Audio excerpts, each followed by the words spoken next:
ਪਿਆਰੇ ਵਿਦਿਆਰਥੀਓ, ਸਤਿ ਸ਼੍ਰੀ ਅਕਾਲ। ਸੋ ਅੱਜ ਦੀ ਇਸ ਵੀਡੀਓ ਦੇ ਵਿੱਚ ਅਸੀਂ ਕੰਪਿਊਟਰ ਸਾਇੰਸ ਜਮਾਤ 9ਵੀਂ ਦੇ ਪਾਠ ਨੰਬਰ 5 ਮਾਈਕਰੋਸਾਫਟ ਐਕਸਲ ਭਾਗ 3 ਦੀ ਵੀਡੀਓ ਲੈ ਕੇ ਹਾਜ਼ਰ ਹੋਏ ਹਾਂ।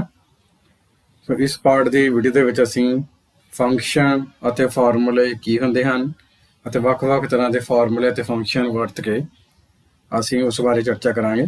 ਸੋ ਆਓ ਅਸੀਂ ਸਭ ਤੋਂ ਪਹਿਲਾਂ ਇਸ ਪਾਠ ਦੇ ਉਦੇਸ਼ ਵੱਲ ਝਾਤ ਮਾਰ ਲੈਂਦੇ ਹਾਂ।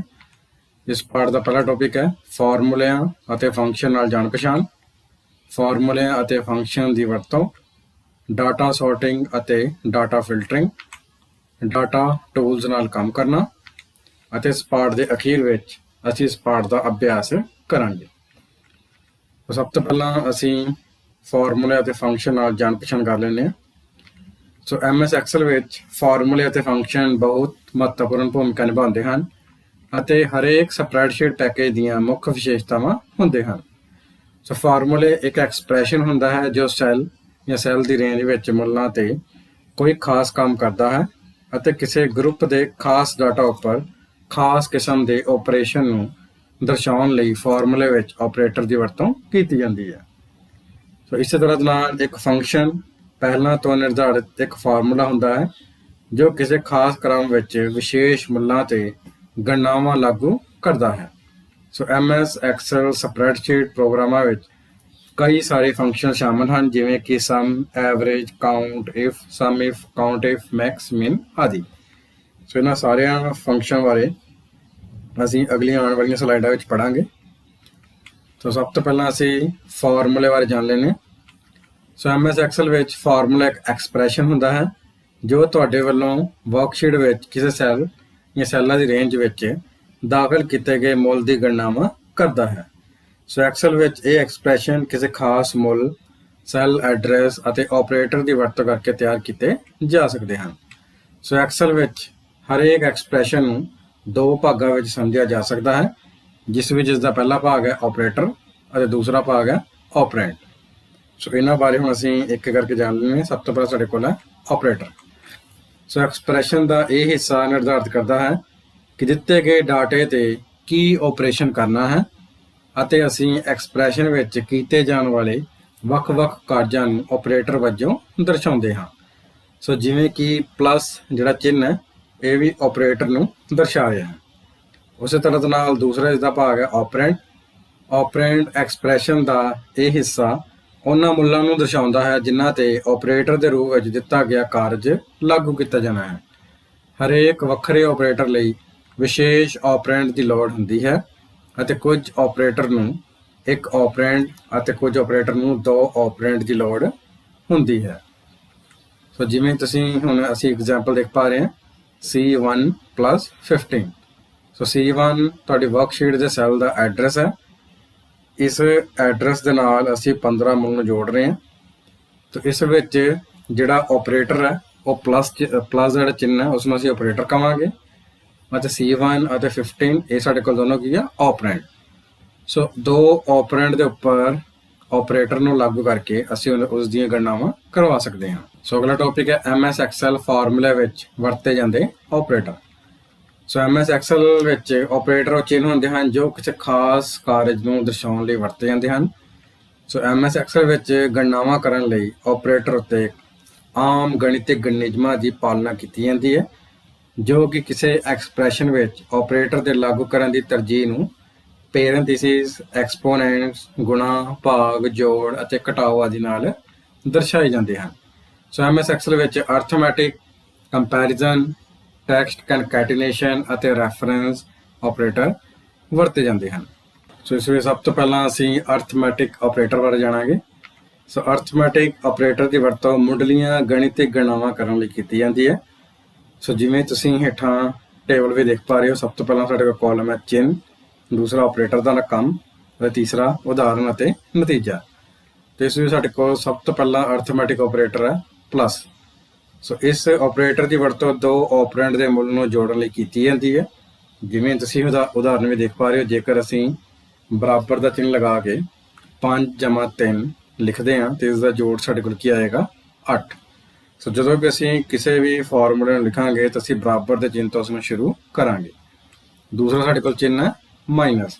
ਇਸ ਆਪਰੇਟਰ ਦੀ ਵਰਤੋਂ ਦੋ ਆਪਰੈਂਡ ਦੇ ਮੁੱਲ ਨੂੰ ਘਟਾਉਣ ਲਈ ਕੀਤੀ ਜਾਂਦੀ ਹੈ।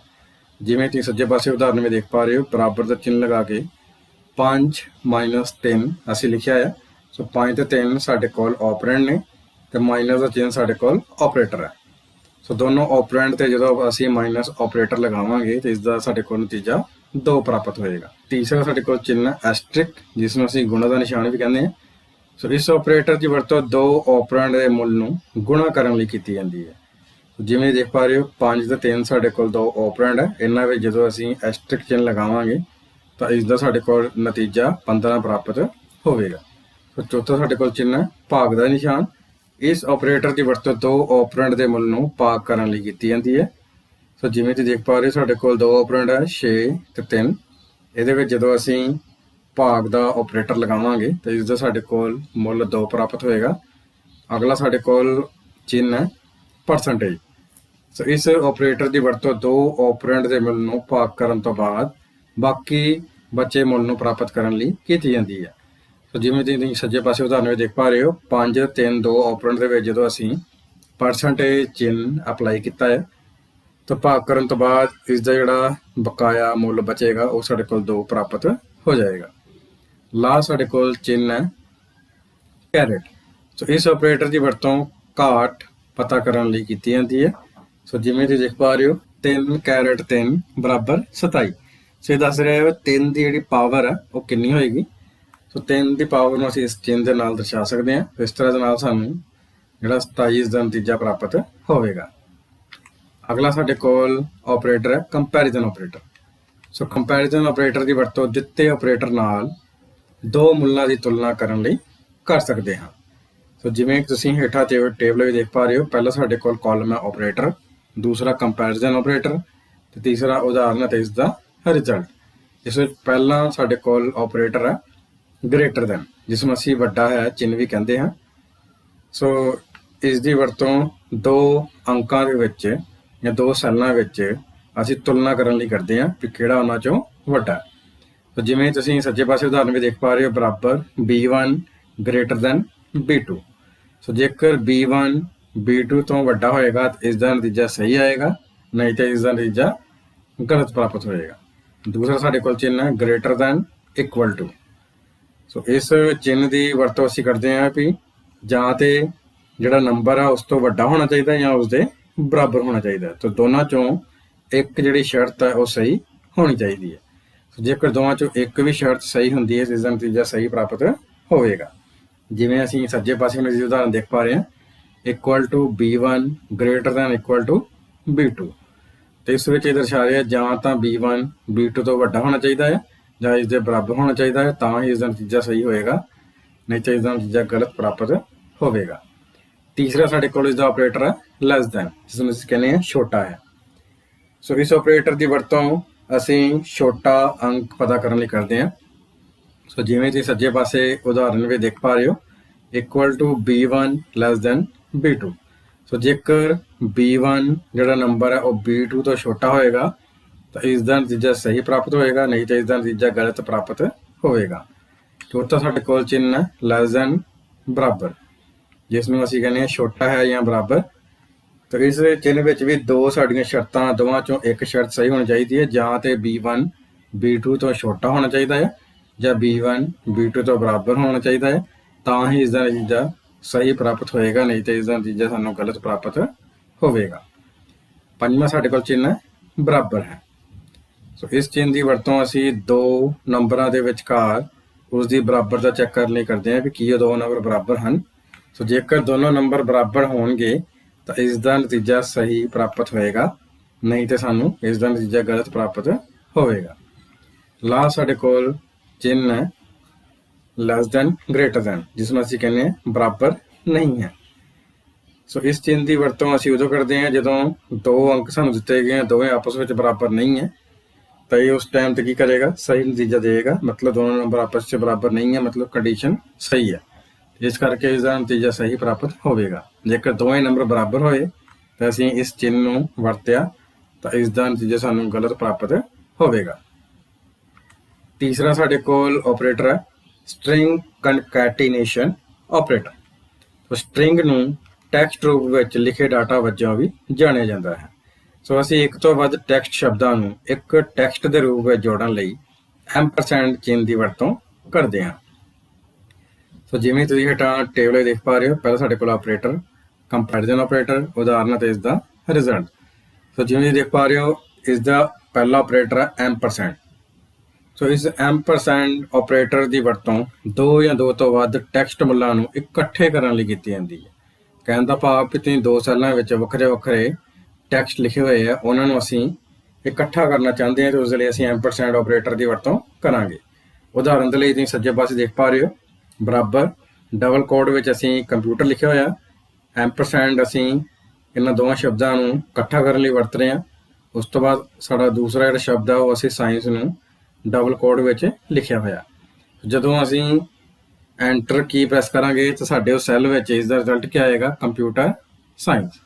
ਸੋ ਇਸ ਤਰ੍ਹਾਂ ਦੇ ਨਾਲ ਅਸੀਂ ਕਿਸੇ ਵੀ ਟੈਕਸਟ ਨੂੰ ਵੱਖਰੇ ਵੱਖਰੇ ਸੈੱਲਾਂ ਵਿੱਚ ਜਿਹੜੇ ਦਰਜ ਕੀਤੇ ਡਾਟੇ ਨੂੰ ਇਕੱਠਾ ਕਰਨ ਲਈ ਅਸੀਂ ਸਟ੍ਰਿੰਗ ਕਨਕੈਟੇਨੇਸ਼ਨ ਆਪਰੇਟਰ ਦੀ ਵਰਤੋਂ ਕਰ ਸਕਦੇ ਹਾਂ। ਅੱਗੇ ਹੁਣ ਅਸੀਂ ਐਕਸਲ ਵਿੱਚ ਆਪਰੇਟਰ ਦੀ ਦਰਜਾਬੰਦੀ ਬਾਰੇ ਜਾਣਾਂਗੇ। ਸੋ ਐਕਸਲ ਵਿੱਚ ਜਿਵੇਂ ਕਿ ਤੁਸੀਂ ਹੇਠਾਂ ਟੇਬਲ ਦੇਖ ਪਾ ਰਹੇ ਹੋ, ਸਾਡੇ ਕੋਲ ਇਸ ਟੇਬਲ ਦੇ 3 ਕਾਲਮ ਨੇ, ਲੜੀ ਨੰਬਰ, ਆਪਰੇਟਰ, ਆਪਰੇਟਰ ਦਾ ਨਾਮ। ਇਸ ਸਾਡਾ ਪਹਿਲਾ ਚਿੰਨ੍ਹ ਹੈ ਕੈਰਟ ਆਪਰੇਟਰ। ਸੋ ਕੈਰਟ ਆਪਰੇਟਰ ਨੂੰ ਅਸੀਂ ਐਕਸਪੋਨੈਂਸ਼ੀਅਲ ਆਪਰੇਟਰ ਕਹਿੰਦੇ ਹਾਂ। ਦੂਸਰਾ ਸਾਡੇ ਕੋਲ ਆਪਰੇਟਰ ਹੈ ਐਸਟਰਿਕ ਜਾਂ ਫਾਰਵਰਡ ਸਲੈਸ਼, ਇਸ ਨੂੰ ਅਸੀਂ ਮਲਟੀਪਲੀਕੇਸ਼ਨ ਅਤੇ ਡਿਵੀਜ਼ਨ ਆਪਰੇਟਰ ਕਹਿੰਦੇ ਹਾਂ। ਤੀਸਰਾ ਸਾਡੇ ਕੋਲ ਪਲੱਸ, ਪਲੱਸ ਨੂੰ ਅਸੀਂ ਐਡੀਸ਼ਨ ਆਪਰੇਟਰ ਅਤੇ ਮਾਈਨਸ ਨੂੰ ਅਸੀਂ ਸਬਟਰੈਕਸ਼ਨ ਆਪਰੇਟਰ ਕਹਿੰਦੇ ਹਾਂ। ਚੌਥਾ ਸਾਡੇ ਕੋਲ ਐਮਪਰਸੈਂਡ, ਐਮਪਰਸੈਂਡ ਨੂੰ ਅਸੀਂ ਕਨਕੈਟੀਨੇਸ਼ਨ ਆਪਰੇਟਰ ਕਹਿੰਦੇ ਹਾਂ। ਪੰਜਵਾਂ ਸਾਡੇ ਕੋਲ ਹੈ ਬਰਾਬਰ, less than, greater than equal to, less than equal to. ਇਹ ਸਾਰੇ ਸਾਡੇ ਕੋਲ ਕੰਪੈਰੀਜ਼ਨ ਆਪਰੇਟਰ ਹੈ, ਜਿਨ੍ਹਾਂ ਬਾਰੇ ਅਸੀਂ ਹੁਣੇ ਪਿਛਲੀ ਸਲਾਈਡ ਵਿੱਚ ਪੜ੍ਹਿਆ ਸੀ। ਸੋ ਜਦੋਂ ਵੀ ਅਸੀਂ ਐਕਸਲ ਦੇ ਵਿੱਚ ਕੋਈ ਵੀ ਐਕਸਪ੍ਰੈਸ਼ਨ ਜਾਂ ਕਿਸੇ ਵੀ ਫਾਰਮੂਲੇ ਦੀ ਵਰਤੋਂ ਦੇ ਵਿੱਚ ਇਹਨਾਂ ਆਪਰੇਟਰ ਦੀ ਵਰਤੋਂ ਕਰਾਂਗੇ, ਸੋ ਇਸ ਦੀ ਉੱਪਰ ਤੋਂ ਹੇਠਾਂ ਵੱਲ ਦਰਜਾਬੰਦੀ ਦੇ ਅਨੁਸਾਰ ਜਿਹੜਾ ਐਕਸਪ੍ਰੈਸ਼ਨ ਹੈ ਉਹ ਹੱਲ ਹੁੰਦਾ ਹੈ। ਜਿਵੇਂ ਅਸੀਂ ਸਭ ਤੋਂ ਪਹਿਲਾਂ ਆਪਰੇਟਰ ਐਕਸਪੋਨੈਂਸ਼ੀਅਲ ਆਪਰੇਟਰ ਵਰਤਿਆ ਹੈ, ਤਾਂ ਪਹਿਲਾਂ ਐਕਸਪੋਨੈਂਸ਼ੀਅਲ ਆਪਰੇਟਰ ਹੱਲ ਹੋਏਗਾ। ਉਸ ਤੋਂ ਬਾਅਦ ਨੰਬਰ 2 ਮਲਟੀਪਲੀਕੇਸ਼ਨ ਅਤੇ ਡਿਵੀਜ਼ਨ ਆਪਰੇਟਰ ਹੱਲ ਹੁੰਦੇ ਹਨ। ਉਸ ਤੋਂ ਬਾਅਦ ਐਡੀਸ਼ਨ ਅਤੇ ਸਬਟਰੈਕਸ਼ਨ ਆਪਰੇਟਰ। ਇਸ ਤਰ੍ਹਾਂ ਦੇ ਨਾਲ ਜਿਹੜਾ ਸਾਡਾ ਐਕਸਪ੍ਰੈਸ਼ਨ ਹੈ ਉਹ ਦਰਜਾਬੰਦੀ ਦੇ ਅਨੁਸਾਰ ਐਕਸਪ੍ਰੈਸ਼ਨ ਨੂੰ ਹੱਲ ਕਰਦਾ ਹੈ। ਅੱਗੇ ਹੁਣ ਸਾਡੇ ਕੋਲ ਅਗਲਾ ਟੌਪਿਕ ਹੈ ਸੈੱਲ ਰੈਫਰੈਂਸ। ਸੋ ਸੈੱਲ ਰੈਫਰੈਂਸ ਕਿਸੇ ਖਾਸ ਸੈੱਲ ਜਾਂ ਸੈੱਲਾਂ ਦੇ ਸਮੂਹ ਜਾਂ ਇੱਕ ਰੇਂਜ ਦੇ ਪਤੇ ਨੂੰ ਕਿਹਾ ਜਾਂਦਾ ਹੈ। ਸੋ MS ਐਕਸਲ ਇੱਕ ਸ਼ਕਤੀਸ਼ਾਲੀ ਪ੍ਰੋਗਰਾਮ ਹੈ ਜੋ ਕਿ ਕਿਸੇ ਵੀ ਸਿੰਗਲ ਜਾਂ ਮਲਟੀਪਲ ਸੈੱਲ ਤੇ ਲਾਗੂ ਕੀਤੇ ਜਾਣ ਵਾਲੇ ਬਹੁਤ ਸਾਰੇ ਗਣਨਾਤਮਕ ਫੰਕਸ਼ਨ ਅਤੇ ਫਾਰਮੂਲੇ ਪ੍ਰਦਾਨ ਕਰਦਾ ਹੈ। ਸੋ ਕਿਸੇ ਫਾਰਮੂਲੇ ਜਾਂ ਫੰਕਸ਼ਨ ਦੇ ਅੰਦਰ ਸੈੱਲ ਪਤਿਆਂ ਨੂੰ ਦਰਸਾਉਣ ਦੇ ਤਰੀਕੇ ਨੂੰ ਸੈੱਲ ਰੈਫਰੈਂਸਿੰਗ ਕਿਹਾ ਜਾਂਦਾ ਹੈ। ਸੋ ਸੈੱਲ ਰੈਫਰੈਂਸਿੰਗ ਦੀ ਵਰਤੋਂ ਇਸ ਕਰਕੇ ਕੀਤੀ ਜਾਂਦੀ ਹੈ ਕਿਉਂਕਿ ਜਦੋਂ ਕਿਸੇ ਸੈੱਲ ਵਿੱਚ ਕਿਸੇ ਫੰਕਸ਼ਨ ਜਾਂ ਫੰਕਸ਼ਨ ਦੇ ਹਿੱਸੇ ਵਜੋਂ ਇੱਕ ਸੈੱਲ ਰੈਫਰੈਂਸ ਲਿਖਿਆ ਜਾਂਦਾ ਹੈ ਅਤੇ ਸੈੱਲ ਨੂੰ ਕਿਸੇ ਹੋਰ ਸੈੱਲ ਵਿੱਚ ਕਾਪੀ ਕੀਤਾ ਜਾਂਦਾ ਹੈ ਜਾਂ ਦੂਜੇ ਸੈੱਲ ਵਿੱਚ ਭਰਿਆ ਜਾਂਦਾ ਹੈ, ਤਾਂ ਸੈੱਲ ਵਿੱਚ ਦਿੱਤੇ ਰੈਫਰੈਂਸ ਵੀ ਉਸ ਸੈੱਲ ਐਡਰੈਸ ਅਨੁਸਾਰ ਬਦਲ ਜਾਂਦੇ ਹਨ। ਸੋ ਸੈੱਲ ਰੈਫਰੈਂਸ ਦੀ ਵਿਸ਼ੇਸ਼ਤਾ ਕਿਸੇ ਖਾਸ ਬਦਲਾਅ ਕੀਤੇ ਬਿਨਾਂ ਕਈ ਸੈੱਲਾਂ ਦੇ ਫਾਰਮੂਲੇ ਲਾਗੂ ਕਰਨ ਲਈ ਬਹੁਤ ਉਪਯੋਗੀ ਸਾਬਿਤ ਹੁੰਦੀ ਹੈ, ਪਰ ਕਈ ਵਾਰ ਕਾਪੀ ਕੀਤੇ ਜਾਣ ਤੋਂ ਬਾਅਦ ਰੈਫਰੈਂਸ ਨੂੰ ਪੂਰੇ ਜਾਂ ਅੰਸ਼ਕ ਤੌਰ ਤੇ ਸਮਾਨ ਰੱਖਣ ਦੀ ਲੋੜ ਵੀ ਪੈਂਦੀ ਹੈ। ਸੋ ਸੈੱਲ ਰੈਫਰੈਂਸ ਦੀਆਂ ਸਾਡੇ ਕੋਲ 3 ਕਿਸਮਾਂ ਹੁੰਦੀਆਂ ਹਨ, ਜਿਸ ਵਿੱਚ ਪਹਿਲਾ ਹੈ ਰਿਲੇਟਿਵ ਰੈਫਰੈਂਸ, ਦੂਸਰਾ ਐਬਸੋਲਿਊਟ ਰੈਫਰੈਂਸ, ਤੀਸਰਾ ਹੈ ਮਿਕਸਡ ਰੈਫਰੈਂਸ। ਸੋ ਹੁਣ ਅਸੀਂ ਇਹਨਾਂ ਤਿੰਨਾਂ ਰੈਫਰੈਂਸ ਬਾਰੇ ਇੱਕ ਇੱਕ ਕਰਕੇ ਪੜਾਂਗੇ। ਸਭ ਤੋਂ ਪਹਿਲਾਂ ਸਾਡੇ ਕੋਲ ਹੈ ਰਿਲੇਟਿਵ ਰੈਫਰੈਂਸ। ਸੋ MS ਐਕਸਲ ਦੀ ਡਿਫਾਲਟ ਰੈਫਰੈਂਸਿੰਗ ਰਿਲੇਟਿਵ ਰੈਫਰੈਂਸ ਹੈ ਅਤੇ ਜਦੋਂ ਰਿਲੇਟਿਵ ਰੈਫਰੈਂਸ ਵਾਲੇ ਸੈੱਲ ਜਾਂ ਸੈੱਲਾਂ ਨੂੰ ਕਿਸੇ ਹੋਰ ਸੈੱਲ ਵਿੱਚ ਕਾਪੀ ਕੀਤਾ ਜਾਂਦਾ ਹੈ ਤਾਂ ਉਹ ਰੋ ਅਤੇ ਕਾਲਮ ਦੇ ਅਨੁਸਾਰ ਬਦਲ ਜਾਂਦੇ ਹਨ, ਕਿਉਂਕਿ ਇਸ ਦਾ ਨਾਮ ਤੋਂ ਪਤਾ ਚੱਲ ਰਿਹਾ ਰਿਲੇਟਿਵ ਯਾਨੀ ਕਿ ਨੇੜੇ ਦੀ। ਤਾਂ ਜਿਸ ਵੀ ਸੈੱਲ ਵਿੱਚ ਅਸੀਂ ਇੱਕ ਫਾਰਮੂਲੇ ਨੂੰ ਦੂਸਰੇ ਸੈੱਲ ਵਿੱਚ ਕਾਪੀ ਕਰਾਂਗੇ ਤਾਂ ਉਹ ਉਸ ਦੇ ਸੈੱਲ ਦੇ ਅਨੁਸਾਰ ਆਪਣਾ ਜਿਹੜਾ ਰੋ ਜਿਹੜਾ ਨੰਬਰ ਹੈ ਉਹ ਵੀ ਬਦਲ ਲਏਗਾ। ਉਦਾਹਰਨ ਲਈ ਜੇਕਰ ਅਸੀਂ ਫਾਰਮੂਲਾ ਬਰਾਬਰ C1 ਗੁਣਾ D1 ਨੂੰ ਰੋ 1 ਤੋਂ ਰੋ 1 ਵਿੱਚ ਕਾਪੀ ਕਰਦੇ ਹਾਂ ਤਾਂ ਫਾਰਮੂਲਾ ਕੀ ਬਣ ਜਾਏਗਾ ਬਰਾਬਰ C2 ਇੰਟੂ D2 ਬਣ ਜਾਵੇਗਾ। तो इस ਵਿੱਚ ਅਸੀਂ ਦਰਸਾ ਰਹੇ ਹਾਂ ਜਿਵੇਂ ਕਿ ਅਸੀਂ ਇੱਕ ਫਾਰਮੂਲੇ ਨੂੰ ਰੋ 1 ਤੋਂ ਰੋ 2 ਚ ਕਾਪੀ ਕਰ ਰਹੇ ਹਾਂ ਤੇ ਰੋ 1 ਤੋਂ ਰੋ 2 ਚ ਕਾਪੀ ਕਰਨ ਦੇ ਨਾਲ ਹੀ ਇਹ ਰੋ ਦਾ ਜਿਹੜਾ ਐਡਰੈਸ ਹੈ ਉਸ ਨੂੰ ਵੀ ਬਦਲ ਰਿਹਾ ਹੈ। तो C1 ਦੀ ਜਗ੍ਹਾ C2 ਹੋ ਗਿਆ ਤੇ D1 ਦੀ ਜਗ੍ਹਾ D2 ਹੋ ਜਾਵੇਗਾ। ਸੋ ਰਿਲੇਟਿਵ ਰੈਫਰੈਂਸ ਦੀ ਵਰਤੋਂ ਅਸੀਂ ਉਸ ਸਮੇਂ ਕਰਦੇ ਹਾਂ ਜਦੋਂ ਸਾਨੂੰ ਕਈ ਰੋਜ਼ ਜਾਂ ਕਾਲਮ ਵਿੱਚ ਇੱਕੋ ਜਿਹੇ ਫਾਰਮੂਲੇ ਨੂੰ ਕਾਪੀ ਕਰਨ ਦੀ ਜ਼ਰੂਰਤ ਮਹਿਸੂਸ ਹੁੰਦੀ ਹੈ ਅਤੇ ਇਸ ਕਿਸਮ ਦੀ ਸੈੱਲ ਰੈਫਰੈਂਸਿੰਗ ਵਿੱਚ ਕੋਈ ਵੀ ਰੋ ਜਾਂ ਕਾਲਮ ਸਥਿਰ ਨਹੀਂ ਹੁੰਦੇ। ਸੋ ਬੱਚਿਓ ਜਿਵੇਂ ਕਿ ਤੁਸੀਂ ਦੇਖ ਪਾ ਰਹੇ ਹੋ ਅਸੀਂ ਹੁਣ ਐਕਸਲ ਦੇ ਵਿੱਚ ਰਿਲੇਟਿਵ ਰੈਫਰੈਂਸ ਦਾ ਪ੍ਰੈਕਟੀਕਲ ਕਰਕੇ ਦੇਖਾਂਗੇ। ਇਸ ਵਿੱਚ ਅਸੀਂ ਇੱਕ ਸਬਜੈਕਟ 1 ਕਾਲਮ ਲਿਆ, ਸਬਜੈਕਟ 2 ਕਾਲਮ ਲਿਆ, ਇਸ ਵਿੱਚ ਅਸੀਂ ਕੁਝ ਨੰਬਰ ਐਂਟਰ ਕੀਤੇ ਨੇ। ਸੋ ਅਸੀਂ ਇਹਨਾਂ ਦੋਵੇਂ ਕਾਲਮਾਂ ਦਾ ਜਿਹੜਾ ਜੋੜ ਹੈ ਉਹ ਅਸੀਂ C ਕਾਲਮ ਦੇ ਵਿੱਚ ਦਰਸਾਉਣਾ ਚਾਹੁੰਦੇ ਹਾਂ। ਸੋ ਇਸ ਦੇ ਲਈ ਅਸੀਂ ਸਭ ਤੋਂ ਪਹਿਲਾਂ ਰਿਲੇਟਿਵ ਰੈਫਰੈਂਸ ਦੀ ਗੱਲ ਕਰਦੇ ਹਾਂ। ਫਿਰ ਰਿਲੇਟਿਵ ਰੈਫਰੈਂਸ ਜਦੋਂ ਵੀ ਅਸੀਂ ਕੋਈ ਫਾਰਮੂਲਾ ਲਿਖਦੇ ਹਾਂ, ਜਿਵੇਂ ਇਸ ਵਿੱਚ ਮੈਂ A ਕਾਲਮ ਦਾ ਤੀਸਰੀ ਰੋ ਅਤੇ B ਕਾਲਮ ਦੀ ਤੀਸਰੀ ਰੋ ਨੂੰ ਅਸੀਂ ਪਲੱਸ ਕਰਨਾ ਚਾਹੁੰਦੇ ਹਾਂ ਤਾਂ ਇਸ ਦੇ ਲਈ ਅਸੀਂ ਲਿਖਾਂਗੇ A3 ਤੁਸੀਂ ਦੇਖ ਪਾ ਰਹੇ ਹੋ ਜਿਹੜਾ A3 ਕਾਲਮ ਸਿਲੈਕਟ ਹੋ ਚੁੱਕਿਆ ਹੈ ਪਲੱਸ B3। ਸੋ ਇਹ ਦੋਵੇਂ ਕਾਲਮ ਜਿਹੜੇ ਸਿਲੈਕਟ ਹੋ ਚੁੱਕੇ ਨੇ। ਜਿਵੇਂ ਅਸੀਂ ਕੀਬੋਰਡ ਤੋਂ ਐਂਟਰ ਕੀ ਪ੍ਰੈਸ ਕਰਾਂਗੇ ਤਾਂ ਤੁਸੀਂ ਦੇਖ ਪਾ ਰਹੇ ਹੋ ਇੱਥੇ ਇਹਨਾਂ ਦੋਨਾਂ ਕਾਲਮਾਂ ਦਾ ਜੋੜ 32 ਆ ਚੁੱਕਿਆ ਹੈ। ਇਸ ਨੂੰ ਤੁਸੀਂ ਫਾਰਮੂਲਾ ਬਾਰ 'ਚ ਵੀ ਦੇਖ ਪਾ ਰਹੇ ਹੋ ਵੀ ਇਸ ਦਾ ਫਾਰਮੂਲਾ ਅਸੀਂ ਕੀ ਲਗਾਇਆ ਸੀ। ਸੋ ਜਦੋਂ ਇਸ ਫਾਰਮੂਲੇ ਨੂੰ ਮੈਂ ਕੀਬੋਰਡ ਤੋਂ ਕੰਟਰੋਲ C ਦੇ ਨਾਲ ਕਾਪੀ ਕਰਾਂਗਾ, ਕਾਪੀ ਕਰਨ ਤੋਂ ਬਾਅਦ ਅਗਲੇ ਸੈੱਲ ਤੇ ਪੇਸਟ ਕਰਾਂਗਾ। ਹੁਣ ਜੇਕਰ ਮੈਂ ਇਸ ਸੈੱਲ ਦੇ ਉੱਪਰ ਕਲਿੱਕ ਕਰਦੇ ਹੋਏ F2 ਕੀ ਪ੍ਰੈਸ ਕਰਾਂਗਾ ਤੇ F2 ਕੀ ਦੇ ਨਾਲ ਇਹ ਤੁਹਾਨੂੰ ਦੱਸ ਦੇਗਾ ਵੀ A4 ਤੇ B4 ਜਿਹੜਾ ਕਾਲਮ ਦਾ ਐਡਰੈਸ ਇੱਥੇ ਚੇਂਜ ਹੋ ਗਿਆ। ਤੇ ਜੇਕਰ ਮੈਂ ਪਿਛਲੇ ਕਾਲਮ ਦੀ ਗੱਲ ਕਰਾਂਗਾ ਇੱਥੇ ਅਸੀਂ ਫਾਰਮੂਲਾ ਲਗਾਇਆ ਸੀ A3 B3। ਸੋ ਜਿਵੇਂ ਹੀ ਅਸੀਂ ਇਸ ਫਾਰਮੂਲੇ ਨੂੰ ਅਗਲੇ ਵਾਲੇ ਸੈੱਲਾਂ ਵਿੱਚ ਕਾਪੀ ਕਰਕੇ ਪੇਸਟ ਕਰਦੇ ਜਾਵਾਂਗੇ ਤੇ ਆਟੋਮੈਟਿਕਲੀ ਆਪਣੇ ਜਿਹੜਾ ਕਾਲਮ ਦਾ ਨੰਬਰ ਆ ਉਹ ਸੇਮ ਰੱਖੇਗਾ ਪਰ ਜਿਹੜਾ ਰੋ ਦਾ ਨੰਬਰ ਹੈ ਚੇਂਜ ਕਰਦਾ ਰਹਿੰਦਾ ਹੈ। ਸੋ ਇਸ ਤਰ੍ਹਾਂ ਦੀ ਰੈਫਰੈਂਸਿੰਗ ਨੂੰ ਅਸੀਂ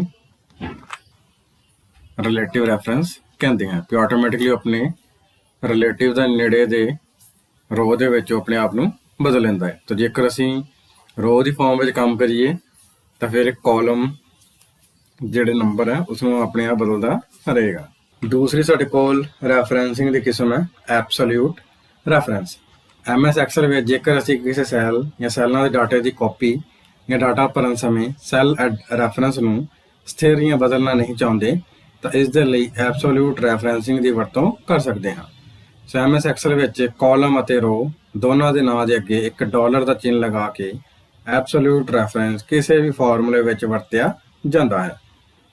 ਉਦਾਹਰਨ ਦੇ ਲਈ ਜੇਕਰ ਅਸੀਂ ਬਰਾਬਰ C1 ਗੁਣਾ $D $1 ਇਸ ਵਿੱਚ ਜੇਕਰ ਅਸੀਂ ਇਸ ਫਾਰਮੂਲੇ ਨੂੰ ਬਾਕੀ ਸੈੱਲਾਂ ਵਿੱਚ ਕਾਪੀ ਕਰਦੇ ਹਾਂ ਤਾਂ C1 ਸੈੱਲ ਰਿਲੇਟਿਵ ਰੈਫਰੈਂਸ ਵਾਂਗ ਆਪਣਾ ਐਡਰੈਸ ਬਦਲਦਾ ਰਹੇਗਾ ਜਦਕਿ D1 ਸੈੱਲ ਐਡਰੈਸ ਬਾਕੀ ਸੈੱਲਾਂ ਵਿੱਚ ਵੀ ਕਾਪੀ ਕਰਨ ਤੇ ਵੀ ਪਹਿਲਾਂ ਵਾਂਗ ਸਥਿਰ ਹੀ ਰਹੇਗਾ ਕਿਉਂਕਿ ਇਹ ਐਬਸੋਲਿਊਟ ਰੈਫਰੈਂਸ ਨੂੰ ਦਰਸਾਉਂਦਾ ਹੈ। ਸੋ ਕਹਿੰਦਾ ਭਾਵ ਜੇਕਰ ਅਸੀਂ ਕਿਸੇ ਵੀ ਫਾਰਮੂਲੇ ਵਿੱਚ ਸੈੱਲ ਐਡਰੈਸ ਲਿਖਣ ਦੇ ਵੇਲੇ ਜੇਕਰ ਅਸੀਂ ਉਸਦੇ ਰੋ ਅਤੇ ਕਾਲਮ ਦੇ ਅੱਗੇ ਡਾਲਰ ਦਾ ਚਿੰਨ੍ਹ ਨਹੀਂ ਲਗਾਉਂਦੇ ਤਾਂ ਉਹ ਰਿਲੇਟਿਵ ਰੈਫਰੈਂਸ ਵਾਂਗ ਕੰਮ ਕਰੇਗਾ। ਪਰ ਜੇਕਰ ਅਸੀਂ ਕਿਸੇ ਵੀ ਸੈੱਲ ਦੇ ਰੋ ਅਤੇ ਕਾਲਮ ਦੇ ਅੱਗੇ ਡਾਲਰ ਦਾ ਚਿੰਨ੍ਹ ਲਗਾ ਦਿੰਦੇ ਹਾਂ ਤਾਂ ਜੇਕਰ ਅਸੀਂ ਉਸ ਨੂੰ ਬਾਕੀ ਸੈੱਲਾਂ ਵਿੱਚ ਵੀ ਕਾਪੀ ਕਰਦੇ ਹਾਂ ਤਾਂ ਉਹ ਸੇਮ ਹੀ ਰਹੇਗਾ। ਉਹ ਆਪਣਾ ਜਿਹੜਾ ਐਡਰੈਸ ਹੈ ਉਸ ਨੂੰ ਕਦੇ ਵੀ ਨਹੀਂ ਬਦਲੇਗਾ। ਸੋ ਹੁਣ ਅਸੀਂ ਐਬਸੋਲਿਊਟ ਰੈਫਰੈਂਸ ਦੀ ਪ੍ਰੈਕਟੀਕਲ ਰਾਹੀਂ ਵਰਤੋਂ ਕਰਨ ਵਾਲੇ ਸਿੱਖ ਲੈਂਦੇ ਹਾਂ। ਸੋ ਐਬਸੋਲਿਊਟ ਰੈਫਰੈਂਸ ਨੂੰ ਅਸੀਂ ਸੇਮ ਰਿਲੇਟਿਵ ਰੈਫਰੈਂਸ ਵਾਂਗ ਹੀ ਵਰਤਦੇ ਹਾਂ। ਬਸ ਫਰਕ ਇੰਨਾ ਹੈ ਕਿ ਐਬਸੋਲਿਊਟ ਰੈਫਰੈਂਸ ਦੇ ਵਿੱਚ ਅਸੀਂ ਕਾਲਮ ਅਤੇ ਰੋ ਦੇ ਨਾਂ ਦੇ ਅੱਗੇ ਡਾਲਰ ਦਾ ਚਿੰਨ੍ਹ ਲਗਾ ਦਿੰਦੇ ਹਾਂ। ਇਸ ਵਿੱਚ ਸਭ ਤੋਂ ਪਹਿਲਾਂ ਅਸੀਂ ਬਰਾਬਰ ਦਾ ਚਿੰਨ੍ਹ ਲਗਾਵਾਂਗੇ, ਉਸ ਤੋਂ ਬਾਅਦ ਪਹਿਲਾਂ ਡਾਲਰ ਚਿੰਨ੍ਹ ਲਗਾਵਾਂਗੇ, ਫਿਰ ਅਸੀਂ ਇਹ ਜਿਹੜਾ ਸਾਡੇ ਕੋਲ ਕਾਲਮ ਹੈ ਇਹ ਕਾਲਮ, ਫਿਰ ਡਾਲਰ ਦਾ ਚਿੰਨ੍ਹ ਤੇ 3 ਸਾਡੇ ਕੋਲ ਰੋ ਹੈ। ਸੋ ਮਤਲਬ ਸੇਮ ਰਿਲੇਟਿਵ ਰੈਫਰੈਂਸ ਹੀ ਵਾਂਗ ਹੀ ਹੈ, ਬਸ ਇਹਦੇ ਵਿੱਚ ਅਸੀਂ ਰੋ ਅਤੇ ਕਾਲਮ ਦੇ ਨਾਂ ਦੇ ਅੱਗੇ ਡਾਲਰ ਦਾ ਚਿੰਨ੍ਹ ਲਗਾ ਦਿੰਦੇ ਹਾਂ। ਉਸ ਤੋਂ ਬਾਅਦ ਫਿਰ ਅਸੀਂ ਡਾਲਰ ਦਾ ਚਿੰਨ੍ਹ ਲਗਾਵਾਂਗੇ B $3। तो लिखਣ ਤੋਂ ਬਾਅਦ ਜਿਵੇਂ ਅਸੀਂ ਐਂਟਰ ਮਾਰਾਂਗੇ ਤੁਸੀਂ ਦੇਖ ਪਾ ਰਹੇ ਹੋ ਸੇਮ ਪਹਿਲਾਂ ਵਾਂਗ ਹੀ ਇਸਨੇ A3 ਅਤੇ B3 ਕਾਲਮ ਦਾ ਜਿਹੜਾ ਜੋੜ ਆ ਉਹ ਕਰ ਦਿੱਤਾ ਹੈ। ਪਰ ਜੇਕਰ ਹੁਣ ਮੈਂ ਕੀਬੋਰਡ ਤੋਂ Ctrl+C ਹੀ ਪ੍ਰੈਸ ਕਰਦੇ ਹੋਏ ਇਸ ਫਾਰਮੂਲੇ ਨੂੰ ਬਾਕੀ ਸੈੱਲਾਂ ਵਿੱਚ ਕਾਪੀ ਕਰਦਾ ਹਾਂ ਤਾਂ ਤੁਸੀਂ ਦੇਖ ਪਾ ਰਹੇ ਹੋ ਇਸ ਵਿੱਚ ਸਾਰਿਆਂ ਦਾ ਸੇਮ ਹੀ ਰਿਜ਼ਲਟ ਆਇਆ, ਕਿਉਂਕਿ ਰਿਲੇਟਿਵ ਰੈਫਰੈਂਸ ਵਾਂਗ ਐਬਸੋਲੂਟ ਰੈਫਰੈਂਸ ਆਪਣੇ ਫਾਰਮੂਲੇ ਦੇ ਵਿੱਚ ਜਿਹੜੇ ਕਾਲਮ ਜਾਂ ਰੋ ਦੇ ਜਿਹੜੇ ਨੰਬਰ ਆ ਉਸ ਨੂੰ ਨਹੀਂ ਬਦਲਦਾ, ਇਸ ਨੂੰ ਸਥਿਰ ਰੱਖਦਾ ਹੈ। ਸੋ ਜਦੋਂ ਵੀ ਤੁਹਾਨੂੰ ਇਸ ਤਰ੍ਹਾਂ ਦੀ ਲੋੜ ਹੋਵੇ ਵੀ ਤੁਸੀਂ ਚਾਹੁੰਦੇ ਹੋ ਵੀ ਜੋ ਵੀ ਤੁਸੀਂ ਸੈੱਲ ਵਿੱਚ ਕੋਈ ਫਾਰਮੂਲਾ ਲਗਾਇਆ ਤੇ ਉਹ ਫਾਰਮੂਲਾ ਬਾਕੀ ਸੈੱਲਾਂ ਵਿੱਚ ਵੀ ਸੇਮ ਰਵੇ, ਤਾਂ ਉਸ ਕੇਸ ਵਿੱਚ ਅਸੀਂ ਐਬਸੋਲੂਟ ਰੈਫਰੈਂਸ ਦੀ ਵਰਤੋਂ ਕਰ ਸਕਦੇ ਹਾਂ। ਤੀਸਰਾ ਸਾਡੇ ਕੋਲ ਰੈਫਰੈਂਸ ਦੀ ਕਿਸਮ ਹੈ ਮਿਕਸਡ ਰੈਫਰੈਂਸ। ਸੋ MS ਐਕਸਲ ਵਿੱਚ ਮਿਕਸਡ ਰੈਫਰੈਂਸ ਨੂੰ ਬਣਾਉਣ ਲਈ ਰਿਲੇਟਿਵ ਅਤੇ ਐਬਸੋਲੂਟ ਰੈਫਰੈਂਸਿੰਗ ਦੀ ਵਰਤੋਂ ਕੀਤੀ ਜਾਂਦੀ ਹੈ ਅਤੇ ਇਹਨਾਂ ਵਿੱਚੋਂ ਰੋ ਜਾਂ ਕਾਲਮ ਨੂੰ ਕਿਸੇ ਸੈੱਲ ਵਿੱਚ ਕਾਪੀ ਕਰਦੇ ਸਮੇਂ ਕੇਵਲ ਇੱਕ ਹੀ ਸਥਿਰ ਰਹਿੰਦਾ ਹੈ। ਮਿਕਸਡ ਰੈਫਰੈਂਸਿੰਗ ਦੀ ਵਰਤੋਂ ਉਹਨਾਂ ਵਿਸ਼ੇਸ਼ ਕਿਸਮ ਦੀਆਂ ਸਥਿਤੀਆਂ ਵਿੱਚ ਕੀਤੀ ਜਾਂਦੀ ਹੈ ਜਿੱਥੇ ਕਿਸੇ ਕਾਰਜ ਨੂੰ ਲਾਗੂ ਕਰਨ ਲਈ ਕੋਈ ਵਿਸ਼ੇਸ਼ ਰੋ ਜਾਂ ਕਾਲਮ ਦੀ ਵਿਸ਼ੇਸ਼ ਤੌਰ 'ਤੇ ਲੋੜ ਹੁੰਦੀ ਹੈ। ਉਦਾਹਰਨ ਦੇ ਲਈ ਜਿਵੇਂ ਕਿ ਅਸੀਂ ਹੁਣ ਇੱਕ ਉਦਾਹਰਨ ਵਰਤੀਏ ਬਰਾਬਰ $C1 × D$1। ਸੋ ਇਸ ਵਿੱਚ ਪਹਿਲੇ ਰੈਫਰੈਂਸ ਦਾ ਕਾਲਮ C ਅਤੇ ਦੂਜੇ ਰੈਫਰੈਂਸ ਦੀ ਰੋ 1 ਡਾਲਰ ਚਿੰਨ੍ਹ ਨਾਲ ਸਥਿਰ ਕੀਤੀ ਗਈ ਹੈ। ਸੋ ਪਹਿਲੇ ਵਿੱਚ ਜਿਹੜਾ C ਦੇ ਨਾਲ ਰੋ 1 ਹੈ ਤਾਂ ਰੋ 1 ਹੀ ਚੇਂਜ ਹੋਏਗੀ, ਇਸਦਾ ਜਿਹੜਾ ਕਾਲਮ ਐਡਰੈਸ ਆ ਉਹ ਚੇਂਜ ਨਹੀਂ ਹੋਏਗਾ। ਤੇ ਦੂਸਰੇ ਵਿੱਚ D ਜਿਹੜਾ ਕਾਲਮ ਹੈ ਉਹ ਚੇਂਜ ਹੁੰਦਾ ਰਹੇਗਾ ਪਰ ਇਸ ਜਿਹੜੀ ਰੋ 1 ਹੈ ਉਹ ਸੇਮ ਰਹੇਗੀ। ਸੋ ਮਿਕਸਡ ਰੈਫਰੈਂਸ ਦੇ ਵਿੱਚ ਅਸੀਂ ਰਿਲੇਟਿਵ ਅਤੇ ਐਬਸੋਲੂਟ ਰੈਫਰੈਂਸ ਦੋਵਾਂ ਨੂੰ ਮਿਲਾ ਕੇ ਵਰਤ ਸਕਦੇ ਹਾਂ। ਤੇ ਇਸ ਵਿੱਚ ਮੰਨ ਲਓ ਅਸੀਂ ਚਾਹੁੰਦੇ ਹਾਂ ਵੀ A1 A3 ਜਿਹੜਾ ਸੈੱਲ ਹੈ ਉਸ ਜਿਹੜਾ A ਕਾਲਮ ਹੈ ਉਹ ਸਥਿਰ ਰਹੇ ਅਤੇ ਜਿਹੜਾ B3 ਸੈੱਲ ਹੈ B3 ਵਿੱਚ ਜਿਹੜਾ 3 ਰੋ ਹੈ ਉਹ ਸਥਿਰ ਰਹੇ। ਤੇ ਉਸ ਦੇ ਲਈ ਅਸੀਂ ਮਿਕਸ ਰੈਫਰੈਂਸ ਦੀ ਵਰਤੋਂ ਕਰ ਸਕਦੇ ਹਾਂ। ਕਿਵੇਂ ਕਰਾਂਗੇ ਬਰਾਬਰ ਪਹਿਲਾਂ ਅਸੀਂ ਲਗਾ ਲਿਆ $A3 ਤੇ ਦਰਸਾ ਰਿਹਾ ਕਿ ਜਿਹੜਾ A ਕਾਲਮ ਹੈ ਉਹ ਸਥਿਰ ਰਹੇਗਾ ਜਦਕਿ ਜਿਹੜਾ 3 ਇਸ ਦੀ ਰੋ ਹੈ ਰੋ ਆਪਣੀ ਚੇਂਜ ਹੁੰਦੀ ਰਹੇਗੀ। ਉਸੇ ਤਰ੍ਹਾਂ ਦੇ ਨਾਲ $B$3। ਸੋ ਇਸ ਵਿੱਚ ਜਿਹੜਾ ਸਾਡੇ ਕੋਲ ਪਹਿਲਾ ਸੈੱਲ ਹੀ ਪਹਿਲੇ ਸੈੱਲ ਦਾ ਜਿਹੜਾ A ਕਾਲਮ ਹੈ ਉਹ ਸਥਿਰ ਰਹੇਗਾ ਜਦਕਿ ਇਸ ਦੀ ਜਿਹੜੀ ਰੋ ਚੇਂਜ ਹੁੰਦੀ ਰਹੇਗੀ ਅਤੇ ਦੂਸਰੇ ਕੇਸ ਵਿੱਚ B ਦੇ ਅੱਗੇ ਅਸੀਂ ਡਾਲਰ ਨਹੀਂ ਲਗਾਇਆ। ਇਹਦਾ ਮਤਲਬ ਇਹ ਹੈ ਕਿ ਜਿਹੜਾ B ਕਾਲਮ ਹੈ ਉਹ ਚੇਂਜ ਹੋ ਸਕਦਾ ਹੈ ਪਰ ਇਸ ਦਾ ਜਿਹੜਾ 3 ਰੋ ਹੈ ਉਹ ਚੇਂਜ ਨਹੀਂ ਹੋਵੇਗੀ।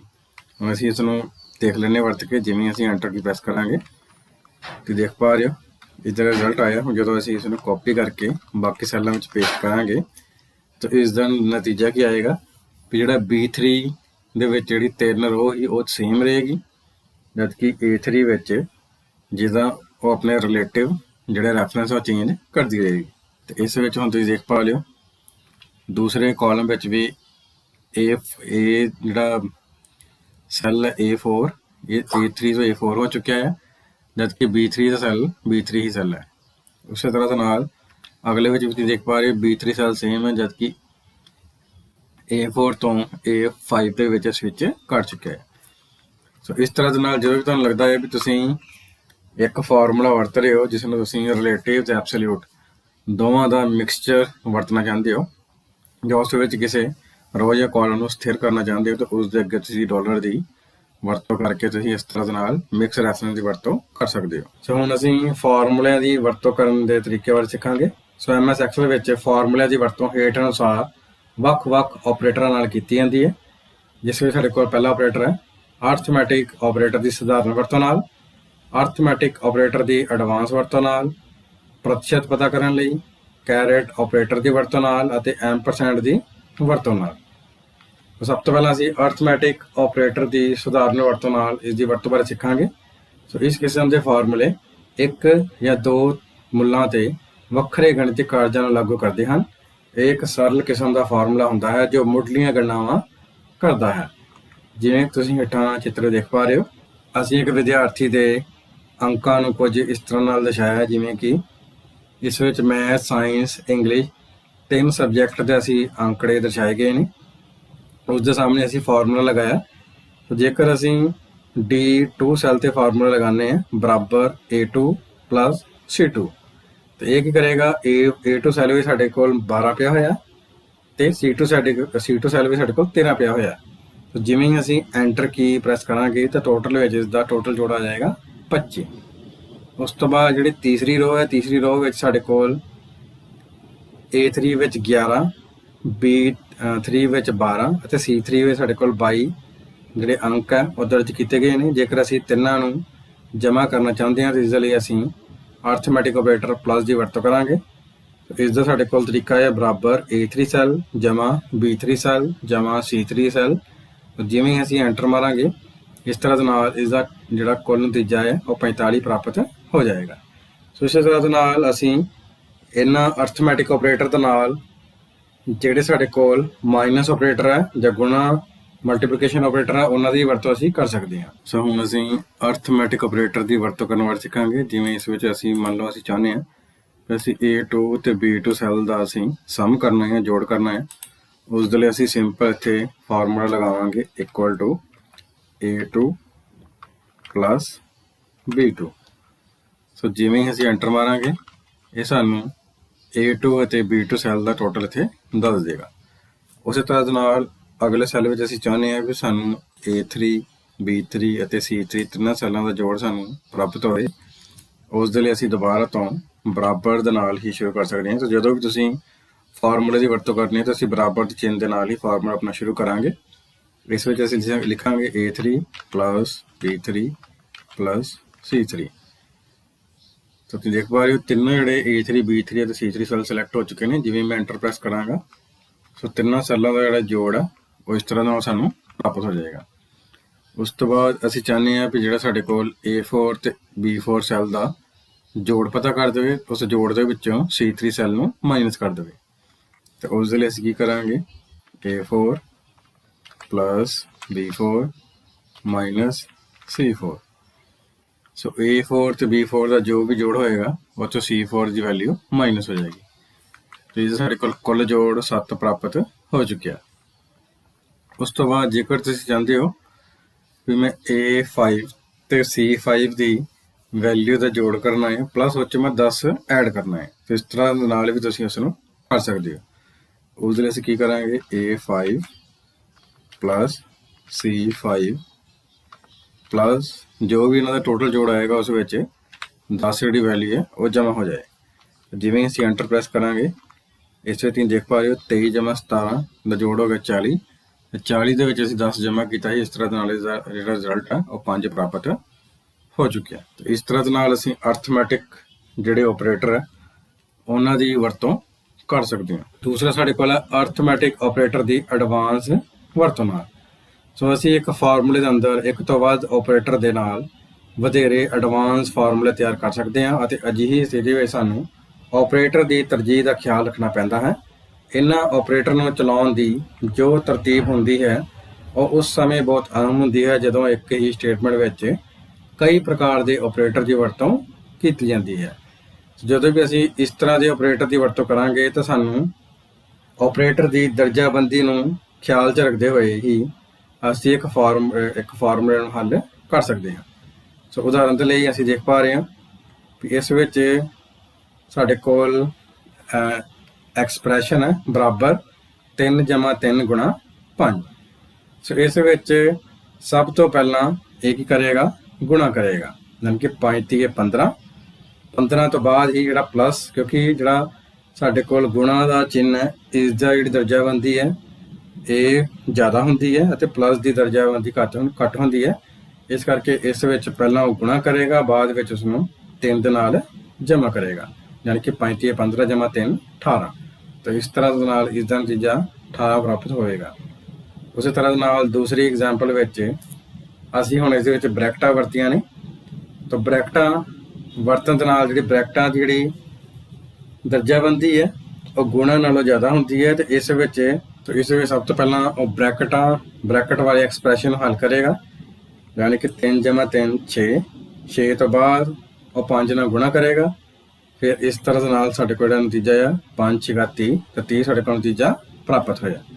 ਕਿਉਂਕਿ ਇਸ ਵਿੱਚ ਜਿਹੜੀਆਂ ਬ੍ਰੈਕਟਾਂ ਆ ਇਸ ਦਰਜਾਬੰਦੀ ਜ਼ਿਆਦਾ ਹੁੰਦੀ ਹੈ। ਇਸ ਵਿੱਚ ਪਹਿਲਾਂ ਬ੍ਰੈਕਟਾਂ ਵਾਲੇ ਐਕਸਪ੍ਰੈਸ਼ਨ ਨੂੰ ਹੱਲ ਕਰੇਗਾ, ਹੱਲ ਕਰਨ ਤੋਂ ਬਾਅਦ ਉਹ 5 ਦੇ ਨਾਲ ਗੁਣਾ ਕਰੇਗਾ। ਤੇ ਇਸ ਤਰ੍ਹਾਂ ਦੇ ਨਾਲ ਸਾਨੂੰ 30 ਜਿਹੜਾ ਨਤੀਜਾ ਆ ਪ੍ਰਾਪਤ ਹੁੰਦਾ ਹੈ। ਸੋ ਆਪਰੇਟਰ ਦੀ ਦਰਜਾਬੰਦੀ ਦੇ ਹਿਸਾਬ ਦੇ ਨਾਲ ਅਸੀਂ ਐਡਵਾਂਸ ਫਾਰਮੂਲੇ ਦੀ ਵਰਤੋਂ ਕਿਵੇਂ ਕਰ ਸਕਦੇ ਹਾਂ। ਉਸ ਦੇ ਲਈ ਸਭ ਤੋਂ ਪਹਿਲਾਂ ਅਸੀਂ ਬਰਾਬਰ ਲੈਫਟ ਪੈਰੇਂਥੀਸਿਸ A 2 ਸੈੱਲ ਸਾਡੇ ਕੋਲ, ਇਸ ਨੂੰ ਅਸੀਂ ਚਾਹੁੰਦੇ ਹਾਂ ਕਿ ਅਸੀਂ ਇਸ ਨੂੰ 10 ਨਾਲ ਗੁਣਾ ਕਰਨਾ ਹੈ। ਗੁਣਾ ਕਰਨ ਤੋਂ ਬਾਅਦ ਇਸ ਦੀ ਬ੍ਰੈਕਟ ਨੂੰ ਬੰਦ ਕਰ ਦਾਂਗੇ, ਪਲੱਸ 2 ਲਿਖ ਦਾਂਗੇ। ਇਸ ਵਿੱਚ ਕੀ ਹੋਏਗਾ, ਇਸ ਵਿੱਚ ਸਭ ਤੋਂ ਪਹਿਲਾਂ ਜਿਹੜੀਆਂ ਬ੍ਰੈਕਟ ਦੀ ਜਿਹੜੀ ਦਰਜਾਬੰਦੀ ਜ਼ਿਆਦਾ ਹੁੰਦੀ ਹੈ ਤੇ ਪਹਿਲਾਂ ਇਹ ਬ੍ਰੈਕਟ ਦੇ ਅੰਦਰ ਜਿਹੜਾ ਫਾਰਮੂਲਾ ਹੈ ਯਾਨੀ ਕਿ A2 × 10। ਸੋ ਜਿਹੜਾ ਇਨਟੂ ਯਾਨੀ ਕਿ ਗੁਣਾ ਦਾ ਜਿਹੜਾ ਆਪਰੇਟਰ ਹੈ ਇਸ ਦੀ ਜਿਹੜੀ ਦਰਜਾਬੰਦੀ ਹੈ ਪਲੱਸ ਨਾਲੋਂ ਜ਼ਿਆਦਾ ਹੁੰਦੀ ਹੈ। ਤਾਂ ਪਹਿਲਾਂ ਉਹ ਗੁਣਾ ਕਰੇਗਾ, ਗੁਣਾ ਕਰਨ ਤੋਂ ਬਾਅਦ A2 ਵਿੱਚ ਸਾਡੇ ਕੋਲ ਹੈ 19 ਗੁਣਾ 10 ਕਿੰਨਾ ਹੋ ਗਿਆ 190। 190 ਕਰਨ ਤੋਂ ਬਾਅਦ ਇਹ 2 ਨੂੰ ਇਸ ਵਿੱਚ ਐਡ ਕਰੇਗਾ। ਤਾਂ ਜਿਵੇਂ ਹੀ ਅਸੀਂ ਐਂਟਰ ਕਰਾਂਗੇ ਹੁਣ ਤੁਸੀਂ ਦੇਖ ਪਾ ਰਹੇ ਹੋ ਕਿ ਸਭ ਤੋਂ ਪਹਿਲਾਂ ਜਿਹੜਾ ਬ੍ਰੈਕਟ ਵਾਲਾ ਫਾਰਮੂਲਾ ਸੀ ਉਸ ਨੂੰ ਸੋਲਵ ਕੀਤਾ ਗਿਆ, ਉਸ ਤੋਂ ਬਾਅਦ ਇਸ ਵਿੱਚ 2 ਅੰਕ ਨੂੰ ਐਡ ਕੀਤਾ ਗਿਆ। ਉਸ ਤੋਂ ਬਾਅਦ ਅਸੀਂ ਇਸ ਦੀ ਇੱਕ ਹੋਰ ਐਗਜ਼ਾਮਪਲ ਲੈਂਦੇ equal to bracket left parenthesis ਅਸੀਂ ਲਿਖਦੇ ਹਾਂ A3 ਪਲੱਸ B3 ਬ੍ਰੈਕਟ ਬੰਦ ਇੰਟੂ 10। ਸੋ ਇਸ ਵਿੱਚ ਵੀ ਜਿਹੜੀ ਪੈਰੇਂਥੀਸਿਸ ਹੈ ਇਸ ਦੀ ਜਿਹੜੀ ਦਰਜਾਬੰਦੀ ਉਹ ਜ਼ਿਆਦਾ ਹੁੰਦੀ ਹੈ। ਇਸ ਕਰਕੇ ਉਹ ਸਭ ਤੋਂ ਪਹਿਲਾਂ ਪੈਰੇਂਥੀਸਿਸ ਦੇ ਅੰਦਰ A3 ਜਮਾ B3 ਯਾਨੀ ਕਿ A3 ਵਿੱਚ ਸਾਡੇ ਕੋਲ 21 ਮੁੱਲ ਹੈ ਤੇ B3 ਵਿੱਚ 24 ਮੁੱਲ ਹੈ। 21 ਤੇ 24 45। ਪਹਿਲਾਂ ਇਹਨਾਂ ਨੂੰ ਜੋੜ ਕਰੇਗਾ, ਜੋੜ ਕਰਨ ਤੋਂ ਬਾਅਦ ਜਦੋਂ ਬ੍ਰੈਕਟ ਓਪਨ ਹੋ ਜਾਏਗੀ ਫਿਰ ਇਹਨੂੰ 10 ਦੇ ਨਾਲ ਗੁਣਾ ਕਰ ਦੇਗਾ। ਸੋ ਇਸ ਤਰ੍ਹਾਂ ਦੇ ਨਾਲ ਜਿਹੜਾ 450 ਮੁੱਲ ਹੈ ਉਹ ਸਾਨੂੰ ਪ੍ਰਾਪਤ ਹੋ ਚੁੱਕਿਆ। ਇਸੇ ਤਰ੍ਹਾਂ ਦੇ ਨਾਲ ਅਸੀਂ ਹੁਣ ਇੱਕ ਹੋਰ ਐਗਜ਼ਾਮਪਲ ਦੇਖ ਲੈਂਦੇ ਹਾਂ equal to A4 × 2 plus B4 × 5। तो इस विच हुण तुहानूं तुसीं देख ही पा रहे हो भी प्लस ते गुणा दे विच जिहड़ी गुणा की दर्जाबंदी है वो ज़्यादा हुंदी है। इस करके इस विच सब तो पहला ये गुणा करेगा, गुणा करन तो बाद जो भी दोनों का जोड़ आएगा उसनूं आपस में प्लस कर देगा। जिदा A4 भी साढ़े को 17 है, 17 दूना 34। सो B4 सैल भी साढ़े को 13 है। सो 13 5 65। सो 65 ते 34 नूं जमा करन तो बाद साढ़े को इसका कुल जोड़ 99 प्राप्त हो चुका है। तो इस तरह के नाल जिहड़े ऑपरेटर असीं वरतांगे उस ऑपरेटर की दर्जाबंदी के मुताबिक ਜਦੋਂ भी ਅਸੀਂ ਫਾਰਮੂਲੇ ਵਿੱਚ ਉਸ ਦੀ ਵਰਤੋਂ ਕਰਾਂਗੇ ਸੋ ਦਰਜਾਬੰਦੀ ਦੇ ਮੁਤਾबिक ਉਹ ਕੀ ਕਰੇਗਾ ਤੁਹਾਡੇ ਫਾਰਮੂਲੇ ਨੂੰ ਹੱਲ ਕਰੇਗਾ। ਅਗਲਾ ਸਾਡੇ ਕੋਲ ਟੌਪਿਕ ਹੈ ਪ੍ਰਤੀਸ਼ਤ ਪਤਾ ਕਰਨ ਲਈ। ਸੋ MS ਐਕਸਲ ਵਰਕਸ਼ੀਟ ਵਿੱਚ ਪ੍ਰਤੀਸ਼ਤ ਦੀ ਵਰਤੋਂ ਕਰਕੇ ਅਸੀਂ ਕਿਸੇ ਵੀ ਵਿਦਿਆਰਥੀ ਦੇ ਨਤੀਜਾ ਕਾਰਡ ਅਨੁਸਾਰ ਪ੍ਰਾਪਤ ਪ੍ਰਤੀਸ਼ਤ ਅੰਕ ਨੂੰ ਪਤਾ ਕਰ ਸਕਦੇ ਹਾਂ, ਜਿਸ ਨੂੰ ਪਤਾ ਕਰਨ ਦਾ ਫਾਰਮੂਲਾ ਹੈ ਅੰਕਾਂ ਦੀ ਪ੍ਰਤੀਸ਼ਤ ਬਰਾਬਰ ਪ੍ਰਾਪਤ ਅੰਕ ਗੁਣਾ 100 ਬਟਾ ਕੁੱਲ ਅੰਕ। ਸੋ ਇਸ ਤਰ੍ਹਾਂ ਦੇ ਨਾਲ ਅਸੀਂ ਕਿਸੇ ਵੀ ਵਿਦਿਆਰਥੀ ਦੇ ਅੰਕਾਂ ਦੀ ਪ੍ਰਤੀਸ਼ਤ ਪਤਾ ਕਰ ਸਕਦੇ ਹਾਂ। ਹੁਣ ਅਸੀਂ ਅੰਕਾਂ ਦੀ ਪ੍ਰਤੀਸ਼ਤ ਕੱਢਣ ਬਾਰੇ ਸਿੱਖਾਂਗੇ। तो जिवें तुसीं देख पा रहे हो पहले सैल में असीं अंकां दी प्रतिशत कढ़नी है। तो अंकां दी प्रतिशत कढ़न दा साडे कोल फार्मूला है प्राप्त अंक बटा कुल अंक गुणा 100। सो इस फार्मूले की वरतों करते हुए असीं अंकां दी प्रतिशत नूं कढ़ सकते हैं। सो इस विच असीं अंकां दी प्रतिशत नूं किवें कढ़ांगे, इस विच सब तो पहला असीं लिख सकते हैं बराबर लिखण तो बाद लैफ्ट ब्रैकेट ओपन करके असीं लिखांगे A2 plus B2 plus C2 लिखण तो बाद असीं इस नूं 100 नाल गुणा करन तो बाद इस नूं कुल अंक जाने कि 150 दे नाल भाग कर देंगे। तो साडे कोल इन्हां दी जिहड़ी कुल प्रतिशत है वो आ जाएगी। तो इस तरह नाल असीं इस फार्मूले नूं बाकी सैलां विच कॉपी करके इन्हां दी भी प्रतिशत इस तरह दे नाल पता कर सकते हैं। सो ये साडे कोल फार्मूला सी भी असीं किसी दिते गए अंकां दी जिहड़ी प्रतिशत है वो किवें कढ़ सकते हैं। तो चौथा साडे कोल फार्मूले की वरतों विच अगला ऑपरेटर है कैरेट ऑपरेटर की वरतों नाल। सो कैरेट ऑपरेटर किसी भी दिते गए मुल की घात ਪਤਾ ਕਰਨ ਲਈ ਵਰਤਿਆ ਜਾਂਦਾ ਹੈ। ਇਹ ਆਪਰੇਟਰ ਦੋ ਆਪਰੈਂਡ ਦੇ ਵਿਚਕਾਰ ਲਿਖਿਆ ਜਾਂਦਾ ਹੈ, ਜਿਵੇਂ ਕਿ ਬਰਾਬਰ a ਕੈਰਟ b। ਤਾਂ ਇਹ a ਦੀ ਪਾਵਰ b ਦੀ ਗਣਨਾ ਕਰੇਗਾ। ਜਿਵੇਂ ਕਿ ਤੁਸੀਂ ਹੇਠਾਂ ਚਿੱਤਰ ਵਿੱਚ ਦੇਖ ਪਾ ਰਹੇ ਹੋ, ਪਹਿਲਾਂ ਸਾਡੇ ਕੋਲ ਵੈਲਿਊ ਹੈ, ਵੈਲਿਊ ਤੋਂ ਬਾਅਦ ਅਗਲਾ ਕਾਲਮ ਹੈ ਪਾਵਰ, ਪਾਵਰ ਤੋਂ ਬਾਅਦ ਫਾਰਮੂਲਾ। ਤਾਂ ਫਾਰਮੂਲੇ ਬਾਅਦ ਇਸਦਾ ਨਤੀਜਾ ਜਾਂ ਰਿਜ਼ਲਟ ਕੀ ਹੋਏਗਾ। ਸੋ ਜਿਹੜਾ ਪਹਿਲਾ ਸਾਡੇ ਕੋਲ ਦੂਜੀ ਰੋ ਹੈ, ਦੂਜੀ ਰੋ ਵਿੱਚ ਇਸ ਦੀ ਵੈਲਿਊ ਹੈ 2 ਤੇ ਪਾਵਰ ਹੈ ਇਸਦੀ 2। ਸੋ 2 ਦੀ ਪਾਵਰ 2 ਯਾਨੀ ਕਿ 2 ਨੂੰ ਆਪਾਂ 2 ਵਾਰ ਗੁਣਾ ਕਰਾਂਗੇ, 2 ਦੂਣੀ 4। ਤੁਸੀਂ ਦੇਖ ਪਾ ਰਹੇ ਹੋ ਇਸਦਾ ਫਾਰਮੂਲਾ ਅਸੀਂ ਕਿਵੇਂ ਲਗਾਵਾਂਗੇ, ਬਰਾਬਰ a2 cell carat b2 cell. ਤਾਂ ਇਸ ਦਾ ਸਾਡੇ ਕੋਲ ਨਤੀਜਾ 4 ਪ੍ਰਾਪਤ ਹੋਏਗਾ। ਉਸੇ ਤਰ੍ਹਾਂ ਨਾਲ ਤੀਸਰੀ ਰੋ ਵਿੱਚ ਇਸ ਦੀ ਵੈਲਿਊ ਹੈ 3 ਅਤੇ ਇਸ ਦੀ ਪਾਵਰ ਵੀ ਹੈ 3। ਸੋ 3 ਦੀ ਪਾਵਰ 3 ਯਾਨੀ ਕਿ 3 ਨੂੰ 3 ਦੇ ਨਾਲ 3 ਵਾਰੀ ਗੁਣਾ ਕਰਨਾ ਹੈ, 3 ਤੀਏ 9 ਤੇ 9 ਤੀਏ 27।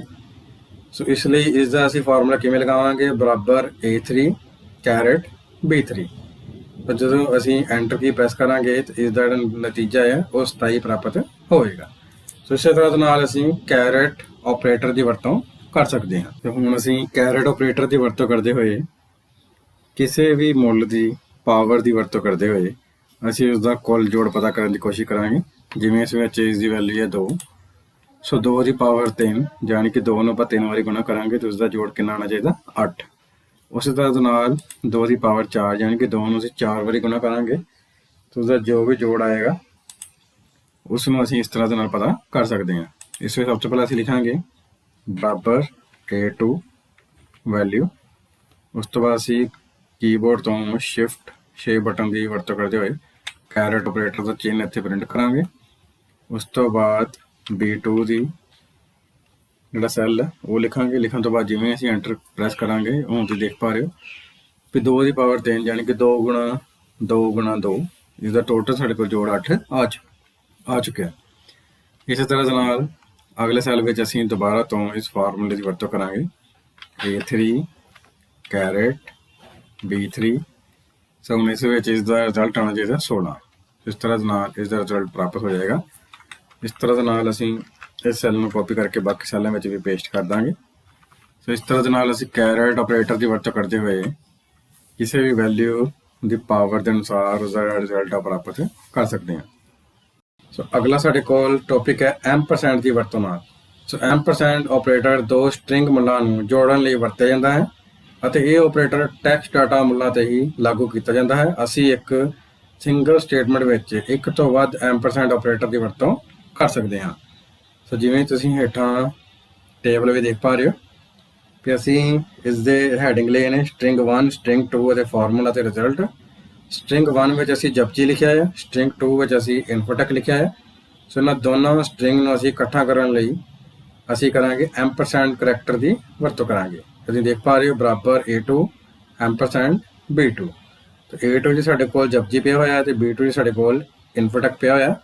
ਸੋ ਜਿਵੇਂ ਹੀ ਮੈਂ ਐਂਟਰ ਕੀ ਪ੍ਰੈਸ ਕਰਾਂਗਾ, ਜਿਵੇਂ ਤੁਸੀਂ ਰਿਜ਼ਲਟ 'ਚ ਦੇਖ ਪਾ ਰਹੇ ਹੋ ਜਪਜੀ ਇਨਫੋਟੈਕ ਜਿਹੜਾ ਦੋ ਸਟ੍ਰਿੰਗ ਨੇ ਉਹ ਇਕੱਠੀਆਂ ਸਾਨੂੰ ਕੁਝ ਇਸ ਤਰ੍ਹਾਂ ਦੇ ਨਾਲ ਇਕੱਠੀਆਂ ਦਿਖਾਈ ਦੇਣਗੀਆਂ। ਉਸੇ ਤਰ੍ਹਾਂ ਦੇ ਨਾਲ ਅਗਲੀ ਰੋ ਵਿੱਚ ਸਾਡੇ ਕੋਲ A3 ਸੈੱਲ ਵਿੱਚ ਕੰਪਿਊਟਰ ਸਟ੍ਰਿੰਗ ਪਿਆ ਹੋਇਆ ਅਤੇ B3 ਸੈੱਲ ਵਿੱਚ ਸਾਇੰਸ ਪਿਆ ਹੋਇਆ।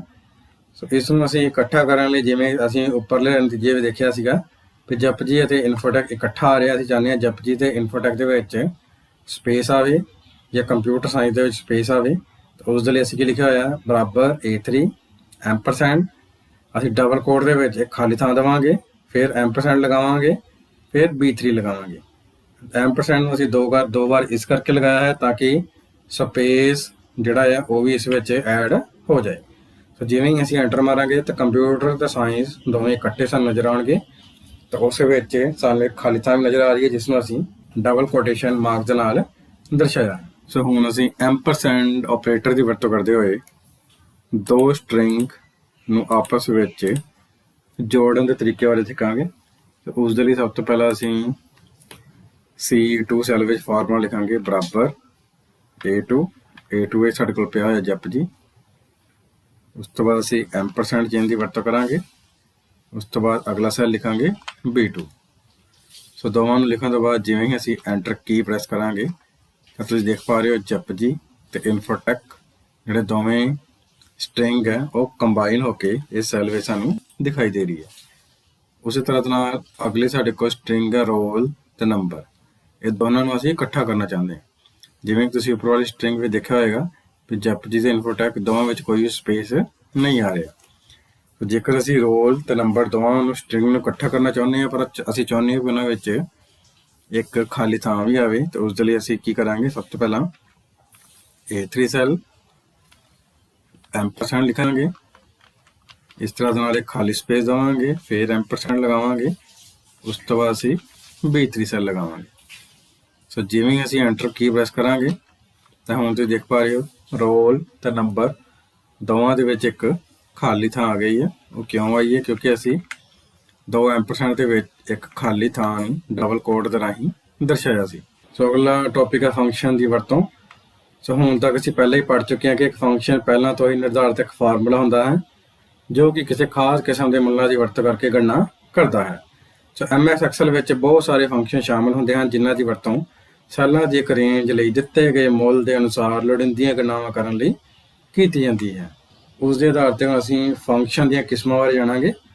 ਸੋ ਫੰਕਸ਼ਨ ਦੀ ਪਹਿਲੀ ਕਿਸਮ ਹੈ ਗਣਿਤਿਕ ਫੰਕਸ਼ਨ, ਦੂਸਰੀ ਹੈ ਕੰਡੀਸ਼ਨਲ ਫੰਕਸ਼ਨ, ਤੀਸਰੀ ਹੈ ਸਟ੍ਰਿੰਗ ਫੰਕਸ਼ਨ, ਚੌਥੀ ਹੈ ਸਾਡੇ ਕੋਲ ਡੇਟ ਫੰਕਸ਼ਨ।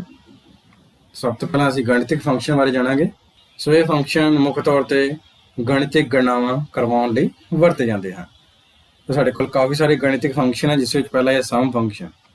ਸੋ ਇਹ ਫੰਕਸ਼ਨ ਮੁੱਖ ਤੌਰ 'ਤੇ ਦਿੱਤੇ ਗਏ ਸੈੱਲਾਂ ਜਾਂ ਸੈੱਲਾਂ ਦੀ ਰੇਂਜ ਦੇ ਮੁੱਲਾਂ ਦਾ ਜੋੜ ਪਤਾ ਕਰਨ ਲਈ ਵਰਤਿਆ ਜਾਂਦਾ ਹੈ। ਅਤੇ ਇਸ ਦਾ ਸਿੰਟੈਕਸ ਹੈ, ਸਿੰਟੈਕਸ ਸਾਨੂੰ ਦੱਸਦਾ ਹੈ ਕਿ ਅਸੀਂ ਇਸ ਨੂੰ ਵਰਤ ਕਿਵੇਂ ਸਕਦੇ ਹਾਂ। ਸੋ ਸਮ ਫੰਕਸ਼ਨ ਨੂੰ ਵਰਤਣ ਦਾ ਸਿੰਟੈਕਸ ਹੈ ਬਰਾਬਰ ਸਮ, ਲੈਫਟ ਪੈਰੇਂਥੀਸਿਸ, ਸੈੱਲ ਐਡਰੈਸ ਤੇ ਰਾਈਟ ਪੈਰੇਂਥੀਸਿਸ। ਸੋ ਇਸ ਵਿੱਚ ਅਸੀਂ ਸੈੱਲਾਂ ਦੀ ਉਹ ਰੇਂਜ ਲਿਖਾਂਗੇ ਜਿੱਥੋਂ ਤੋਂ ਲੈ ਕੇ ਅਸੀਂ ਜਿੱਥੋਂ ਤੱਕ ਉਹਨਾਂ ਸੈੱਲਾਂ ਦਾ ਜਿਹੜਾ ਜੋੜ ਹੈ ਉਹ ਪਤਾ ਕਰਨਾ ਚਾਹੁੰਦੇ ਹਾਂ।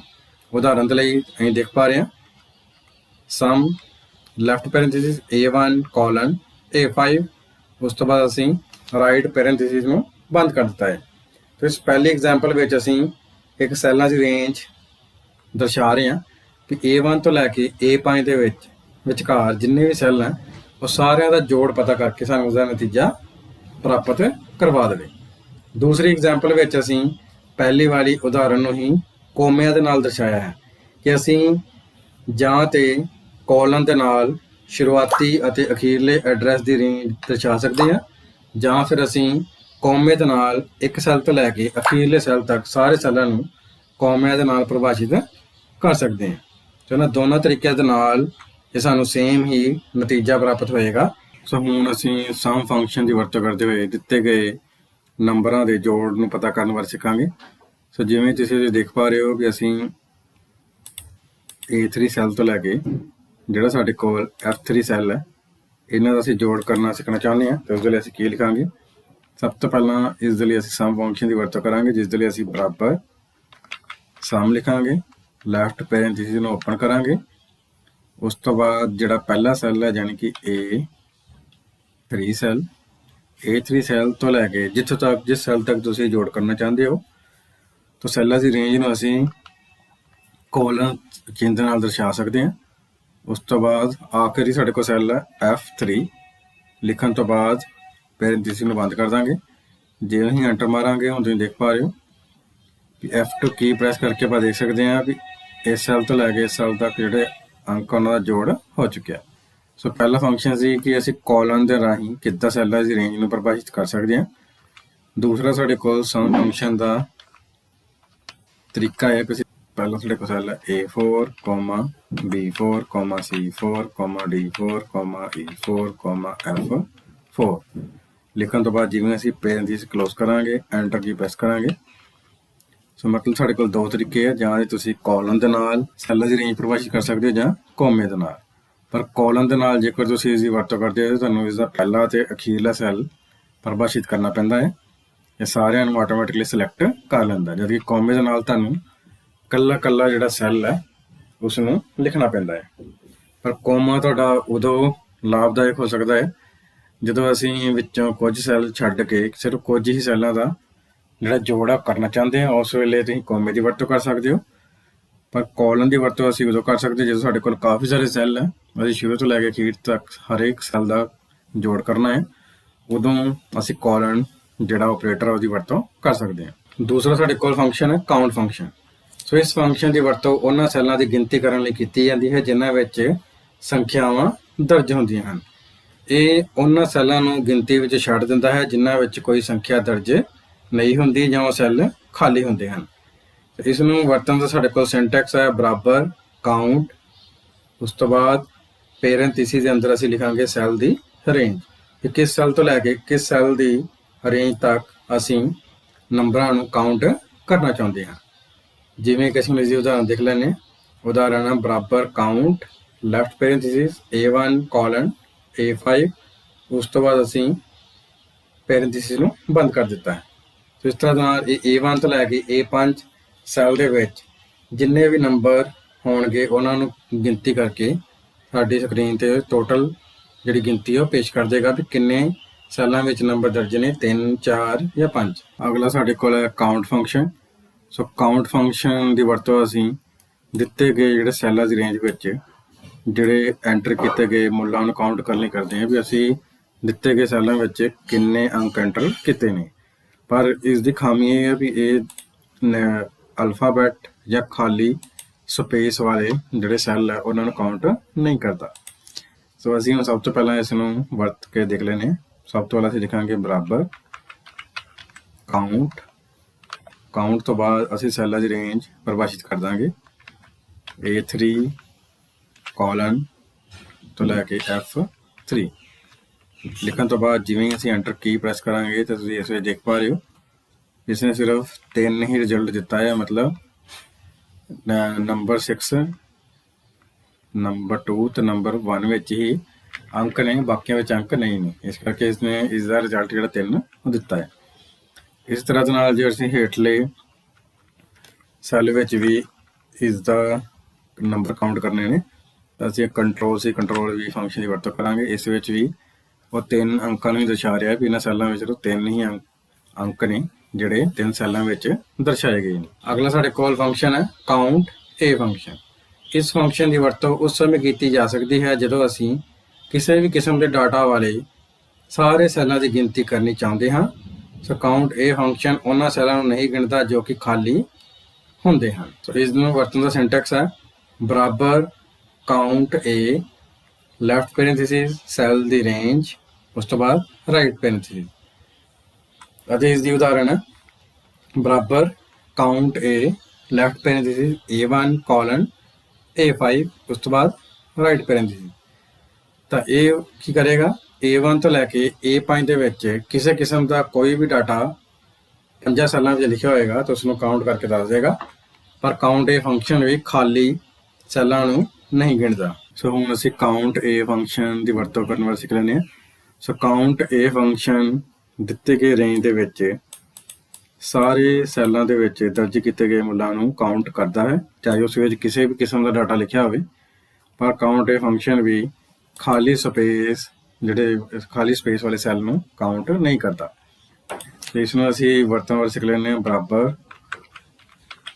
ਕਾਊਂਟ A, ਉਸ ਤੋਂ ਬਾਅਦ ਸੈੱਲਾਂ ਦੀ ਅਸੀਂ ਰੇਂਜ ਦੇਵਾਂਗੇ A3 ਕੋਲਨ ਕਿੱਥੋਂ ਤੱਕ, F3 ਤੱਕ। ਸੋ ਬ੍ਰੈਕਟ ਨੂੰ ਕਲੋਜ਼ ਕਰ ਦਾਂਗੇ। ਜਿਵੇਂ ਐਂਟਰ ਪ੍ਰੈਸ ਕਰਾਂਗੇ ਤਾਂ ਹੁਣ ਤੁਸੀਂ ਦੇਖ ਪਾ ਰਹੇ ਹੋ ਵੀ ਇਹਦਾ ਜਿਹੜਾ ਰਿਜ਼ਲਟ ਆ ਸਾਨੂੰ 5 ਪ੍ਰਾਪਤ ਹੋਇਆ, ਕਿਉਂਕਿ ਇਸ ਵਿੱਚ ਇਸਨੇ 3 ਜਿਹੜੇ ਨੰਬਰ ਵਾਲੇ ਸੈੱਲ ਹੈ ਤੇ 2 ਸਾਡੇ ਕੋਲ ਅਲਫਾਬੈਟ ਵਾਲੇ ਸੈੱਲ ਹੈ। ਤਾਂ ਸਾਰਿਆਂ ਦਾ ਟੋਟਲ ਜਿਹੜਾ 5 ਇਸਨੇ ਸਾਨੂੰ ਦਰਸਾ ਦਿੱਤਾ ਹੈ। ਉਸੇ ਤਰ੍ਹਾਂ ਦੇ ਨਾਲ ਜੇਕਰ ਅਸੀਂ ਹੇਠਲੇ ਸੈੱਲ ਵਿੱਚ ਸੈੱਲ ਦੇ ਫਾਰਮੂਲਾ ਕਾਪੀ ਕਰਕੇ ਪੇਸਟ ਕਰਦੇ ਹਾਂ ਤਾਂ ਇਸ ਵਿੱਚ ਤੁਸੀਂ ਦੇਖ ਪਾ ਰਹੇ ਹੋ ਕਿ ਇਸ ਵਿੱਚ ਉਸਨੇ ਜਿਹੜਾ 6 ਮੁੱਲ ਹੈ ਸਾਨੂੰ ਵਾਪਸ ਭੇਜਿਆ ਹੈ। ਵੀ ਟੋਟਲ 6 ਸੈੱਲ ਜਿਨ੍ਹਾਂ ਵਿੱਚ ਕੁਝ ਨਾ ਕੁਝ ਮੁੱਲ ਐਂਟਰ ਕੀਤੇ ਹੋਏ ਨੇ। ਚੌਥਾ ਸਾਡੇ ਕੋਲ ਫੰਕਸ਼ਨ ਹੈ ਕਾਊਂਟ ਬਲੈਂਕ ਫੰਕਸ਼ਨ। ਇਸ ਫੰਕਸ਼ਨ ਦੀ ਵਰਤੋਂ ਉਸ ਸਮੇਂ ਕੀਤੀ ਜਾ ਸਕਦੀ ਹੈ ਜਦੋਂ ਅਸੀਂ ਬਹੁਤ ਸਾਰੇ ਸੈੱਲਾਂ ਵਿੱਚੋਂ ਖਾਲੀ ਸੈੱਲਾਂ ਦੀ ਗਿਣਤੀ ਕਰਨਾ ਚਾਹੁੰਦੇ ਹਾਂ।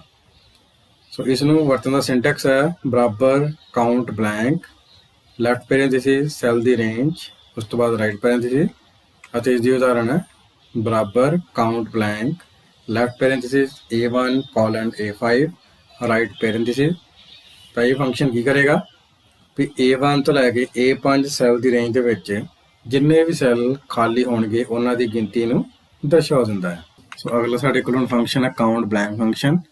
ਕਾਊਂਟ ਬਲੈਂਕ ਫੰਕਸ਼ਨ ਦਿੱਤੇ ਗਏ ਸੈੱਲਾਂ ਦੀ ਰੇਂਜ ਵਿੱਚ ਸਿਰਫ ਜਿਹੜੇ ਖਾਲੀ ਸੈੱਲ ਨੇ ਉਹਨਾਂ ਨੂੰ ਹੀ ਕਾਊਂਟ ਕਰਨ ਲਈ ਵਰਤਿਆ ਜਾਂਦਾ ਹੈ। ਤੇ ਇਸ ਨੂੰ ਅਸੀਂ ਹੁਣ ਵਰਤ ਕੇ ਦੇਖਾਂਗੇ। ਇਕੁਅਲ ਟੂ ਕਾਊਂਟ ਬਲੈਂਕ, ਉਸ ਤੋਂ ਬਾਅਦ ਅਸੀਂ ਸੈੱਲਾਂ ਦੀ ਰੇਂਜ ਪਰਿਭਾਸ਼ਿਤ ਕਰਾਂਗੇ। ਸੈੱਲਾਂ ਦੀ ਰੇਂਜ ਪਰਿਭਾਸ਼ਿਤ ਕਰਨ ਤੋਂ ਬਾਅਦ ਜਿਵੇਂ ਅਸੀਂ ਐਂਟਰ ਕੀ ਪ੍ਰੈਸ ਕਰਾਂਗੇ ਤਾਂ ਇਸ ਵਿੱਚ ਦੇਖ ਪਾ ਰਹੇ ਹੋ ਸਿਰਫ ਜਿਹੜਾ D3 ਸੈੱਲ ਹੈ ਇਹ ਖਾਲੀ ਹੈ, ਇਸ ਕਰਕੇ ਇਸਨੇ ਇਸ ਦਾ ਰਿਜ਼ਲਟ ਦੇ ਦਿੱਤਾ 1। ਸੋ ਕਾਊਂਟ ਬਲੈਂਕ ਫੰਕਸ਼ਨ ਦੀ ਵਰਤੋਂ ਅਸੀਂ ਉਦੋਂ ਕਰਾਂਗੇ ਜਦੋਂ ਦਿੱਤੇ ਗਏ ਸੈੱਲਾਂ ਦੀ ਰੇਂਜ ਵਿੱਚ ਜਿਹੜੇ ਖਾਲੀ ਸੈੱਲ ਨੇ ਉਹਨਾਂ ਨੂੰ ਅਸੀਂ ਕਾਊਂਟ ਕਰਨਾ ਚਾਹੁੰਦੇ ਹਾਂ। ਪੰਜਵਾਂ ਸਾਡੇ ਕੋਲ ਫੰਕਸ਼ਨ ਹੈ ਐਵਰੇਜ ਫੰਕਸ਼ਨ। ਇਸ ਫੰਕਸ਼ਨ ਦੀ ਵਰਤੋਂ ਉਸ ਸਮੇਂ ਕੀਤੀ ਜਾ ਸਕਦੀ ਹੈ ਜਦੋਂ ਅਸੀਂ ਸੈੱਲਾਂ ਜਾਂ ਸੈੱਲਾਂ ਦੀ ਰੇਂਜ ਤੇ ਨਿਰਧਾਰਿਤ ਸਮੂਹ ਦੀ ਔਸਤ ਪਤਾ ਕਰਨੀ ਚਾਹੁੰਦੇ ਹਾਂ। ਅਤੇ ਇਸ ਦਾ ਸਿੰਟੈਕਸ ਹੈ ਬਰਾਬਰ average left parenthesis cell range right parenthesis. ਉਸ ਤੋਂ ਬਾਅਦ ਦੀ ਉਦਾਹਰਨ ਹੈ ਬਰਾਬਰ average left parenthesis A1 colon A5 right parenthesis. ਤਾਂ ਇਹ ਕੀ ਕਰੇਗਾ, A1 ਤੋਂ ਲੈ ਕੇ A5 ਸੈੱਲ ਦੇ ਵਿੱਚ ਜਿੰਨੇ ਵੀ ਮੁੱਲ ਨੇ ਉਹ ਸਾਰੇ ਮੁੱਲਾਂ ਦਾ ਜੋੜ ਕਰਨ ਤੋਂ ਬਾਅਦ ਉਸ ਨੂੰ ਸੈੱਲਾਂ ਦੇ ਨੰਬਰ ਦੇ ਹਿਸਾਬ ਨਾਲ ਡਿਵਾਈਡ ਕਰ ਦੇਗਾ। ਜਿਵੇਂ ਕਿ ਇਸ ਵਿੱਚ 5 ਸੈੱਲ ਨੇ ਤਾਂ A1 ਤੋਂ A5 ਸੈੱਲਾਂ ਦਾ ਜੋੜ ਕਰਨ ਤੋਂ ਬਾਅਦ ਉਸ ਨੂੰ 5 ਨਾਲ ਭਾਗ ਕਰਨ ਤੋਂ ਬਾਅਦ ਜਿੰਨਾ ਉਸਦਾ ਨਤੀਜਾ ਆਏਗਾ ਉਹ ਸਾਡੀ ਸਕਰੀਨ ਤੇ ਦਿਖਾ ਦੇਗਾ। ਸੋ ਹੁਣ ਅਸੀਂ ਐਵਰੇਜ ਫੰਕਸ਼ਨ ਦੀ ਵਰਤੋਂ ਕਰਨ ਬਾਰੇ ਸਿੱਖਦੇ ਹਾਂ। ਸੋ ਐਵਰੇਜ ਫੰਕਸ਼ਨ ਕਿਵੇਂ ਕੰਮ ਕਰਦਾ ਹੈ ਕਿ ਜਿੰਨੇ ਵੀ ਸਾਡੇ ਕੋਲ ਸੈੱਲਾਂ ਦੀ ਰੇਂਜ ਹੈ, ਜਿਵੇਂ ਇਸ ਵਿੱਚ 6 ਅੰਕ ਦਿੱਤੇ ਗਏ ਨੇ, 6 ਅੰਕਾਂ ਦਾ ਜੋੜ ਕਰਨ ਤੋਂ ਬਾਅਦ ਇਸ ਨੂੰ 6 ਦੇ ਨਾਲ ਅਸੀਂ ਭਾਗ ਕਰ ਦਿਆਂਗੇ। ਇਸ ਤਰ੍ਹਾਂ ਦੇ ਨਾਲ ਐਵਰੇਜ ਫੰਕਸ਼ਨ ਕੰਮ ਕਰਦਾ ਹੈ। ਸੋ ਐਵਰੇਜ ਫੰਕਸ਼ਨ ਵਰਤਣ ਲਈ ਅਸੀਂ ਫਾਰਮੂਲਾ ਵਰਤਾਂਗੇ equal to average bracket open, ਉਸ ਤੋਂ ਬਾਅਦ A3 ਸੈੱਲ ਤੋਂ ਲੈ ਕੇ ਸੈੱਲਾਂ ਦੀ ਰੇਂਜ ਹੈ F3 ਤੱਕ। ਇਸ ਨੂੰ ਇਸ ਦੀ ਬ੍ਰੈਕਟ ਬੰਦ ਕਰ ਦਾਂਗੇ। ਜਿਵੇਂ ਹੀ ਅਸੀਂ ਐਂਟਰ ਪ੍ਰੈਸ ਕਰਾਂਗੇ ਤਾਂ ਇਸ ਜਿਹੜਾ ਰਿਜ਼ਲਟ ਹੈ 4.166667 ਜਿਹੜਾ ਰਿਜ਼ਲਟ ਹੈ ਪ੍ਰਾਪਤ ਹੋ ਚੁੱਕਿਆ। ਉਸੇ ਤਰ੍ਹਾਂ ਨਾਲ ਇਸ ਸੈੱਲ ਨੂੰ ਅਸੀਂ ਕਾਪੀ ਕਰਕੇ ਅਗਲੇ ਸੈੱਲ ਤੇ ਵੀ ਪੇਸਟ ਕਰ ਸਕਦੇ ਹਾਂ। ਤੇ ਕੀ ਕਰੇਗਾ, ਇਸ ਤਰ੍ਹਾਂ ਦੇ ਨਾਲ ਅਸੀਂ ਦਿੱਤੇ ਗਏ ਸੈੱਲਾਂ ਦੀ ਰੇਂਜ ਦੀ ਜਿਹੜੀ ਐਵਰੇਜ ਹੈ ਉਹ ਪਤਾ ਕਰ ਸਕਦੇ ਹਾਂ। ਛੇਵਾਂ ਫੰਕਸ਼ਨ ਹੈ ਮਿਨ ਫੰਕਸ਼ਨ। ਇਸ ਫੰਕਸ਼ਨ ਦੀ ਵਰਤੋਂ ਉਸ ਸਮੇਂ ਕੀਤੀ ਜਾ ਸਕਦੀ ਹੈ ਜਦੋਂ ਅਸੀਂ ਨਤੀਜੇ ਵਜੋਂ ਸੈੱਲਾਂ ਜਾਂ ਸੈੱਲਾਂ ਦੀ ਰੇਂਜ ਵਿੱਚੋਂ ਸਭ ਤੋਂ ਛੋਟਾ ਨੰਬਰ ਪ੍ਰਾਪਤ ਕਰਨਾ ਚਾਹੁੰਦੇ ਹਾਂ। ਸੋ ਇਸ ਦਾ ਸਿੰਟੈਕਸ ਹੈ ਬਰਾਬਰ min left parenthesis cell range right parenthesis. ਅਤੇ ਇਸ ਨੂੰ ਵਰਤਣ ਦੀ ਉਦਾਹਰਨ ਹੈ ਬਰਾਬਰ min left parenthesis A1 colon A5 right parenthesis. So min function ਕੀ ਕਰੇਗਾ, A1 ਤੋਂ A5 ਸੈੱਲ ਦੇ ਵਿੱਚ ਸਭ ਤੋਂ ਛੋਟਾ ਜਿਹੜਾ ਅੰਕ ਦਰਜ ਕੀਤਾ ਹੋਏਗਾ ਉਸ ਨੂੰ ਨਤੀਜੇ ਵਜੋਂ ਪੇਸ਼ ਕਰ ਦੇਗਾ ਕਿ ਇਹਨਾਂ ਵਿੱਚੋਂ ਸਭ ਤੋਂ ਛੋਟਾ ਅੰਕ ਇਹ ਵਾਲਾ ਹੈ। ਸੋ ਹੁਣ ਅਸੀਂ ਮਿਨ ਫੰਕਸ਼ਨ ਦੀ ਵਰਤੋਂ ਕਰਨ ਬਾਰੇ ਸਿੱਖਦੇ ਹਾਂ। ਸੋ ਮਿਨ ਫੰਕਸ਼ਨ ਦਿੱਤੀ ਗਈ ਸੈੱਲਾਂ ਦੀ ਰੇਂਜ ਵਿੱਚ ਸਭ ਤੋਂ ਛੋਟੇ ਮੁੱਲ ਨੂੰ ਵਾਪਸ ਕਰਦਾ ਹੈ ਤੇ ਇਹ ਦੱਸਦਾ ਹੈ ਕਿ ਇਹਨਾਂ ਵਿੱਚ ਸਭ ਤੋਂ ਛੋਟਾ ਮੁੱਲ ਕਿਹੜਾ ਹੈ। ਸੋ ਇਸ ਨੂੰ ਅਸੀਂ ਵਰਤਾਂਗੇ ਇਕੁਅਲ ਟੂ min min, ਉਸ ਤੋਂ ਬਾਅਦ ਲੈਫਟ ਪੈਰੇਂਥੀਸਿਸ ਓਪਨ, ਉਸ ਤੋਂ ਬਾਅਦ ਅਸੀਂ ਸੈੱਲਾਂ ਦੀ ਰੇਂਜ ਦਰਸਾਵਾਂਗੇ। ਤੇ ਇਹਨਾਂ ਸੈੱਲਾਂ ਦੀ ਰੇਂਜ ਵਿੱਚ ਜਿਵੇਂ ਕਿ ਅਸੀਂ ਦੇਖ ਰਹੇ ਹਾਂ ਸਭ ਤੋਂ ਛੋਟਾ ਮੁੱਲ 1 ਹੈ ਤੇ ਇਸਨੇ 1 ਮੁੱਲ ਨੂੰ ਨਤੀਜੇ ਵਜੋਂ ਪੇਸ਼ ਕਰ ਦਿੱਤਾ। ਉਸੇ ਤਰ੍ਹਾਂ ਨਾਲ ਇਸ ਸੈੱਲ ਨੂੰ ਕਾਪੀ ਕਰਕੇ ਅਸੀਂ ਅਗਲੇ ਸੈੱਲ ਵਿੱਚ ਪੇਸਟ ਕਰਾਂਗੇ ਤੇ ਅਗਲੇ ਸੈੱਲ ਵਿੱਚ ਸਭ ਤੋਂ ਛੋਟਾ ਮੁੱਲ ਸਾਡੇ ਕੋਲ 2 ਹੈ ਤੇ 2 ਨੂੰ ਇੱਥੇ ਪਰਿਭਾਸ਼ਿਤ ਕਰ ਦੇਗਾ। ਸੋ ਇਸ ਤਰ੍ਹਾਂ ਨਾਲ ਅਸੀਂ ਦਿੱਤੀ ਗਈ ਰੇਂਜ ਵਿੱਚ ਸਭ ਤੋਂ ਛੋਟੇ ਮੁੱਲ ਨੂੰ ਜੇਕਰ ਪਤਾ ਕਰਨਾ ਚਾਹੁੰਦੇ ਹਾਂ ਤਾਂ ਉਸ ਦੇ ਲਈ ਅਸੀਂ ਮੇਨ ਫੰਕਸ਼ਨ ਦੀ ਵਰਤੋਂ ਕਰ ਸਕਦੇ ਹਾਂ। 7ਵਾਂ ਫੰਕਸ਼ਨ ਹੈ ਮੈਕਸ ਫੰਕਸ਼ਨ। ਇਸ ਫੰਕਸ਼ਨ ਦੀ ਵਰਤੋਂ ਉਸ ਸਮੇਂ ਕੀਤੀ ਜਾ ਸਕਦੀ ਹੈ ਜਦੋਂ ਅਸੀਂ ਨਤੀਜੇ ਵਜੋਂ ਸੈੱਲਾਂ ਜਾਂ ਸੈੱਲਾਂ ਦੀ ਰੇਂਜ ਵਿੱਚੋਂ ਸਭ ਤੋਂ ਵੱਡਾ ਨੰਬਰ ਪ੍ਰਾਪਤ ਕਰਨਾ ਚਾਹੁੰਦੇ ਹਾਂ ਅਤੇ ਇਸ ਨੂੰ ਵਰਤਣ ਦਾ ਸਿੰਟੈਕਸ ਹੈ ਬਰਾਬਰ Max left parenthesis cell range right parenthesis. ਅਤੇ ਇਸ ਨੂੰ ਵਰਤਣ ਦੀ ਉਦਾਹਰਨ ਹੈ ਬਰਾਬਰ Max left parenthesis A1 colon A5 right parenthesis. ਤਾਂ ਮੈਕਸ ਫੰਕਸ਼ਨ ਕੀ ਕਰੇਗਾ, A1 ਤੋਂ ਲੈ ਕੇ A5 ਸੈੱਲ ਤੱਕ ਜਿੰਨੇ ਵੀ ਨੰਬਰ ਐਂਟਰ ਕੀਤੇ ਗਏ ਨੇ ਉਹਨਾਂ ਵਿੱਚੋਂ ਸਭ ਤੋਂ ਵੱਡੇ ਨੰਬਰ ਨੂੰ ਨਤੀਜੇ ਵਜੋਂ ਪੇਸ਼ ਕਰ ਦੇਵੇਗਾ। ਅਗਲਾ ਸਾਡੇ ਕੋਲ ਫੰਕਸ਼ਨ ਹੈ ਮੈਕਸ ਫੰਕਸ਼ਨ। ਸੋ ਮੈਕਸ ਫੰਕਸ਼ਨ ਦੀ ਵਰਤੋਂ ਅਸੀਂ ਦਿੱਤੇ ਗਏ ਸੈੱਲਾਂ ਦੀ ਰੇਂਜ ਵਿੱਚ ਸਭ ਤੋਂ ਵੱਡੇ ਮੁੱਲ ਬਾਰੇ ਪਤਾ ਕਰਨ ਲਈ ਕਰਦੇ ਹਾਂ। ਇਸ ਨੂੰ ਅਸੀਂ ਕਿਵੇਂ ਵਰਤਾਂਗੇ, equal to max left parenthesis ਇਸ ਦੇ ਅੰਦਰ ਅਸੀਂ ਸੈੱਲਾਂ ਦੀ ਰੇਂਜ ਨੂੰ ਪਰਿਭਾਸ਼ਿਤ ਕਰ ਦਾਂਗੇ। ਪਰਿਭਾਸ਼ਿਤ ਕਰਨ ਤੋਂ ਬਾਅਦ ਜਿਵੇਂ ਹੀ ਐਂਟਰ ਕੀ ਪ੍ਰੈਸ ਕਰਾਂਗੇ ਤਾਂ ਤੁਸੀਂ ਦੇਖ ਪਾ ਰਹੇ ਹੋ ਇਸ ਵਿੱਚ ਸਭ ਤੋਂ ਵੱਡਾ ਜਿਹੜਾ ਮੁੱਲ ਹੈ ਉਹ 8 ਹੈ। ਸੋ 8 ਨੂੰ ਇਸਨੇ ਪੇਸ਼ ਕਰ ਦਿੱਤਾ ਹੈ। ਉਸ ਤਰ੍ਹਾਂ ਦੇ ਨਾਲ ਇਸ ਫਾਰਮੂਲੇ ਨੂੰ ਕਾਪੀ ਕਰਕੇ ਜੇਕਰ ਅਸੀਂ ਅਗਲੇ ਸੈੱਲ ਵਿੱਚ ਪੇਸਟ ਕਰਾਂਗੇ ਤਾਂ ਅਗਲੇ ਸੈੱਲ ਵਿੱਚ ਸਭ ਤੋਂ ਵੱਡਾ ਜਿਹੜਾ ਮੁੱਲ ਹੈ 9 ਹੈ। ਸੋ 9 ਨੂੰ ਸਾਨੂੰ ਇਸ ਤਰ੍ਹਾਂ ਦੇ ਨਾਲ ਸਾਡੀ ਸਕਰੀਨ ਤੇ ਆ ਚੁੱਕਿਆ। ਇਸ ਤਰ੍ਹਾਂ ਦੇ ਨਾਲ ਅਸੀਂ ਦਿੱਤੀ ਗਈ ਰੇਂਜ ਵਿੱਚ ਵੱਡੇ ਮੁੱਲ ਨੂੰ ਪਤਾ ਕਰਨ ਲਈ ਮੈਕਸ ਫੰਕਸ਼ਨ ਦੀ ਵਰਤੋਂ ਕਰ ਸਕਦੇ ਹਾਂ। 8ਵਾਂ ਸਾਡੇ ਕੋਲ ਫੰਕਸ਼ਨ ਹੈ ਰੈਂਕ ਫੰਕਸ਼ਨ।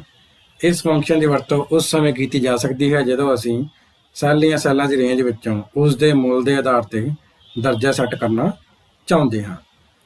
ਅਤੇ ਇਸ ਦਾ ਵਰਤਣ ਦਾ ਸਿੰਟੈਕਸ ਹੈ ਬਰਾਬਰ ਰੈਂਕ ਅਤੇ left parenthesis cell range comma value right parenthesis. ਅਤੇ ਇਸ ਨੂੰ ਵਰਤਣ ਦੀ ਉਦਾਹਰਨ ਹੈ equal to rank left parenthesis A1 colon A5 comma 2। So ਇਹ ਫੰਕਸ਼ਨ ਰੈਂਕ ਦੇ ਮੁਤਾਬਕ A1 ਤੋਂ A5 ਸੈੱਲ ਵਿੱਚ ਸਾਰਿਆਂ ਅੰਕੜਿਆਂ ਨੂੰ ਸੈੱਟ ਕਰ ਦਿੰਦਾ ਹੈ। ਸੋ ਹੁਣ ਅਸੀਂ ਰੈਂਕ ਫੰਕਸ਼ਨ ਦੀ ਵਰਤੋਂ ਕਰਨ ਬਾਰੇ ਸਿੱਖਦੇ ਹਾਂ। ਰੈਂਕ ਫੰਕਸ਼ਨ ਦਿੱਤੇ ਗਏ ਅੰਕਾਂ ਦੇ ਮੁੱਲਾਂ ਦੇ ਹਿਸਾਬ ਦੇ ਨਾਲ ਉਹਨਾਂ ਦੀ ਦਰਜਾਬੰਦੀ ਸੈੱਟ ਕਰ ਦਿੰਦਾ ਹੈ। ਸੋ ਜਿਹੜਾ ਸਭ ਤੋਂ ਵੱਡਾ ਮੁੱਲ ਹੋਏਗਾ ਉਸ ਨੂੰ 1 ਰੈਂਕ ਦੇਵੇਗਾ ਅਤੇ ਸਭ ਤੋਂ ਛੋਟੇ ਨੰਬਰ ਨੂੰ ਸਭ ਤੋਂ ਹੇਠਲਾ ਰੈਂਕ ਦਿੱਤਾ ਜਾਂਦਾ ਹੈ। ਜਿਵੇਂ ਇਸ ਲਿਸਟ ਵਿੱਚ ਸਭ ਤੋਂ ਵੱਡਾ ਅੰਕ 9 ਹੈ ਤਾਂ 9 ਨੂੰ 1 ਰੈਂਕ ਦਿੱਤਾ ਜਾਏਗਾ ਤਾਂ ਸਭ ਤੋਂ ਛੋਟੇ ਵਾਲੇ ਅੰਕ ਨੂੰ ਸਭ ਤੋਂ ਅਖੀਰਲਾ ਰੈਂਕ ਦੇ ਦਿੱਤਾ ਜਾਂਦਾ ਹੈ। ਇਸ ਨੂੰ ਅਸੀਂ ਵਰਤਾਂਗੇ ਕਿਵੇਂ? ਪਹਿਲੇ ਬਰਾਬਰ ਰੈਂਕ ਤੋਂ ਬਾਅਦ ਅਸੀਂ A8 ਸੈੱਲ ਲਿਖਾਂਗੇ ਜਿਸ ਦਾ ਅਸੀਂ ਰੈਂਕ ਪਤਾ ਕਰਨਾ ਚਾਹੁੰਦੇ ਹਾਂ। ਉਸ ਤੋਂ ਬਾਅਦ ਅਸੀਂ ਐਬਸੋਲੂਟ ਰੈਫਰੈਂਸ ਦਾ ਡਾਲਰ ਵਰਤਾਂਗੇ। ਇਹ ਸਾਡੇ ਕੋਲ ਕਾਲਮ ਹੈ। ਉਸ ਤੋਂ ਬਾਅਦ ਫਿਰ ਡਾਲਰ ਤੇ 8 ਸਾਡੇ ਕੋਲ ਸੈੱਲ ਹੈ।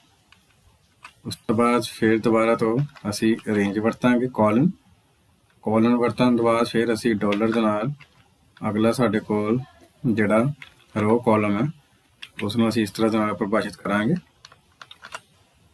ਸੋ ਜਿਵੇਂ ਹੀ ਐਂਟਰ ਮਾਰਾਂਗੇ ਤੇ ਇਸਨੇ 4 ਨੰਬਰ ਦਾ ਜਿਹੜਾ ਰੈਂਕ ਹੈ ਉਹ 8 ਦੇ ਦਿੱਤਾ ਹੈ। ਸੋ ਇਸ ਫਾਰਮੂਲੇ ਨੂੰ ਹੁਣ ਕਾਪੀ ਕਰਕੇ ਬਾਕੀ ਸੈੱਲਾਂ ਤੇ ਪੇਸਟ ਕਰ ਲੈਂਦੇ ਹਾਂ।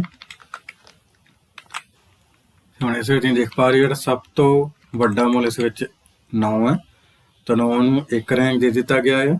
8 ਅੰਕ ਨੂੰ 2 ਰੈਂਕ ਦੇ ਦਿੱਤਾ ਗਿਆ ਹੈ। ਉਸੇ ਤਰ੍ਹਾਂ ਦੇ ਨਾਲ ਜਿਹੜਾ 7 ਅੰਕ ਹੈ ਇਸ ਨੂੰ 4, ਉਸ ਤੋਂ ਬਾਅਦ ਜਿਹੜਾ 6 ਅੰਕ ਹੈ ਉਸ ਨੂੰ 5 ਅਤੇ ਜਿਹੜਾ 5 ਅੰਕ ਹੈ ਉਸ ਨੂੰ 6 ਰੈਂਕ। ਇਸ ਤਰ੍ਹਾਂ ਦੇ ਨਾਲ ਦਰਜਾਬੰਦੀ ਕਰਨ ਲਈ ਅਸੀਂ ਰੈਂਕ ਫੰਕਸ਼ਨ ਦੀ ਵਰਤੋਂ ਕਰ ਸਕਦੇ ਹਾਂ। 9ਵਾਂ ਫੰਕਸ਼ਨ ਲਾਰਜ ਫੰਕਸ਼ਨ। ਇਸ ਫੰਕਸ਼ਨ ਦੀ ਵਰਤੋਂ ਉਸ ਸਮੇਂ ਕੀਤੀ ਜਾ ਸਕਦੀ ਹੈ ਜਦੋਂ ਅਸੀਂ ਸੈੱਲ ਜਾਂ ਸੈੱਲਾਂ ਦੀ ਰੇਂਜ ਵਿੱਚੋਂ n ਦਰਜੇ ਦਾ ਵੱਡਾ ਨੰਬਰ ਪ੍ਰਾਪਤ ਕਰਨਾ ਚਾਹੁੰਦੇ ਹਾਂ।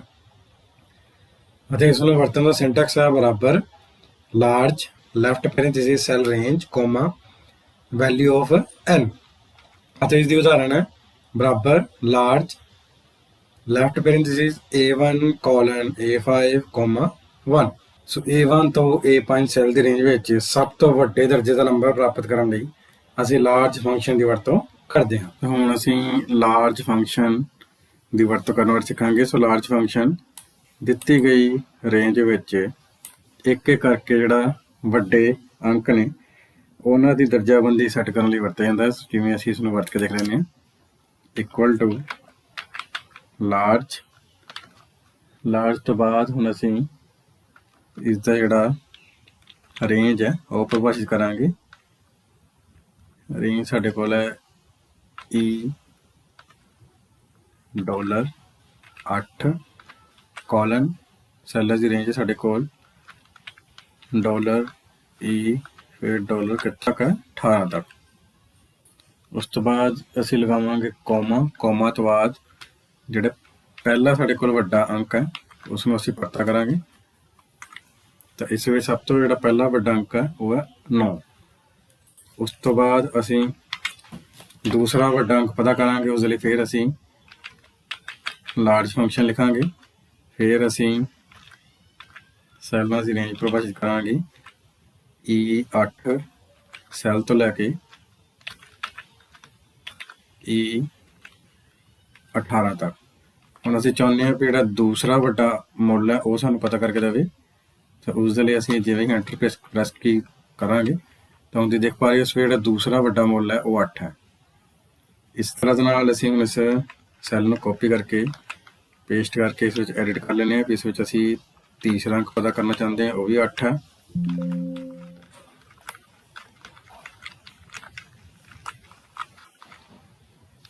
ਤੀਸਰੇ ਤੋਂ ਬਾਅਦ ਚੌਥਾ ਅੰਕ ਸਾਡੇ ਕੋਲ 7 ਹੈ। ਚੌਥੇ ਤੋਂ ਬਾਅਦ ਪੰਜਵਾਂ ਅੰਕ ਸਾਡੇ ਕੋਲ 6 ਹੈ। ਛੇਵਾਂ ਸਾਡੇ ਕੋਲ 5 ਹੈ। ਸੱਤਵਾਂ ਸਾਡੇ ਕੋਲ ਵੀ 5 ਹੈ। ਅੱਠਵਾਂ ਅੰਕ ਸਾਡੇ ਕੋਲ 4 ਹੈ। ਨੌਵਾਂ ਅੰਕ ਵੀ ਸਾਡੇ ਕੋਲ 4 ਹੈ। 10ਵਾਂ ਵੀ 4 ਹੈ ਤੇ 11ਵਾਂ ਵੀ 4। ਸੋ ਇਸ ਤਰ੍ਹਾਂ ਦੇ ਨਾਲ ਅਸੀਂ ਦਿੱਤੇ ਗਏ ਸੈੱਲਾਂ ਦੀ ਰੇਂਜ ਵਿੱਚ ਪਹਿਲੇ ਤੋਂ ਲੈ ਕੇ ਅਖੀਰ ਤੱਕ ਨੰਬਰਾਂ ਦੇ ਵੱਡੇ ਤੋਂ ਛੋਟੇ ਆਰਡਰ ਦੇ ਵਿੱਚ ਪ੍ਰਾਪਤ ਕਰ ਸਕਦੇ ਹਾਂ। ਦੂਜਾ ਸਾਡੇ ਕੋਲ ਫੰਕਸ਼ਨ ਹੈ, 10ਵਾਂ ਸਾਡੇ ਕੋਲ ਫੰਕਸ਼ਨ ਹੈ ਰਾਉਂਡ ਫੰਕਸ਼ਨ। ਸੋ ਇਸ ਫੰਕਸ਼ਨ ਦੀ ਵਰਤੋਂ ਅੰਕਾਂ ਦੇ ਮੁੱਲ ਨੂੰ ਇੱਕ ਖਾਸ ਦਸ਼ਮਲਵ ਦੇ ਅੰਕਾਂ ਤੱਕ ਦੀ ਸੰਖਿਆ ਦੇ ਅਨੁਸਾਰ ਸੈੱਟ ਕਰ ਦਿੰਦਾ ਹੈ। ਜੇਕਰ ਅਸੀਂ ਅੰਕਾਂ ਦੀ ਸੰਖਿਆ ਨੈਗੇਟਿਵ ਦੇਵਾਂਗੇ ਤਾਂ ਇਹ 10 ਦੇ ਹਿਸਾਬ ਨਾਲ ਦਸ਼ਮਲਵ ਤੋਂ ਪਹਿਲਾਂ ਦੇ ਅੰਕਾਂ ਨੂੰ ਰਾਉਂਡ ਕਰ ਦਿੰਦਾ ਹੈ। ਅਤੇ ਇਸ ਨੂੰ ਵਰਤਣ ਦਾ ਸਿੰਟੈਕਸ ਹੈ ਬਰਾਬਰ round left parenthesis cell address comma round value right parenthesis. ਅਤੇ ਇਸ ਨੂੰ ਵਰਤਣ ਦੀ ਉਦਾਹਰਣ ਹੈ ਬਰਾਬਰ round left parenthesis A5 2 right parenthesis. So ਇਸ ਵਿੱਚ ਦੱਸ ਰਿਹਾ ਹੈ ਵੀ ਜੋ ਵੀ A5 ਦੇ ਵਿੱਚ ਅੰਕੜੇ ਦਿੱਤੇ ਗਏ ਹੋਣਗੇ ਸੋ ਪੁਆਇੰਟ ਤੋਂ ਬਾਅਦ ਸਿਰਫ 2 ਹੀ ਅੰਕਾਂ ਨੂੰ ਇਹ ਉੱਥੇ ਨਤੀਜੇ ਵਿੱਚ ਪੇਸ਼ ਕਰੇਗਾ। ਅਗਲਾ ਸਾਡੇ ਕੋਲ ਫੰਕਸ਼ਨ ਹੈ ਰਾਉਂਡ ਫੰਕਸ਼ਨ। ਸੋ ਰਾਉਂਡ ਫੰਕਸ਼ਨ ਦੀ ਵਰਤੋਂ ਅਸੀਂ ਉਦੋਂ ਕਰਦੇ ਹਾਂ ਜਦੋਂ ਅਸੀਂ ਪੁਆਇੰਟ ਤੋਂ ਬਾਅਦ ਕਿੰਨੇ ਅੰਕਾਂ ਤੱਕ ਵੈਲਿਊ ਨੂੰ ਅਸੀਂ ਰਿਜ਼ਲਟ ਦੇ ਤੌਰ ਤੇ ਪਰਿਭਾਸ਼ਿਤ ਕਰਨਾ ਚਾਹੁੰਦੇ ਹਾਂ, ਉਸ ਵੇਲੇ ਅਸੀਂ ਰਾਉਂਡ ਦੀ ਵਰਤੋਂ ਕਰ ਸਕਦੇ ਹਾਂ। ਸੋ ਜੇਕਰ ਅਸੀਂ ਪੁਆਇੰਟ ਤੋਂ ਬਾਅਦ ਕਿਸੇ ਵੀ ਵੈਲਿਊ ਨੂੰ ਨਹੀਂ ਦਰਸਾਉਣਾ ਚਾਹੁੰਦੇ ਤਾਂ ਅਸੀਂ -2 ਦੀ ਵਰਤੋਂ ਕਰਾਂਗੇ। ਤਾਂ ਉਸ ਵਿੱਚ ਕਿਵੇਂ ਕਰਾਂਗੇ ਹੁਣ ਅਸੀਂ ਵਰਤ ਕੇ ਦੇਖ ਲੈਂਦੇ ਹਾਂ। ਸਭ ਤੋਂ ਪਹਿਲਾਂ ਅਸੀਂ ਇਸ ਵਿੱਚ ਬਰਾਬਰ ਰਾਉਂਡ ਫੰਕਸ਼ਨ ਲਿਖਾਂਗੇ। ਉਸ ਤੋਂ ਬਾਅਦ ਅਸੀਂ ਉਸ ਸੈੱਲ ਦਾ ਐਡਰੈਸ ਲਿਖਾਂਗੇ, ਜਿਵੇਂ ਸਾਡੇ ਕੋਲ ਇਸ ਵਿੱਚ ਸੈੱਲ ਹੈ H8 ਕੋਮਾ। ਹੁਣ ਇਸ ਵਿੱਚ ਅਸੀਂ ਉਹ ਵੈਲਿਊ ਲਿਖਾਂਗੇ ਜੋ ਅਸੀਂ ਪੁਆਇੰਟ ਤੋਂ ਬਾਅਦ ਜਿੰਨਾ ਡਿਜਿਟ ਲੈਣਾ ਚਾਹੁੰਦੇ ਹਾਂ।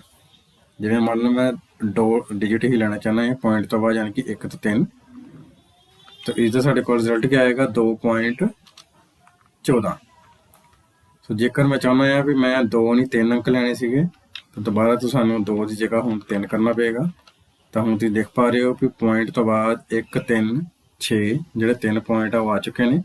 ਲਾਸਟ ਵਿੱਚ 6 ਇਸ ਕਰਕੇ ਆਇਆ ਕਿਉਂਕਿ 5 ਤੋਂ ਬਾਅਦ ਜਿਹੜੀ ਵੈਲਿਊ ਵੱਡੀ ਹੈ, ਇਸ ਕਰਕੇ ਉਹਦਾ ਅੰਕ 5 ਵਿੱਚ ਹੀ ਪਲੱਸ ਕਰ ਦਿੱਤਾ ਗਿਆ। ਉਸੇ ਤਰ੍ਹਾਂ ਦੇ ਨਾਲ ਅਗਲੇ ਸੈੱਲ ਵਿੱਚ ਵੀ ਹੁਣ ਅਸੀਂ ਚਾਹੁੰਦੇ ਹਾਂ ਵੀ ਇਸ ਵਿੱਚ ਅਸੀਂ ਇਸ ਵੈਲਿਊ ਨੂੰ ਵੀ ਰਾਉਂਡ ਅਪ ਕਰਨਾ ਹੈ।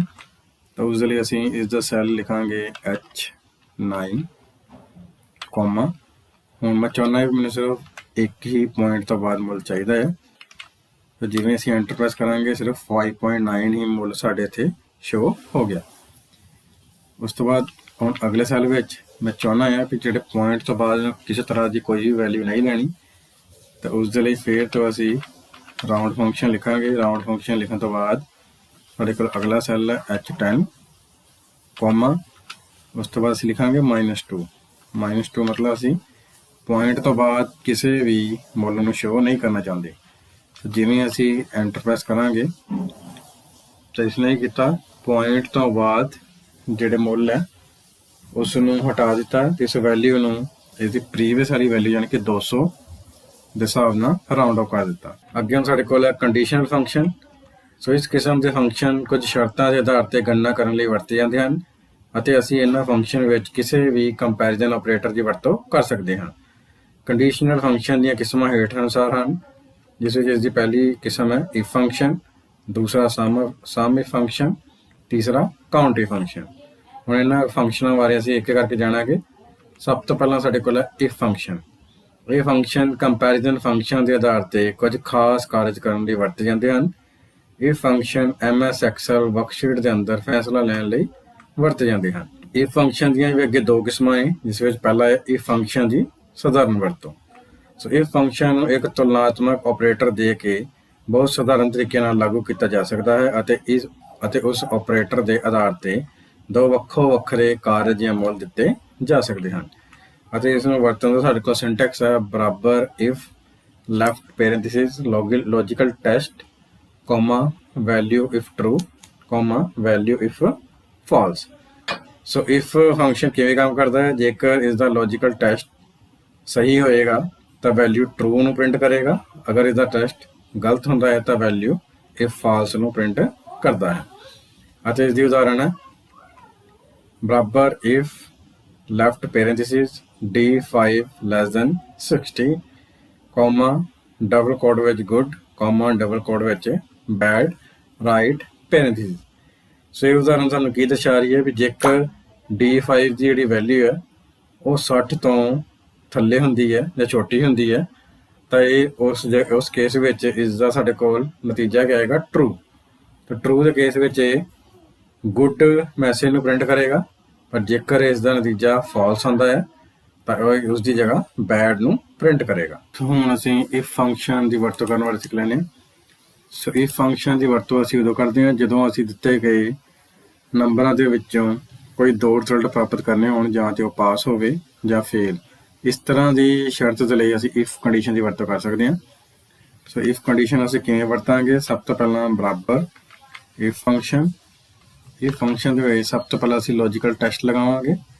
ਲੌਜੀਕਲ ਟੈਸਟ ਵਿੱਚ ਅਸੀਂ ਮੈਂਸ਼ਨ ਕਰਾਂਗੇ ਵੀ ਜੇਕਰ A3 ਸੈੱਲ ਹੈ ਉਸ ਦਾ ਜਿਹੜਾ ਮੁੱਲ ਹੈ ਉਹ ਸਾਡੇ ਕੋਲ 33 ਤੋਂ ਹੇਠਾਂ ਨੂੰ 33 ਤੋਂ ਥੱਲੇ ਨੰਬਰ ਆਉਂਦੇ ਨੇ ਤਾਂ ਅਸੀਂ ਉਸ ਨੂੰ ਕੀ ਮੰਨ ਕੇ ਚੱਲਾਂਗੇ ਫੇਲ। ਯਾਨੀ ਕਿ ਪਹਿਲੀ ਵੈਲਿਊ ਕੀ ਹੈ, ਜੇਕਰ ਇਹ ਕੰਡੀਸ਼ਨ ਟਰੂ ਹੁੰਦੀ ਹੈ ਤਾਂ ਉਹ ਫੇਲ ਹੋਏਗਾ, ਤੇ ਜੇਕਰ ਇਹ ਕੰਡੀਸ਼ਨ ਗਲਤ ਹੁੰਦੀ ਹੈ ਤਾਂ ਉਹ ਕੀ ਦੱਸੇਗਾ ਵੀ ਸਟੂਡੈਂਟ ਪਾਸ ਹੈ। ਸੋ ਕਹਿਣ ਦਾ ਭਾਵ ਜੇਕਰ ਵਿਦਿਆਰਥੀ ਦਾ ਨੰਬਰ 33 ਤੋਂ ਘੱਟ ਨੇ ਤਾਂ ਉਹ ਫੇਲ ਹੋਏਗਾ, ਤੇ ਜੇਕਰ ਇਹ ਕੰਡੀਸ਼ਨ ਫਾਲਸ ਹੁੰਦੀ ਹੈ ਤਾਂ ਹਰ ਵਾਰ ਉਹ ਪਾਸ ਹੀ ਪ੍ਰਿੰਟ ਕਰੇਗਾ। ਤੁਸੀਂ ਐਂਟਰ ਪ੍ਰੈਸ ਕਰਾਂਗੇ ਤੇ ਇਸ ਵਿੱਚ ਜਿਹੜੇ ਨੰਬਰ ਹੈ ਉਹ 33 ਤੋਂ ਘੱਟ ਨਹੀਂ ਹੈ, ਮਤਲਬ ਕੰਡੀਸ਼ਨ ਫਾਲਸ ਹੋ ਗਈ। ਸੋ ਫਾਲਸ ਹੋਣ ਦੇ ਕੇਸ ਵਿੱਚ ਉਹ ਕੀ ਕਰੇਗਾ, ਪਾਸ ਪ੍ਰਿੰਟ ਕਰੇਗਾ। ਤਾਂ ਹੁਣ ਅਸੀਂ ਸੈੱਲ ਨੂੰ ਕਾਪੀ ਕਰਕੇ ਬਾਕੀ ਸੈੱਲਾਂ 'ਚ ਲਗਾ ਕੇ ਦੇਖ ਲੈਂਦੇ ਹਾਂ ਤੇ ਕਿਸ ਵਿੱਚ ਇਹ ਕੰਡੀਸ਼ਨ ਟਰੂ ਹੁੰਦੀ ਹੈ। ਤੇ ਇਸ ਵਿੱਚ ਤੁਸੀਂ ਦੇਖ ਪਾ ਰਹੇ ਹੋ ਜਿਹੜੀ ਦੂਜੀ ਕੰਡੀਸ਼ਨ ਹੈ ਇਸ ਵਿੱਚ 33 ਤੋਂ ਥੱਲੇ ਨੰਬਰ ਨੇ, ਇਸ ਕਰਕੇ ਫੇਲ ਆ ਰਿਹਾ। ਬਾਕੀ ਸਾਰੇ ਨੰਬਰ 33 ਤੋਂ ਬਰਾਬਰ ਨਹੀਂ, ਉਸ ਤੋਂ ਜ਼ਿਆਦਾ ਨਹੀਂ, ਇਸ ਕਰਕੇ ਸਾਰੇ 'ਚ ਪਾਸ ਦਰਸਾ ਰਿਹਾ। ਦੂਜਾ ਸਾਡੇ ਕੋਲ ਇਫ ਦਾ ਫੰਕਸ਼ਨ ਹੈ। ਇਹ ਫੰਕਸ਼ਨ ਕੰਪਲੈਕਸ ਕੰਡੀਸ਼ਨਿੰਗ ਦੀ ਵਰਤੋਂ ਸੋ MS ਐਕਸਲ ਵਿੱਚ ਲਾਗੂ ਕੀਤੇ ਜਾਣ ਵਾਲੇ ਕਿਸੇ ਵੀ ਗੁੰਝਲਦਾਰ ਕਾਰਜ ਲਈ ਵੀ ਇਫ ਫੰਕਸ਼ਨ ਦੀ ਵਰਤੋਂ ਕੀਤੀ ਜਾ ਸਕਦੀ ਹੈ। ਅਤੇ ਇਸ ਨੂੰ ਵਰਤੋਂ ਦਾ ਸਿੰਟੈਕਸ ਹੈ ਬਰਾਬਰ if left parenthesis logical test comma value if true comma value if false right parenthesis. ਹੁਣ ਅਸੀਂ ਇਸ ਦੀ ਉਦਾਹਰਨ ਦੇਖ ਲੈਂਦੇ ਹਾਂ।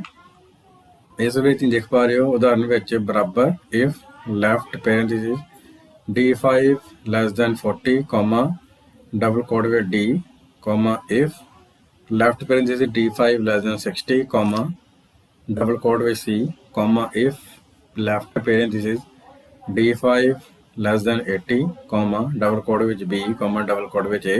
ਤਿੰਨੋਂ ਪੈਰੇਂਥੀਸਿਸ ਨੂੰ ਅਸੀਂ ਲਾਸਟ ਵਿੱਚ ਕਲੋਜ਼ ਕਰ ਦਿੱਤਾ ਹੈ।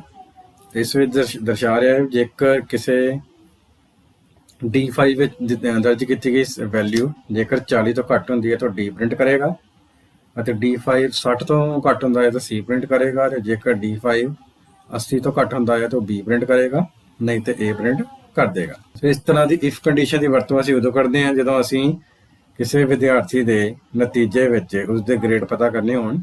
ਜੇਕਰ ਉਸਦੇ ਅੰਕ 40 ਤੋਂ ਹੇਠਾਂ ਨੇ ਤਾਂ D ਗ੍ਰੇਡ ਨਾਲ ਦਰਸਾਏਗਾ, ਜੇਕਰ ਕਿਸੇ ਵਿਦਿਆਰਥੀ ਦੇ ਅੰਕ 60 ਤੋਂ ਘੱਟ ਨੇ ਤਾਂ ਉਹ ਸਾਨੂੰ C ਗ੍ਰੇਡ ਨਾਲ ਦਰਸਾਏਗਾ, ਅਤੇ ਕਿਸੇ ਵਿਦਿਆਰਥੀ ਦੇ ਅੰਕ 80 ਤੋਂ ਹੇਠਾਂ ਨੇ ਤਾਂ ਉਸ ਦੀ ਜਗ੍ਹਾ B ਅੰਕ ਨੂੰ ਦਰਸਾਏਗਾ। ਪਰ ਜੇਕਰ ਇਹਨਾਂ 'ਚ ਕੋਈ ਵੀ ਕੰਡੀਸ਼ਨ ਨਹੀਂ ਹੈ, ਇਸਦਾ ਮਤਲਬ ਉਸਦੇ ਅੰਕ 80 ਤੋਂ ਜ਼ਿਆਦਾ ਨੇ, ਤਾਂ ਉਸ ਕੇਸ ਵਿੱਚ ਉਹ A ਨੂੰ ਪ੍ਰਿੰਟ ਕਰੇਗਾ। ਸੋ ਇਸ ਤਰ੍ਹਾਂ ਦੇ ਨਾਲ ਅਸੀਂ ਇਹ ਫੰਕਸ਼ਨ ਦੀ ਵਰਤੋਂ ਕਰਕੇ ਨਤੀਜੇ ਸ਼ੀਟ ਵਿੱਚ ਗ੍ਰੇਡ ਪਤਾ ਕਰ ਸਕਦੇ ਹਾਂ। ਸੋ ਐਕਸਲ ਦੇ ਵਿੱਚ ਜੇਕਰ ਅਸੀਂ ਦਿੱਤੇ ਗਏ ਨੰਬਰਾਂ ਦੀ ਗ੍ਰੇਡਿੰਗ ਪਤਾ ਕਰਨਾ ਚਾਹੁੰਦੇ ਹਾਂ ਤਾਂ ਅਸੀਂ ਨੈਸਟਡ ਇਫ ਦੀ ਵਰਤੋਂ ਕਰ ਸਕਦੇ ਹਾਂ। ਉਸ ਦੇ ਲਈ ਅਸੀਂ ਇਫ ਦੇ ਅੰਦਰ ਇੱਕ ਹੋਰ ਇਫ ਇਸ ਤਰ੍ਹਾਂ ਦੇ ਨਾਲ, ਜਦ ਤੱਕ ਸਾਡੀ ਜਿਹੜੀ ਕੰਡੀਸ਼ਨ ਆ ਪੂਰੀ ਨਹੀਂ ਹੁੰਦੀ ਉਨੀ ਦੇਰ ਤੱਕ ਅਸੀਂ ਉਨੀਆਂ ਇਫ ਕੰਡੀਸ਼ਨਾਂ ਲਗਾ ਸਕਦੇ ਹਾਂ। ਇਸ ਦੇ ਲਈ ਸਭ ਤੋਂ ਪਹਿਲਾਂ ਅਸੀਂ ਇਫ ਕੰਡੀਸ਼ਨ ਲਗਾ ਰਹੇ ਹਾਂ।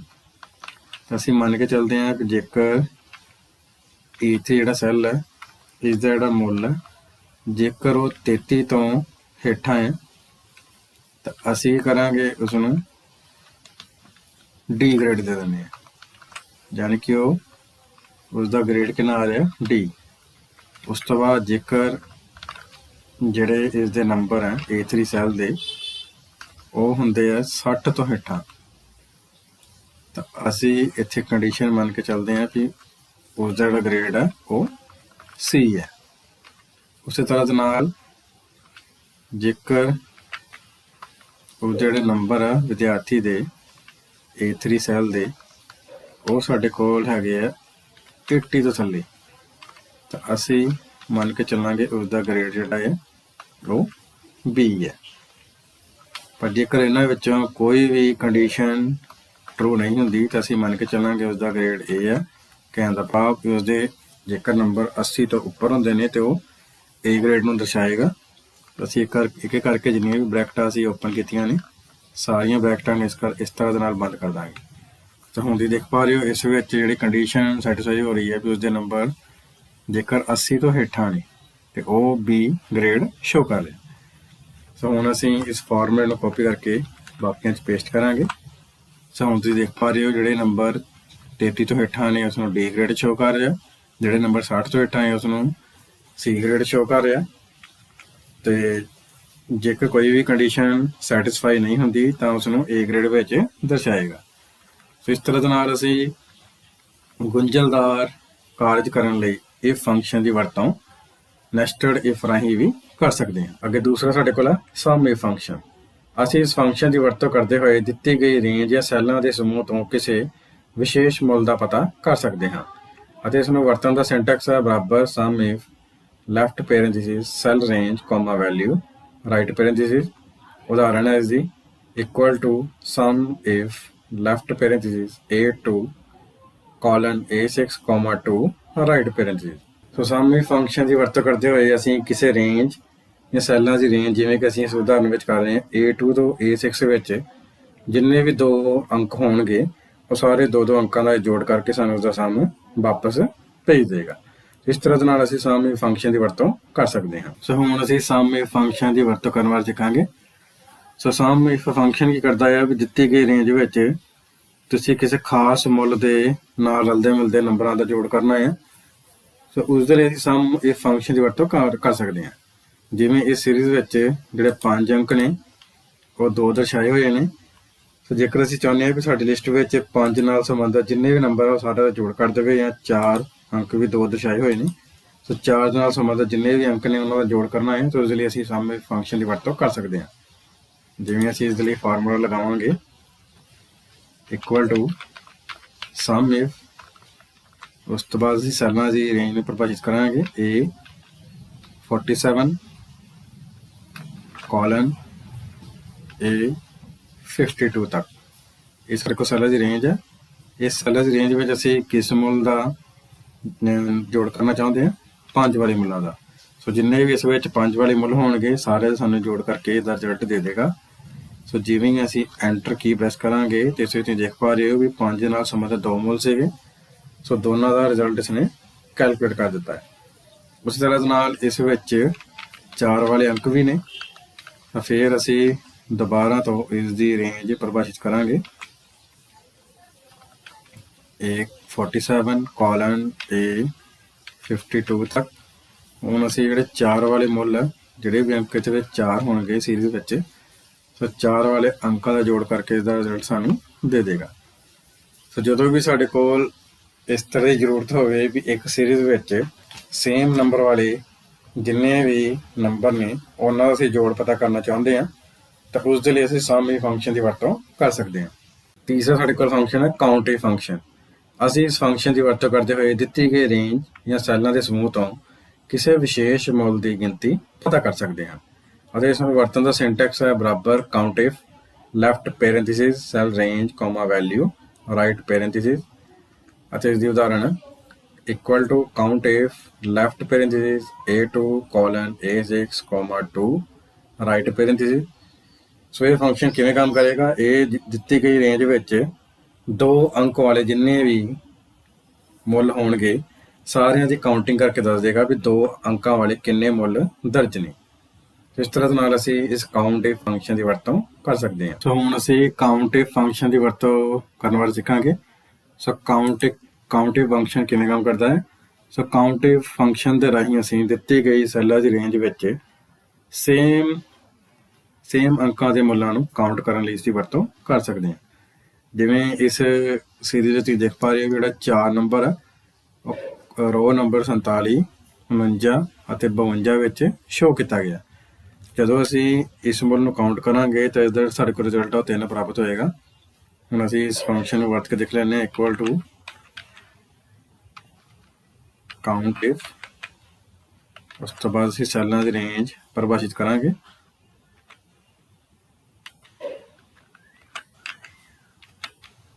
ਕੋਮਾ, ਹੁਣ ਅਸੀਂ ਜਿਹੜੇ ਮੁੱਲ ਨੂੰ ਕਾਊਂਟ ਕਰਨਾ ਚਾਹੁੰਦੇ ਹਾਂ 4, ਉਸ ਤੋਂ ਬਾਅਦ ਅਸੀਂ ਬ੍ਰੈਕਟ ਨੂੰ ਬੰਦ ਕਰ ਦਾਂਗੇ। ਬ੍ਰੈਕਟ ਨੂੰ ਬੰਦ ਕਰਨ ਤੋਂ ਬਾਅਦ ਜਿਵੇਂ ਹੀ ਅਸੀਂ ਐਂਟਰ ਕੀ ਪ੍ਰੈਸ ਕਰਾਂਗੇ ਤਾਂ ਹੁਣ ਤੁਸੀਂ ਦੇਖ ਪਾ ਰਹੇ ਹੋ ਇਸ ਵਿੱਚ ਜਿਹੜੇ 4 ਨੰਬਰ ਵਾਲੇ ਮੁੱਲ ਕਿੰਨੇ ਨੇ, 3। ਉਸੇ ਤਰ੍ਹਾਂ ਦੇ ਨਾਲ ਅਸੀਂ 5 ਅੰਕਾਂ ਵਾਲੇ ਮੁੱਲਾਂ ਨੂੰ ਵੀ ਕਾਊਂਟ ਕਰਨਾ ਚਾਹੁੰਦੇ ਹਾਂ। ਉਸ ਲਈ ਦੁਬਾਰਾ ਤੋਂ ਅਸੀਂ ਇਸ ਦੀ ਸੈੱਲਾਂ ਦੀ ਰੇਂਜ ਨੂੰ ਪਰਿਭਾਸ਼ਿਤ ਕਰਾਂਗੇ। ਹੁਣ ਕਿਸ ਮੁੱਲ ਨੂੰ ਕਾਊਂਟ ਕਰਨਾ ਚਾਹੁੰਦੇ ਹਾਂ, 5 ਨੂੰ।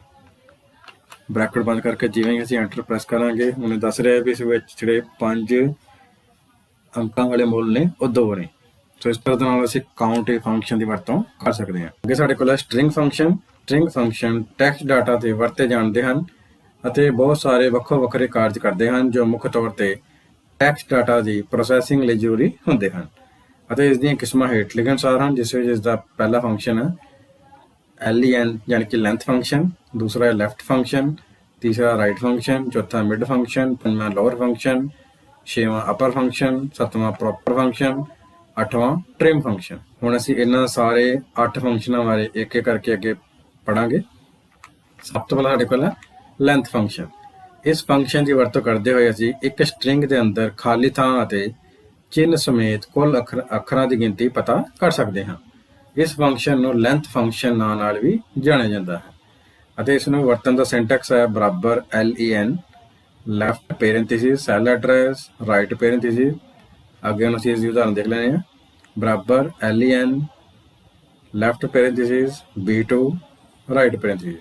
ਇਸ ਵਿੱਚ ਜਿਹੜਾ B2 ਹੈ, B2 ਸੈੱਲ ਐਡਰੈਸ ਨੂੰ ਦਰਸਾ ਰਿਹਾ।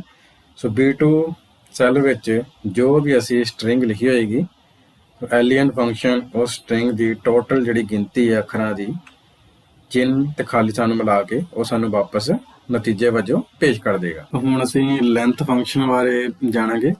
ਸੋ ਲੈਂਥ ਫੰਕਸ਼ਨ ਦਿੱਤੀ ਗਈ ਸਟ੍ਰਿੰਗ ਦੇ ਅੱਖਰਾਂ ਨੂੰ ਕਾਊਂਟ ਕਰਕੇ ਉਸ ਦੀ ਗਿਣਤੀ ਦੱਸਦਾ ਹੈ। ਸੋ ਜਿਵੇਂ ਇਸ ਵਿੱਚ ਅਸੀਂ ਹੁਣ ਲੈਂਥ ਫੰਕਸ਼ਨ ਵਰਤਾਂਗੇ equal to LEN bracket open, ਉਸ ਤੋਂ ਬਾਅਦ ਸੈੱਲ ਦਾ ਨਾਮ ਲਿਖਾਂਗੇ A3, ਬ੍ਰੈਕਟ ਨੂੰ ਕਲੋਜ਼ ਕਰ ਦਾਂਗੇ। ਜਿਵੇਂ ਹੀ ਐਂਟਰ ਪ੍ਰੈਸ ਕਰਾਂਗੇ ਤਾਂ ਇਸ ਵਿੱਚ ਉਹ ਦਰਸਾ ਰਿਹਾ ਹੈ ਕਿ ਜਿਹੜਾ ਇੰਟੈਲੀਜੈਂਟ ਸਟ੍ਰਿੰਗ ਹੈ ਇਸ ਦੇ ਅੱਖਰਾਂ ਦੀ ਕੁੱਲ ਲੈਂਥ ਕਿੰਨੀ ਹੈ, 11।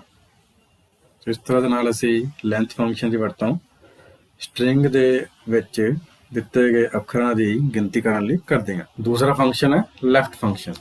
ਇਸ ਫੰਕਸ਼ਨ ਦੀ ਵਰਤੋਂ ਕਰਦੇ ਹੋਏ ਅਸੀਂ ਕਿਸੇ ਵੀ ਸਟ੍ਰਿੰਗ ਦੇ ਕਿਸੇ ਖਾਸ ਹਿੱਸੇ ਦੀ ਲੰਬਾਈ ਦੇ ਖੱਬੇ ਹਿੱਸੇ ਨੂੰ ਪ੍ਰਾਪਤ ਕਰ ਸਕਦੇ ਹਾਂ। ਸੋ ਕਹਿਣ ਦਾ ਭਾਵ ਕਿਸੇ ਵੀ ਸਟ੍ਰਿੰਗ ਦੇ ਅਸੀਂ ਕਿਸੇ ਖਾਸ ਹਿੱਸੇ ਨੂੰ ਪਤਾ ਕਰਨਾ ਹੈ ਜਾਂ ਉਸ ਦੀ ਗਿਣਤੀ ਪਤਾ ਕਰਨੀ ਹੈ ਤਾਂ ਉਸ ਦੇ ਲਈ ਅਸੀਂ ਲੈਫਟ ਫੰਕਸ਼ਨ ਦੀ ਵਰਤੋਂ ਕਰ ਸਕਦੇ ਹਾਂ ਅਤੇ ਇਸ ਨੂੰ ਵਰਤਣ ਦਾ ਸਿੰਟੈਕਸ ਹੈ ਬਰਾਬਰ left parenthesis cell address comma length right parenthesis ਅਤੇ ਇਸ ਦੀ ਉਦਾਹਰਨ ਹੈ equal to left parenthesis B2, 5 right parenthesis. ਇਸ ਵਿੱਚ ਦਰਸਾ ਰਿਹਾ ਵੀ ਜਿਹੜਾ B2 ਸੈੱਲ ਐਡਰੈਸ ਹੈ ਇਸ ਵਿੱਚ ਅਸੀਂ ਖੱਬੇ ਪਾਸੇ ਵਾਲੇ ਜਿਹੜੇ 5 ਅੱਖਰ ਹੈ ਉਹਨਾਂ ਨੂੰ ਰੀਡ ਕਰਨਾ ਚਾਹੁੰਦੇ ਹਾਂ।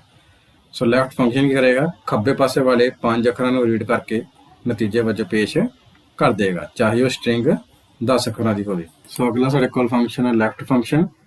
ਸੋ ਲੈਫਟ ਫੰਕਸ਼ਨ ਦੇ ਰਾਹੀਂ ਅਸੀਂ ਦਿੱਤੀ ਗਈ ਸਟ੍ਰਿੰਗ ਦੇ ਖੱਬੇ ਹੱਥ ਵਾਲੇ ਜਿਹੜੇ ਅੱਖਰਾਂ ਨੂੰ ਪਤਾ ਕਰਕੇ ਉਹਨੂੰ ਪ੍ਰਿੰਟ ਕਰ ਸਕਦੇ ਹਾਂ। ਤਾਂ ਜਿਵੇਂ ਅਸੀਂ ਇਸ ਨੂੰ ਵਰਤ ਕੇ ਦੇਖ ਲੈਂਦੇ ਹਾਂ ਇਕੁਅਲ ਟੂ ਲੈਫਟ ਤੋਂ ਬਾਅਦ ਅਸੀਂ ਪਹਿਲਾਂ ਸੈੱਲ ਐਡਰੈਸ ਲਿਖਾਂਗੇ A3। ਹੁਣ ਇਸ ਵਿੱਚ ਅਸੀਂ ਇਸ ਦੇ ਕਿੰਨੇ ਅੱਖਰਾਂ ਨੂੰ ਪ੍ਰਿੰਟ ਕਰਨਾ ਚਾਹੁੰਦੇ ਹਾਂ, ਜਿਵੇਂ ਮੰਨ ਲਓ ਮੈਂ 5 ਅੱਖਰ ਲਿਖ ਦਿੰਦਾ, ਉਸ ਤੋਂ ਬਾਅਦ ਬ੍ਰੈਕਟ ਕਲੋਜ਼ ਕਰਾਂਗੇ, ਐਂਟਰ ਪ੍ਰੈਸ ਕਰਾਂਗੇ। ਤਾਂ ਹੁਣ ਇਸ ਵਿੱਚ ਜਿਸ ਨੇ ਇੰਟੈਲੀਜੈਂਟ ਸਟ੍ਰਿੰਗ ਤੇ ਜਿਹੜੇ ਖੱਬੇ ਹੱਥ ਵਾਲੇ 5 ਅੱਖਰ ਹੈ ਉਸ ਨੂੰ ਇਸ ਤਰ੍ਹਾਂ ਦੇ ਨਾਲ ਪ੍ਰਿੰਟ ਕਰ ਦਿੱਤਾ ਹੈ। ਇਸ ਤਰ੍ਹਾਂ ਦੇ ਨਾਲ ਅਸੀਂ ਲੈਫਟ ਫੰਕਸ਼ਨ ਦੀ ਵਰਤੋਂ ਕਿਸੇ ਵੀ ਸਟ੍ਰਿੰਗ ਦੇ ਕਿਸੇ ਚੁਣੇ ਹੋਏ ਖੱਬੇ ਹੱਥ ਵਾਲੇ ਅੱਖਰਾਂ ਨੂੰ ਪ੍ਰਿੰਟ ਕਰਨ ਲਈ ਕਰ ਸਕਦੇ ਹਾਂ। ਤੀਸਰਾ ਫੰਕਸ਼ਨ ਹੈ ਰਾਈਟ ਫੰਕਸ਼ਨ। ਇਸ ਫੰਕਸ਼ਨ ਦੀ ਵਰਤੋਂ ਕਰਦੇ ਹੋਏ ਅਸੀਂ ਕਿਸੇ ਵੀ ਸਟ੍ਰਿੰਗ ਦੇ ਕਿਸੇ ਖਾਸ ਹਿੱਸੇ ਦੀ ਲੰਬਾਈ ਦੇ ਸੱਜੇ ਹਿੱਸੇ ਨੂੰ ਪ੍ਰਾਪਤ ਕਰ ਸਕਦੇ ਹਾਂ ਅਤੇ ਇਸ ਨੂੰ ਵਰਤਣ ਦਾ ਸਿੰਟੈਕਸ ਹੈ ਬਰਾਬਰ right left parenthesis cell address comma length right parenthesis. ਅੱਗੇ ਸਾਡੇ ਕੋਲ ਇਸ ਦੀ ਉਦਾਹਰਨ ਹੈ equal to right left parenthesis B2 5 right parenthesis. So ਇਹ ਉਦਾਹਰਨ ਸਾਨੂੰ ਦੱਸ ਰਹੀ ਹੈ ਵੀ B2 ਸੈੱਲ ਦੇ ਵਿੱਚ ਜੋ ਵੀ ਅਸੀਂ ਸਟ੍ਰਿੰਗ ਲਿਖੀ ਹੋਈ ਹੈ ਤਾਂ ਸਟ੍ਰਿੰਗ ਦੇ ਸੱਜੇ ਪਾਸੇ ਵਾਲੇ ਜਿਹੜੇ 5 ਅੱਖਰਾਂ ਨੂੰ ਅਸੀਂ ਰਾਈਟ ਫੰਕਸ਼ਨ ਦੀ ਮਦਦ ਨਾਲ ਪ੍ਰਿੰਟ ਕਰਵਾ ਸਕਦੇ ਹਾਂ। ਸੋ ਹੁਣ ਅਸੀਂ ਰਾਈਟ ਫੰਕਸ਼ਨ ਬਾਰੇ ਜਾਣਾਂਗੇ। ਰਾਈਟ ਫੰਕਸ਼ਨ ਦਿੱਤੀ ਗਈ ਸਟ੍ਰਿੰਗ ਦੇ ਸੱਜੇ ਪਾਸੇ ਵਾਲੇ ਅੱਖਰਾਂ ਨੂੰ ਪਤਾ ਕਰਨ ਲਈ ਅਸੀਂ ਇਸ ਫੰਕਸ਼ਨ ਦੀ ਵਰਤੋਂ ਕਰਦੇ ਹਾਂ। ਸੋ ਜਿਵੇਂ ਅਸੀਂ ਇਸ ਨੂੰ ਵਰਤ ਕੇ ਦੇਖ ਲੈਂਦੇ ਹਾਂ equal to right cell address ਅਸੀਂ ਲਿਖਾਂਗੇ A3 ਕੋਮਾ ਹੁਣ ਅਸੀਂ ਇਸ ਸਟ੍ਰਿੰਗ ਦੇ ਸੱਜੇ ਪਾਸੇ ਵਾਲੇ ਮੰਨ ਲਓ 4 ਅੱਖਰਾਂ ਨੂੰ ਪ੍ਰਿੰਟ ਕਰਨਾ ਚਾਹੁੰਦੇ ਹਾਂ ਤਾਂ ਅਸੀਂ 4 ਲਿਖਾਂਗੇ, ਬ੍ਰੈਕਟ ਨੂੰ ਬੰਦ ਕਰਾਂਗੇ, ਐਂਟਰ ਕੀ ਪ੍ਰੈਸ ਕਰਾਂਗੇ। ਹੁਣ ਤੁਸੀਂ ਦੇਖ ਪਾ ਰਹੇ ਹੋ ਇਸ ਵਿੱਚ ਜਿਹੜਾ ਲਾਸਟ ਵਾਲੇ ਇੰਟੈਲੀਜੈਂਟ ਦੇ ਲਾਸਟ ਵਾਲੇ ਅੱਖਰ 4 GENT ਯਾਨੀ ਕਿ ਜੈਂਟ ਪ੍ਰਿੰਟ ਹੋ ਚੁੱਕਿਆ। ਚੌਥਾ ਫੰਕਸ਼ਨ ਹੈ ਮਿਡ ਫੰਕਸ਼ਨ।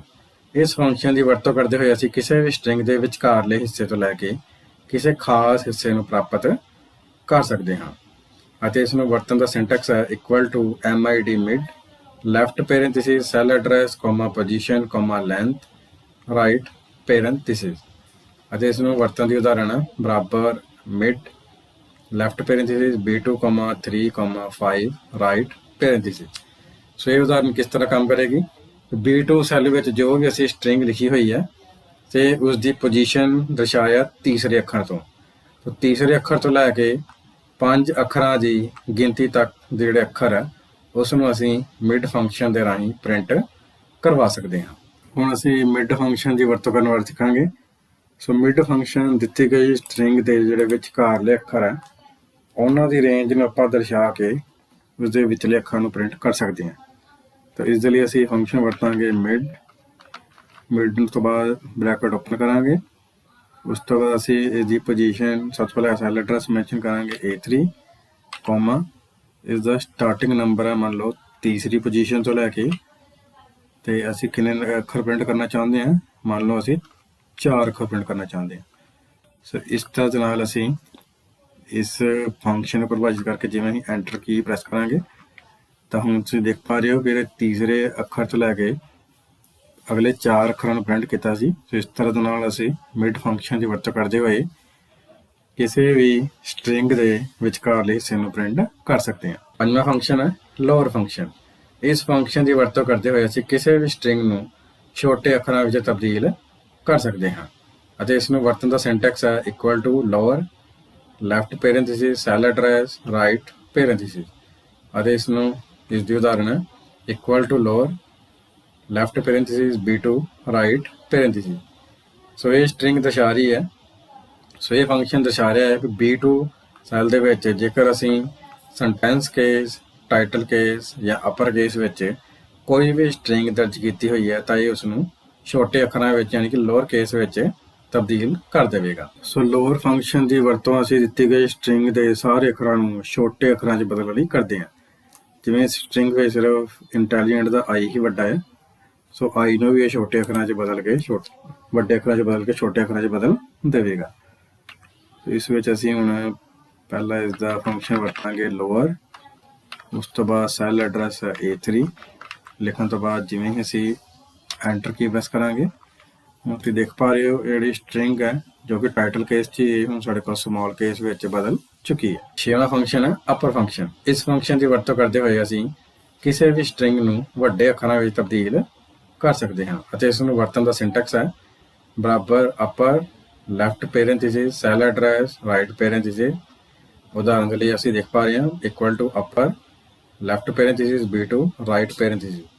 ਸੋ ਅਪਰ ਫੰਕਸ਼ਨ ਦਰਸਾਉਂਦਾ ਹੈ B2 ਸੈੱਲ ਵਿੱਚ ਜੋ ਵੀ ਸਟ੍ਰਿੰਗ ਅਸੀਂ ਛੋਟੇ ਮਤਲਬ ਲੋਅਰ ਕੇਸ, ਟਾਈਟਲ ਕੇਸ ਜਾਂ ਸੈਂਟੈਂਸ ਕੇਸ ਵਿੱਚ ਲਿਖੀ ਹੋਏਗੀ ਤਾਂ ਇਹ ਕੀ ਕਰੇਗਾ, ਉਹਨੇ ਸਾਰੇ ਅੱਖਰਾਂ ਨੂੰ ਵੱਡੇ ਅੱਖਰਾਂ ਵਿੱਚ ਤਬਦੀਲ ਕਰ ਦੇਗਾ। ਸੋ ਅਪਰ ਫੰਕਸ਼ਨ ਦੀ ਵਰਤੋਂ ਕਰਦੇ ਹੋਏ ਅਸੀਂ ਕਿਸੇ ਵੀ ਦਿੱਤੀ ਗਈ ਸਟ੍ਰਿੰਗ ਨੂੰ ਵੱਡੇ ਅੱਖਰਾਂ 'ਚ ਬਦਲ ਸਕਦੇ ਹਾਂ। ਇਸ ਨੂੰ ਵਰਤਣ ਦਾ ਸਾਡੇ ਕੋਲ ਤਰੀਕਾ ਹੈ ਇਕੁਅਲ ਟੂ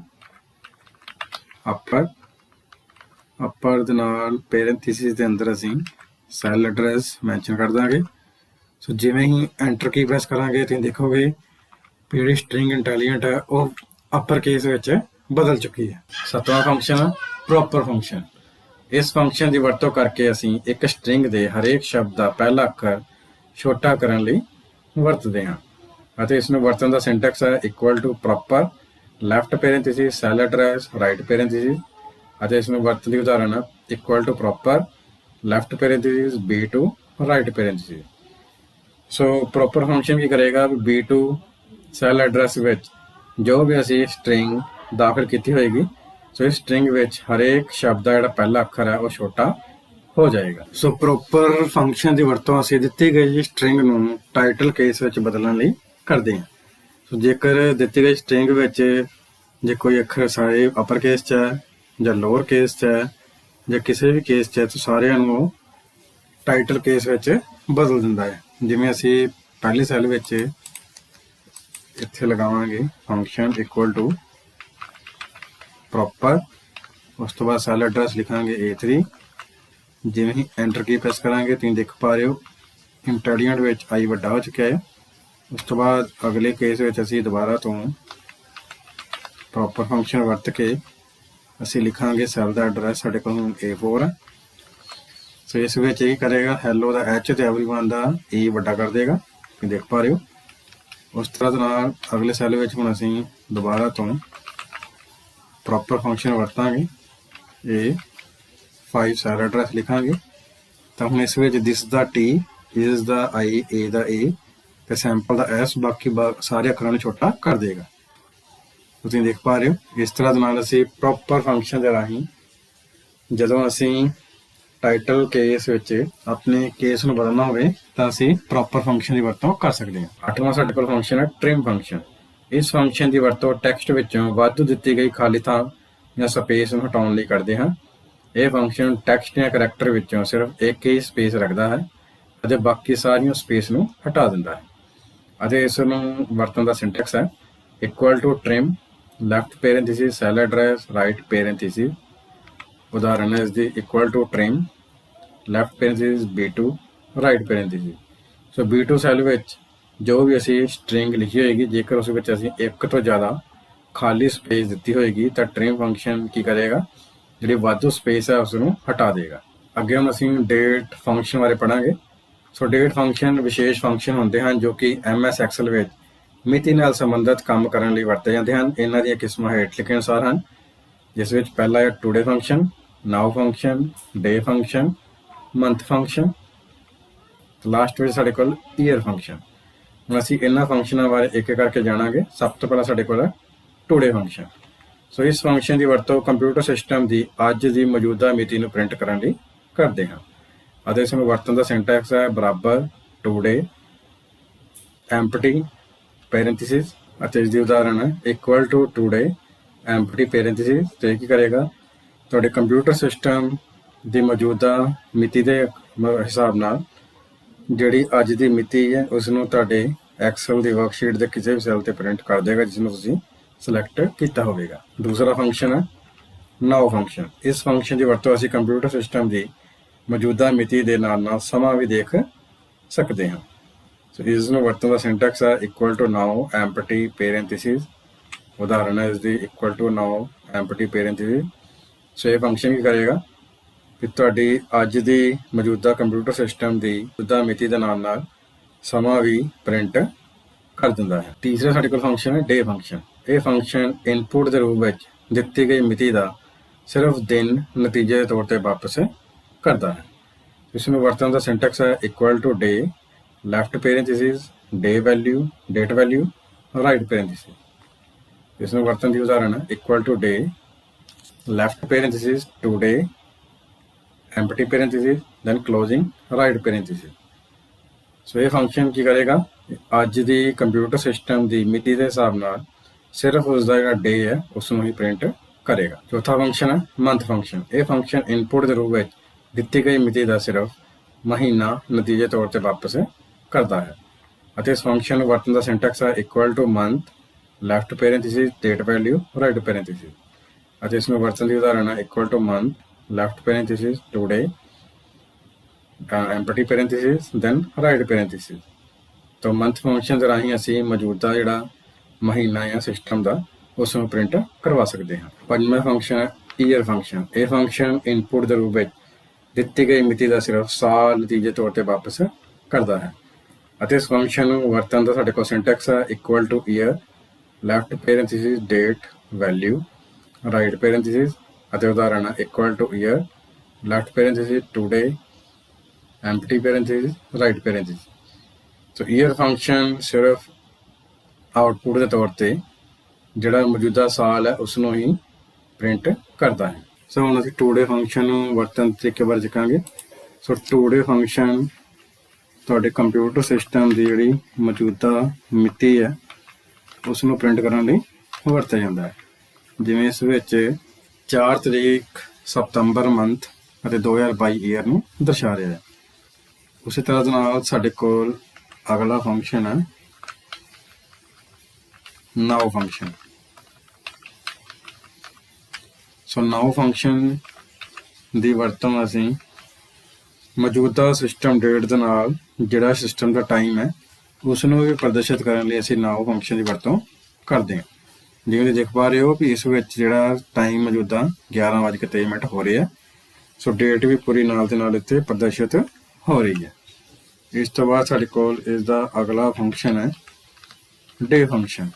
तो साडे कोल फंक्शन है इक्वल टू डे, ब्रैकेट विच असीं लिखांगे डेट वैल्यू, डेट वैल्यू थोड़ा इन सैल वड्डा कर लें। सो डेट वैल्यू में मान लो असीं चाहुंदे हां भी इसकी जी डे वैल्यू है वो टुडे की जी डे वैल्यू सानू प्रदर्शित कर दे। सो अज की मौजूदा जी मिति है 4 है, तो 4 इस तरह का असीं प्रदर्शित कर सकते हैं। इस तो बाद इसका अगला फंक्शन है मंथ। तो मंथ के अंदर भी असीं इसकी डेट वैल्यू ने जो पता करना है सानू डेट वैल्यू नूं दर्शाना पेगा। तो उसके लिए असीं दोबारा तो इक्वल टू मंथ लिखांगे। उस तो बाद टुडे फंक्शन राही असीं इसदी अज की जिहड़ा मंथ है वो पता कर सकते हैं। तो करंट साडा नवां मंथ जिहड़ा सिस्टम का इस विच चल रहा। उस तो बाद साडे कोल इसदा अगला फंक्शन है ईयर फंक्शन। ईयर फंक्शन दे विच भी असीं इसदी डेट वैल्यू लिखांगे। हम असीं इस फंक्शन वर्त के देख लेने। सो जिहड़ा मौजूदा साल जिहड़ा चल रहा है उसमें भी असीं टुडे फंक्शन असीं पता कर सकते हैं। सो ये वक्-वक् फंक्शन से जिस राही असीं अपने सिस्टम का टुडे, नाउ, डे, मंथ ते ईयर जिहड़ी वैल्यूज़ है उन्होंने असीं इन्हां फंक्शन राही पता कर सकते हैं। अगला साडे कोल टॉपिक है डाटा सॉर्टिंग। सो डाटा सॉर्टिंग की हुंदी है? सो MS एक्सल में डाटा में सॉर्ट करने का अर्थ है कि असीं एक खास कॉलम विचले डाटे के मुल्लां के आधार पर रो नूं मुड़ लड़ीबद्ध कर सकते हैं। तो सानूं कई बार डाटे के समूह नूं लड़ीवार तरीके नाल रखण लई सॉर्ट करने की लोड़ पैंदी है ਅਤੇ डाटे नूं ਵੱਖ-ਵੱਖ तरीकों नाल सॉर्ट किया जा सकता है। जिस विच दो तरीके ने होम टैब रिबन की वरतों करके सॉर्ट करना और डाटा टैब की वरतों करके सॉर्ट करना। तो हम असीं डाटा नूं सॉर्ट करने के ढंग बारे सीखांगे। साडे कोल पहला इसका ढंग है भी होम टैब रिबन की वरतों करके असीं डाटे नूं किवें सॉर्ट कर सकते हैं। सब तो पहला तुसीं सैल्लां की रेंज की चोण करो जिन्हां सैल्लां की तुसीं सॉर्टिंग करना चाहते हो। सॉर्टिंग करन दे लई सब तो पहला असीं होम टैब दे एडिटिंग दे ग्रुप दे विच साडे कोल सॉर्ट एंड फिल्टर नज़र आ रहा है। सो जिवें असीं इस ते क्लिक करांगे, क्लिक करन तो बाद इस विच दर्शा रहा भी तुसीं स्मॉलेस्ट टू लार्जेस्ट नंबर के मुताबिक अपने जोड़े आंकड़े सॉर्ट करने हैं या लार्जेस्ट टू स्मॉलेस्ट विच। ਜਿਵੇਂ ਮੰਨ ਲਓ ਅਸੀਂ ਸੌਰਟ ਲਾਰਜੈਸਟ ਸਮੋਲੈਸਟ ਕਰਦੇ ਹਾਂ, ਤੁਸੀਂ ਦੇਖ ਪਾ ਰਹੇ ਹੋ ਇਸ ਵਿੱਚ ਸੀਰੀਅਲ ਨੰਬਰ ਦੇ ਮੁਤਾਬਕ ਉਸਨੇ ਵੱਡੇ ਤੇ ਛੋਟੇ ਨੰਬਰਾਂ ਨੂੰ ਇਸ ਤਰ੍ਹਾਂ ਨਾਲ ਪ੍ਰਦਰਸ਼ਿਤ ਕਰ ਦਿੱਤਾ ਹੈ। ਉਸੇ ਤਰ੍ਹਾਂ ਦੇ ਨਾਲ ਜੇ ਦੁਬਾਰਾ ਅਸੀਂ ਚਾਹੁੰਦੇ ਹਾਂ ਵੀ ਇਹ ਸਮੋਲੈਸਟ ਟੂ ਲਾਰਜੈਸਟ ਹੋ ਜਾਵੇ, ਸੋ ਪਹਿਲੇ ਵਾਂਗ ਕਿ ਉਸਨੇ ਇਸ ਸੀਰੀਜ਼ ਨੂੰ ਇਸ ਤਰ੍ਹਾਂ ਨਾਲ ਦਰਸਾ ਦਿੱਤਾ ਹੈ। ਸੋ ਇਸ ਤਰ੍ਹਾਂ ਦੇ ਨਾਲ ਅਸੀਂ ਹੋਮ ਟੈਬ ਦੇ ਵਿੱਚ ਐਡੀਟਿੰਗ ਗਰੁੱਪ ਦੇ ਅੰਦਰ ਸੌਰਟ ਐਂਡ ਫਿਲਟਰ ਦੇ ਰਾਹੀਂ ਇਸ ਨੂੰ ਸੌਰਟ ਕਰ ਸਕਦੇ ਹਾਂ। ਸੋ ਹੁਣ ਅਸੀਂ ਡਾਟਾ ਟੈਬ ਦੀ ਵਰਤੋਂ ਕਰਦੇ ਹੋਏ ਅਸੀਂ ਆਪਣੇ ਦਿੱਤੇ ਗਏ ਸੈੱਲਾਂ ਦੀ ਰੇਂਜ ਨੂੰ ਸੌਰਟ ਕਰਨ ਵਾਲੇ ਸਿੱਖਾਂਗੇ। ਸਭ ਤੋਂ ਪਹਿਲਾਂ ਅਸੀਂ ਸੈੱਲਾਂ ਦੀ ਰੇਂਜ ਨੂੰ ਚੁਣ ਲੈਂਦੇ ਹਾਂ। ਸੈੱਲਾਂ ਦੀ ਰੇਂਜ ਨੂੰ ਚੁਣਨ ਤੋਂ ਬਾਅਦ ਅਸੀਂ ਹੁਣ ਜਾਵਾਂਗੇ ਡਾਟਾ ਟੈਬ 'ਚ। ਡਾਟਾ ਟੈਬ ਦੇ ਵਿੱਚ ਸਾਡੇ ਕੋਲ ਸੌਰਟ ਐਂਡ ਫਿਲਟਰ ਗਰੁੱਪ ਦੇ ਵਿੱਚ ਸਾਡੇ ਕੋਲ ਸੌਰਟ ਦਾ ਆਪਸ਼ਨ ਹੈ, ਦੂਸਰਾ ਅਸੈਂਡਿੰਗ ਡਿਸੈਂਡਿੰਗ ਆਰਡਰ ਦਿੱਤੇ ਹੋਏ ਨੇ। ਜਿਵੇਂ ਅਸੀਂ ਅਸੈਂਡਿੰਗ ਦੇ ਵਿੱਚ ਸਮੋਲੈਸਟ ਟੂ ਲਾਰਜੈਸਟ ਪ੍ਰਿੰਟ ਕਰਨਾ ਚਾਹੁੰਦੇ ਹਾਂ ਤੇ ਸਾਡਾ ਡਾਟਾ ਆਲਰੇਡੀ ਇਸ ਆਰਡਰ 'ਚ ਹੈ। ਜੇਕਰ ਅਸੀਂ ਰਿਵਰਸ ਆਰਡਰ 'ਚ ਚਾਹੁੰਦੇ ਹਾਂ ਹਾਈਐਸਟ ਲੋਐਸਟ, ਤਾਂ ਇਸ ਤਰ੍ਹਾਂ ਦੇ ਨਾਲ ਇਹ ਸਾਨੂੰ ਇਸ ਲਿਸਟ ਨੂੰ ਪ੍ਰਿੰਟ ਕਰ ਦੇਗਾ। ਇਸ ਤੋਂ ਇਲਾਵਾ ਤੁਸੀਂ ਸੌਰਟ ਬਟਨ 'ਤੇ ਕਲਿੱਕ ਕਰਦੇ ਹੋਏ ਇਸ ਵਿੱਚ ਵੀ ਤੁਸੀਂ ਆਪਣਾ ਜਿਹੜਾ ਸੌਰਟਿੰਗ ਆਰਡਰ ਡਿਸਾਈਡ ਕਰ ਸਕਦੇ। ਜਿਵੇਂ ਮੈਂ ਇਸ ਵਿੱਚ ਚਾਹੁੰਦਾ ਹਾਂ ਵੀ ਜਿਹੜੇ ਮਾਰਕਸ ਹੈ, ਮਾਰਕਸ ਦੇ ਸੈੱਲ ਵੈਲਿਊ ਦੇ ਮੁਤਾਬਕ ਇਹ ਲਾਰਜੈਸਟ ਸਮੋਲੈਸਟ ਸਾਨੂੰ ਲਿਸਟ ਨੂੰ ਸੌਰਟ ਕਰ ਦੇਵੇ। ਤਾਂ ਹੁਣ ਤੁਸੀਂ ਦੇਖ ਪਾ ਰਹੇ ਹੋ ਇਸ ਵਿੱਚ ਜਿਹੜੇ ਸਭ ਤੋਂ ਹਾਈਐਸਟ ਮਾਰਕਸ ਹੈ ਉਹ ਉੱਪਰ ਸ਼ੋ ਹੋ ਰਹੇ ਨੇ। ਇਸ ਤਰ੍ਹਾਂ ਦੇ ਨਾਲ ਜਿਹੜੀ ਆਪਾਂ ਸੌਰਟਿੰਗ ਕਰ ਸਕਦੇ ਹਾਂ। ਅਗਲਾ ਸਾਡੇ ਕੋਲ ਟੌਪਿਕ ਹੈ ਡਾਟਾ ਫਿਲਟਰ ਕਰਨਾ। ਸੋ MS ਐਕਸਲ ਵਿੱਚ ਫਿਲਟਰ ਆਪਸ਼ਨ ਦੀ ਵਰਤੋਂ ਕਰਕੇ ਅਸੀਂ ਵਰਕਸ਼ੀਟ ਵਿੱਚ ਮੌਜੂਦ ਡਾਟੇ ਵਿੱਚੋਂ ਲੋੜੀਂਦੇ ਡਾਟੇ ਨੂੰ ਵੇਖਣ ਅਤੇ ਅਣਚਾਹੇ ਡਾਟੇ ਦੇ ਕੁਝ ਹਿੱਸਿਆਂ ਨੂੰ ਲੁਕਾਉਣ ਲਈ ਵਰਤਦੇ ਹਾਂ। ਜਦੋਂ ਵੀ ਅਸੀਂ ਮੌਜੂਦਾ ਐਕਸਲ ਵਰਕਸ਼ੀਟ ਵਿੱਚ ਲੋੜੀਂਦੇ ਡਾਟੇ ਨੂੰ ਵੇਖਣਾ ਚਾਹੁੰਦੇ ਹਾਂ ਤਾਂ ਇਹ ਆਪਸ਼ਨ ਬਹੁਤ ਲਾਹੇਵੰਦ ਹੁੰਦੀ ਹੈ ਅਤੇ ਇਸ ਨੂੰ ਵੀ ਵੱਖ-ਵੱਖ ਢੰਗ ਨਾਲ ਫਿਲਟਰ ਕੀਤਾ ਜਾ ਸਕਦਾ ਹੈ। ਇਸ ਦੇ ਵੱਖ-ਵੱਖ ਤਰੀਕੇ ਨੇ। ਪਹਿਲਾ ਹੈ ਡਾਟਾ ਆਈਟਮ ਦੇ ਨਾਲ ਡਾਟਾ ਆਈਟਮ ਦੇ ਅਨੁਸਾਰ ਫਿਲਟਰ ਕਰਨਾ, ਦੂਜਾ ਡਾਟਾ ਦੀ ਰੇਂਜ ਅਨੁਸਾਰ ਫਿਲਟਰ ਕਰਨਾ ਅਤੇ ਕਲਰ ਦੇ ਅਨੁਸਾਰ ਡਾਟਾ ਫਿਲਟਰ ਕਰਨਾ। ਹੁਣ ਅਸੀਂ ਡਾਟੇ ਨੂੰ ਫਿਲਟਰ ਕਰਨ ਦੇ ਤਰੀਕੇ ਬਾਰੇ ਸਿੱਖਾਂਗੇ। ਸੋ ਡਾਟੇ ਨੂੰ ਫਿਲਟਰ ਕਰਨ ਲਈ ਸਭ ਤੋਂ ਪਹਿਲਾਂ ਅਸੀਂ ਫਿਲਟਰ ਕੀਤੇ ਜਾਣ ਵਾਲੇ ਡਾਟੇ ਦੀ ਰੇਂਜ ਨੂੰ ਚੁਣਾਂਗੇ। ਰੇਂਜ ਨੂੰ ਸਿਲੈਕਟ ਕਰਨ ਤੋਂ ਬਾਅਦ ਅਸੀਂ ਡਾਟਾ ਟੈਬ ਦੇ ਵਿੱਚ ਜਾਵਾਂਗੇ। ਡਾਟਾ ਟੈਬ ਦੇ ਵਿੱਚ ਸੌਰਟ ਐਂਡ ਫਿਲਟਰ ਗਰੁੱਪ ਵਿੱਚ ਫਿਲਟਰ ਕਮਾਂਡ ਨਜ਼ਰ ਆ ਰਹੀ ਹੈ। ਸੋ ਜਿਵੇਂ ਹੀ ਅਸੀਂ ਇਸ 'ਤੇ ਕਲਿੱਕ ਕਰਾਂਗੇ ਤਾਂ ਤੁਸੀਂ ਦੇਖ ਪਾ ਰਹੇ ਹੋ ਸਾਡੇ ਹਰੇਕ ਕਾਲਮ ਦੇ ਜਿਹੜੇ ਹੈਡਿੰਗ ਦੇ ਵਿੱਚ ਇੱਕ ਛੋਟਾ ਜਿਹਾ ਡ੍ਰੌਪ ਡਾਊਨ ਐਰੋ ਨਜ਼ਰ ਆ ਰਿਹਾ। ਸੋ ਅਸੀਂ ਇਸ ਵਿੱਚ ਜਿਵੇਂ ਮੰਨ ਲਓ ਅਸੀਂ ਗੱਲ ਕਰਦੇ ਹਾਂ ਨੇਮ। ਸੋ ਨੇਮ 'ਤੇ ਕਲਿੱਕ ਕਰਾਂਗੇ। ਇਸ ਵਿੱਚ ਕਾਫੀ ਸਾਰੇ ਨੇਮ ਨਜ਼ਰ ਆ ਰਹੇ ਨੇ। ਇਹਨਾਂ ਵਿੱਚੋਂ ਜਿਹੜੇ ਜਿੱਦਾਂ ਮੰਨ ਲਓ ਅਸੀਂ ਜੌਨ, ਅਮਨ, ਸਮਿਤ ਤੇ ਯਤੀਮ, ਇਹਨਾਂ ਦਾ ਰਿਕਾਰਡ ਨਹੀਂ ਦੇਖਣਾ ਚਾਹੁੰਦੇ ਤੇ ਬਾਕੀਆਂ ਦਾ ਅਸੀਂ ਸਾਰਿਆਂ ਦਾ ਰਿਕਾਰਡ ਜਿੰਨਾ ਦੇਖਣਾ ਚਾਹੁੰਦੇ ਉਹਨਾਂ ਦਾ ਟਿਕ ਲੱਗਾ ਹੋਇਆ। ਤੇ ਜਿਵੇਂ ਅਸੀਂ ਓਕੇ 'ਤੇ ਕਲਿੱਕ ਕਰਾਂਗੇ ਇਹ ਸਿਰਫ ਸਾਨੂੰ ਇਹਨਾਂ ਦਾ ਹੀ ਚੁਣੇ ਹੋਏ ਜਿਹੜੇ ਚੈੱਕ ਬਾਕਸ ਸੀ ਉਹਨਾਂ ਦਾ ਹੀ ਡਾਟਾ ਸਾਨੂੰ ਇਸ ਤਰ੍ਹਾਂ ਦੇ ਨਾਲ ਸ਼ੋ ਕਰੇਗਾ। ਸੋ ਇਸ ਤਰ੍ਹਾਂ ਦੇ ਨਾਲ ਜੇਕਰ ਅਸੀਂ ਇਸ ਸੈਟਿੰਗ ਨੂੰ ਹਟਾਉਣਾ ਚਾਹੁੰਦੇ ਹਾਂ ਦੁਬਾਰਾ ਤਾਂ ਸਿਲੈਕਟ ਆਲ 'ਤੇ ਕਰ ਦਿਓ। ਫਿਰ ਦੁਬਾਰਾ ਸਾਰੇ ਜਿਹੜੇ ਅੰਕੜੇ ਸ਼ੋ ਹੋ ਜਾਣਗੇ। ਇਸ ਤੋਂ ਬਾਅਦ ਮੰਨ ਲਓ ਮੈਂ ਕਿਸੇ ਸਬਜੈਕਟ ਦੇ ਹੀ ਅੰਕ ਦੇਖਣੇ ਆ ਤਾਂ ਉਸ ਲਈ ਅਸੀਂ ਸਬਜੈਕਟ ਵਾਲੇ ਫਿਲਟਰ ਆਪਸ਼ਨ 'ਤੇ ਜਾਵਾਂਗੇ। ਇੱਥੇ ਸਾਨੂੰ 3 ਸਬਜੈਕਟ ਨਜ਼ਰ ਆ ਰਹੇ ਨੇ, ਸਾਇੰਸ, ਮੈਥ, ਇੰਗਲਿਸ਼। ਤਾਂ ਮੈਂ ਚਾਹੁੰਦਾ ਹਾਂ ਵੀ ਮੈਂ ਸਿਰਫ ਸਾਇੰਸ ਦੇ ਹੀ ਅੰਕ ਦੇਖਣਾ ਚਾਹੁੰਦਾ ਹਾਂ। ਜਿਵੇਂ ਅਸੀਂ ਓਕੇ 'ਤੇ ਕਲਿੱਕ ਕਰਾਂਗੇ ਇਹ ਸਾਨੂੰ ਸਿਰਫ ਸਾਇੰਸ ਵਾਲੇ ਵਿਦਿਆਰਥੀਆਂ ਦੇ ਹੀ ਅੰਕ ਨੂੰ ਪ੍ਰਦਰਸ਼ਿਤ ਕਰੇਗਾ। ਸੋ ਇਸ ਤਰ੍ਹਾਂ ਦੇ ਨਾਲ ਅਸੀਂ ਡਾਟਾ ਫਿਲਟਰ ਦੇ ਰਾਹੀਂ ਕਿਸੇ ਖਾਸ ਵਿਦਿਆਰਥੀ ਜਾਂ ਕਿਸੇ ਖਾਸ ਸਬਜੈਕਟ ਦੇ ਹੀ ਨੰਬਰਾਂ ਨੂੰ ਫਿਲਟਰ ਆਪਸ਼ਨ ਦੀ ਮਦਦ ਨਾਲ ਵੇਖ ਸਕਦੇ ਹਾਂ। ਅਗਲਾ ਸਾਡੇ ਕੋਲ ਟੌਪਿਕ ਹੈ ਡਾਟਾ ਟੂਲਸ ਨਾਲ ਕੰਮ ਕਰਨਾ। ਸੋ MS ਐਕਸਲ ਸਾਨੂੰ ਕੁਝ ਹੋਰ ਐਡਵਾਂਸ ਡਾਟਾ ਟੂਲ ਵੀ ਪ੍ਰਦਾਨ ਕਰਦਾ ਹੈ ਜਿਨ੍ਹਾਂ ਦੀ ਵਰਤੋਂ ਕੁਝ ਵਿਸ਼ੇਸ਼ ਪ੍ਰਕਾਰ ਦੇ ਕਾਰਜਾਂ ਵਿੱਚ ਕੀਤੀ ਜਾ ਸਕਦੀ ਹੈ ਜੋ ਹੇਠ ਅਨੁਸਾਰ ਹਨ। ਜਿਸ ਵਿੱਚ ਇਸ ਦਾ ਪਹਿਲਾ ਟੂਲ ਹੈ ਟੈਕਸਟ ਕਾਲਮ, ਦੂਸਰਾ ਰਿਮੂਵ ਡੁਪਲੀਕੇਟ, ਤੀਸਰਾ ਡਾਟਾ ਵੈਲੀਡੇਸ਼ਨ। ਹੁਣ ਅਸੀਂ ਇਹਨਾਂ ਤਿੰਨਾਂ ਐਡਵਾਂਸ ਟੂਲ ਬਾਰੇ ਇੱਕ ਇੱਕ ਕਰਕੇ ਅੱਗੇ ਜਾਣਾਂਗੇ। ਜਿਸ ਵਿੱਚ ਪਹਿਲਾ ਸਾਡੇ ਕੋਲ ਹੈ text to column. So MS Excel ਵਿੱਚ ਟੈਕਸਟ ਟੂ ਕਾਲਮ ਫੰਕਸ਼ਨ ਰਾਹੀਂ ਅਸੀਂ ਆਪਣੀ ਵਰਕਸ਼ੀਟ ਦੇ ਵਿੱਚ ਟਾਈਪ ਕੀਤੇ ਗਏ ਸ਼ਬਦਾਂ ਨੂੰ ਵੱਖ-ਵੱਖ ਕਰ ਸਕਦੇ ਹਾਂ। MS ਐਕਸਲ ਵਿੱਚ ਟੈਕਸਟ ਟੂ ਕਾਲਮ ਫੰਕਸ਼ਨ ਰਾਹੀਂ ਅਸੀਂ ਕਿਸੇ ਟਾਈਪ ਕੀਤੇ ਗਏ ਪੈਰਾਗ੍ਰਾਫ ਨੂੰ ਕੋਮਾ, ਟੈਬ, ਸੈਮੀਕੋਲਨ, ਸਪੇਸ ਜਾਂ ਕਿਸੇ ਹੋਰ ਸ਼ਬਦ ਦੇ ਰਾਹੀਂ ਵੱਖ ਕਰਕੇ ਕਿਸੇ ਹੋਰ ਸੈੱਲ ਵਿੱਚ ਫਿੱਟ ਕਰ ਸਕਦੇ ਹਾਂ। ਸੋ ਟੈਕਸਟ ਕਾਲਮ ਨੂੰ ਵਰਤਣ ਦੀ ਸ਼ਾਰਟਕਟ ਕੀ Alt+A+E ਹੁੰਦੀ ਹੈ ਅਤੇ ਇਹ ਆਪਸ਼ਨ ਡਾਟਾ ਟੈਬ ਦੇ ਡਾਟਾ ਟੂਲ ਗਰੁੱਪ ਦੇ ਵਿੱਚ ਮੌਜੂਦ ਹੁੰਦਾ ਹੈ। ਸੋ ਹੁਣ ਅਸੀਂ ਦਿੱਤੇ ਗਏ ਸੈੱਲ ਦੇ ਵਿੱਚ ਕਿਸੇ ਸਟ੍ਰਿੰਗ ਨੂੰ ਕਾਲਮ ਦੇ ਵਿੱਚ ਵੰਡ ਕੇ ਲਿਖਣ ਬਾਰੇ ਸਿੱਖਾਂਗੇ। ਸੋ ਸਭ ਤੋਂ ਪਹਿਲਾਂ ਅਸੀਂ ਉਹਨਾਂ ਸੈੱਲਾਂ ਨੂੰ ਸਿਲੈਕਟ ਕਰ ਲੈਂਦੇ ਜਿਨ੍ਹਾਂ ਵਿੱਚ ਲਿਖੀ ਗਈ ਸਟ੍ਰਿੰਗ ਨੂੰ ਅਸੀਂ ਵੱਖ-ਵੱਖ ਕਾਲਮ ਵਿੱਚ ਵੰਡ ਕੇ ਲਿਖਣਾ ਚਾਹੁੰਦੇ ਹਾਂ। ਸੋ ਇਸ ਨੂੰ ਚੋਣ ਕਰਨ ਤੋਂ ਬਾਅਦ ਅਸੀਂ ਡਾਟਾ ਟੈਬ ਤੇ ਜਾਵਾਂਗੇ। ਡਾਟਾ ਟੈਬ ਦੇ ਅੰਦਰ ਜਿਹੜਾ ਡਾਟਾ ਟੂਲਸ ਹੈ, ਡਾਟਾ ਟੂਲਸ ਗਰੁੱਪ ਦੇ ਵਿੱਚ ਟੈਕਸਟ ਕਾਲਮ ਆਪਸ਼ਨ ਤੁਹਾਨੂੰ ਦਿਖਾਈ ਦੇਵੇਗਾ। ਇਸ ਦੇ ਉੱਪਰ ਕਲਿੱਕ ਕਰੋ। ਕਲਿੱਕ ਕਰਨ ਤੋਂ ਬਾਅਦ convert text column wizard step 1 of 3 ਤੁਹਾਨੂੰ ਸ਼ੋ ਹੋਏਗਾ। ਇਸ ਵਿੱਚ ਅਸੀਂ ਪਹਿਲਾ ਆਪਸ਼ਨ ਸਿਲੈਕਟ ਕਰਨਾ ਹੈ ਡੀਲਿਮਟਡ। ਡੀਲਿਮਟਡ ਸਿਲੈਕਟ ਕਰਨ ਤੋਂ ਬਾਅਦ ਤੁਸੀਂ ਅੱਗੇ ਨੈਕਸਟ ਬਟਨ ਤੇ ਕਲਿੱਕ ਕਰਨਾ ਹੈ। ਨੈਕਸਟ ਬਟਨ ਕਲਿੱਕ ਕਰਨ ਤੋਂ ਬਾਅਦ ਇਸ ਵਿੱਚ ਤੁਹਾਨੂੰ ਨਜ਼ਰ ਆ ਰਿਹਾ ਵੀ ਤੁਸੀਂ ਇਸ ਨੂੰ ਕਿਵੇਂ ਡਿਵਾਈਡ ਕਰਨਾ ਚਾਹੁੰਦੇ ਹੋ। ਸਪੇਸ ਹੈ, ਜਿੱਥੇ ਜਿਸ ਵੀ ਅੱਖਰ ਤੋਂ ਬਾਅਦ ਸਪੇਸ ਹੋਏਗੀ ਇਸ ਨੂੰ ਸੈਪਰੇਟ ਕਰ ਦੇਗਾ। ਸੈਪਰੇਟ ਕਰਨ ਤੋਂ ਬਾਅਦ ਅੱਗੇ ਹੁਣ ਅਸੀਂ ਨੈਕਸਟ ਬਟਨ ਤੇ ਕਲਿੱਕ ਕਰਾਂਗੇ।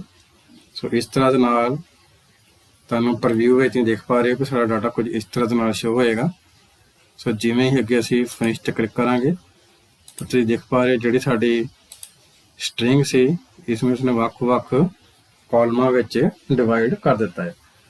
ਸੋ ਇਸ ਤਰ੍ਹਾਂ ਦੇ ਨਾਲ ਅਸੀਂ ਟੈਕਸਟ ਕਾਲਮ ਦੀ ਵਰਤੋਂ ਕਰਦੇ ਹੋਏ ਇੱਕ ਸਟ੍ਰਿੰਗ ਨੂੰ ਵੱਖ-ਵੱਖ ਕਾਲਮ ਦੇ ਵਿੱਚ ਵੰਡ ਸਕਦੇ ਹਾਂ। ਦੂਜਾ ਸਾਡੇ ਕੋਲ ਹੈ ਰਿਮੂਵ ਡੁਪਲੀਕੇਟ।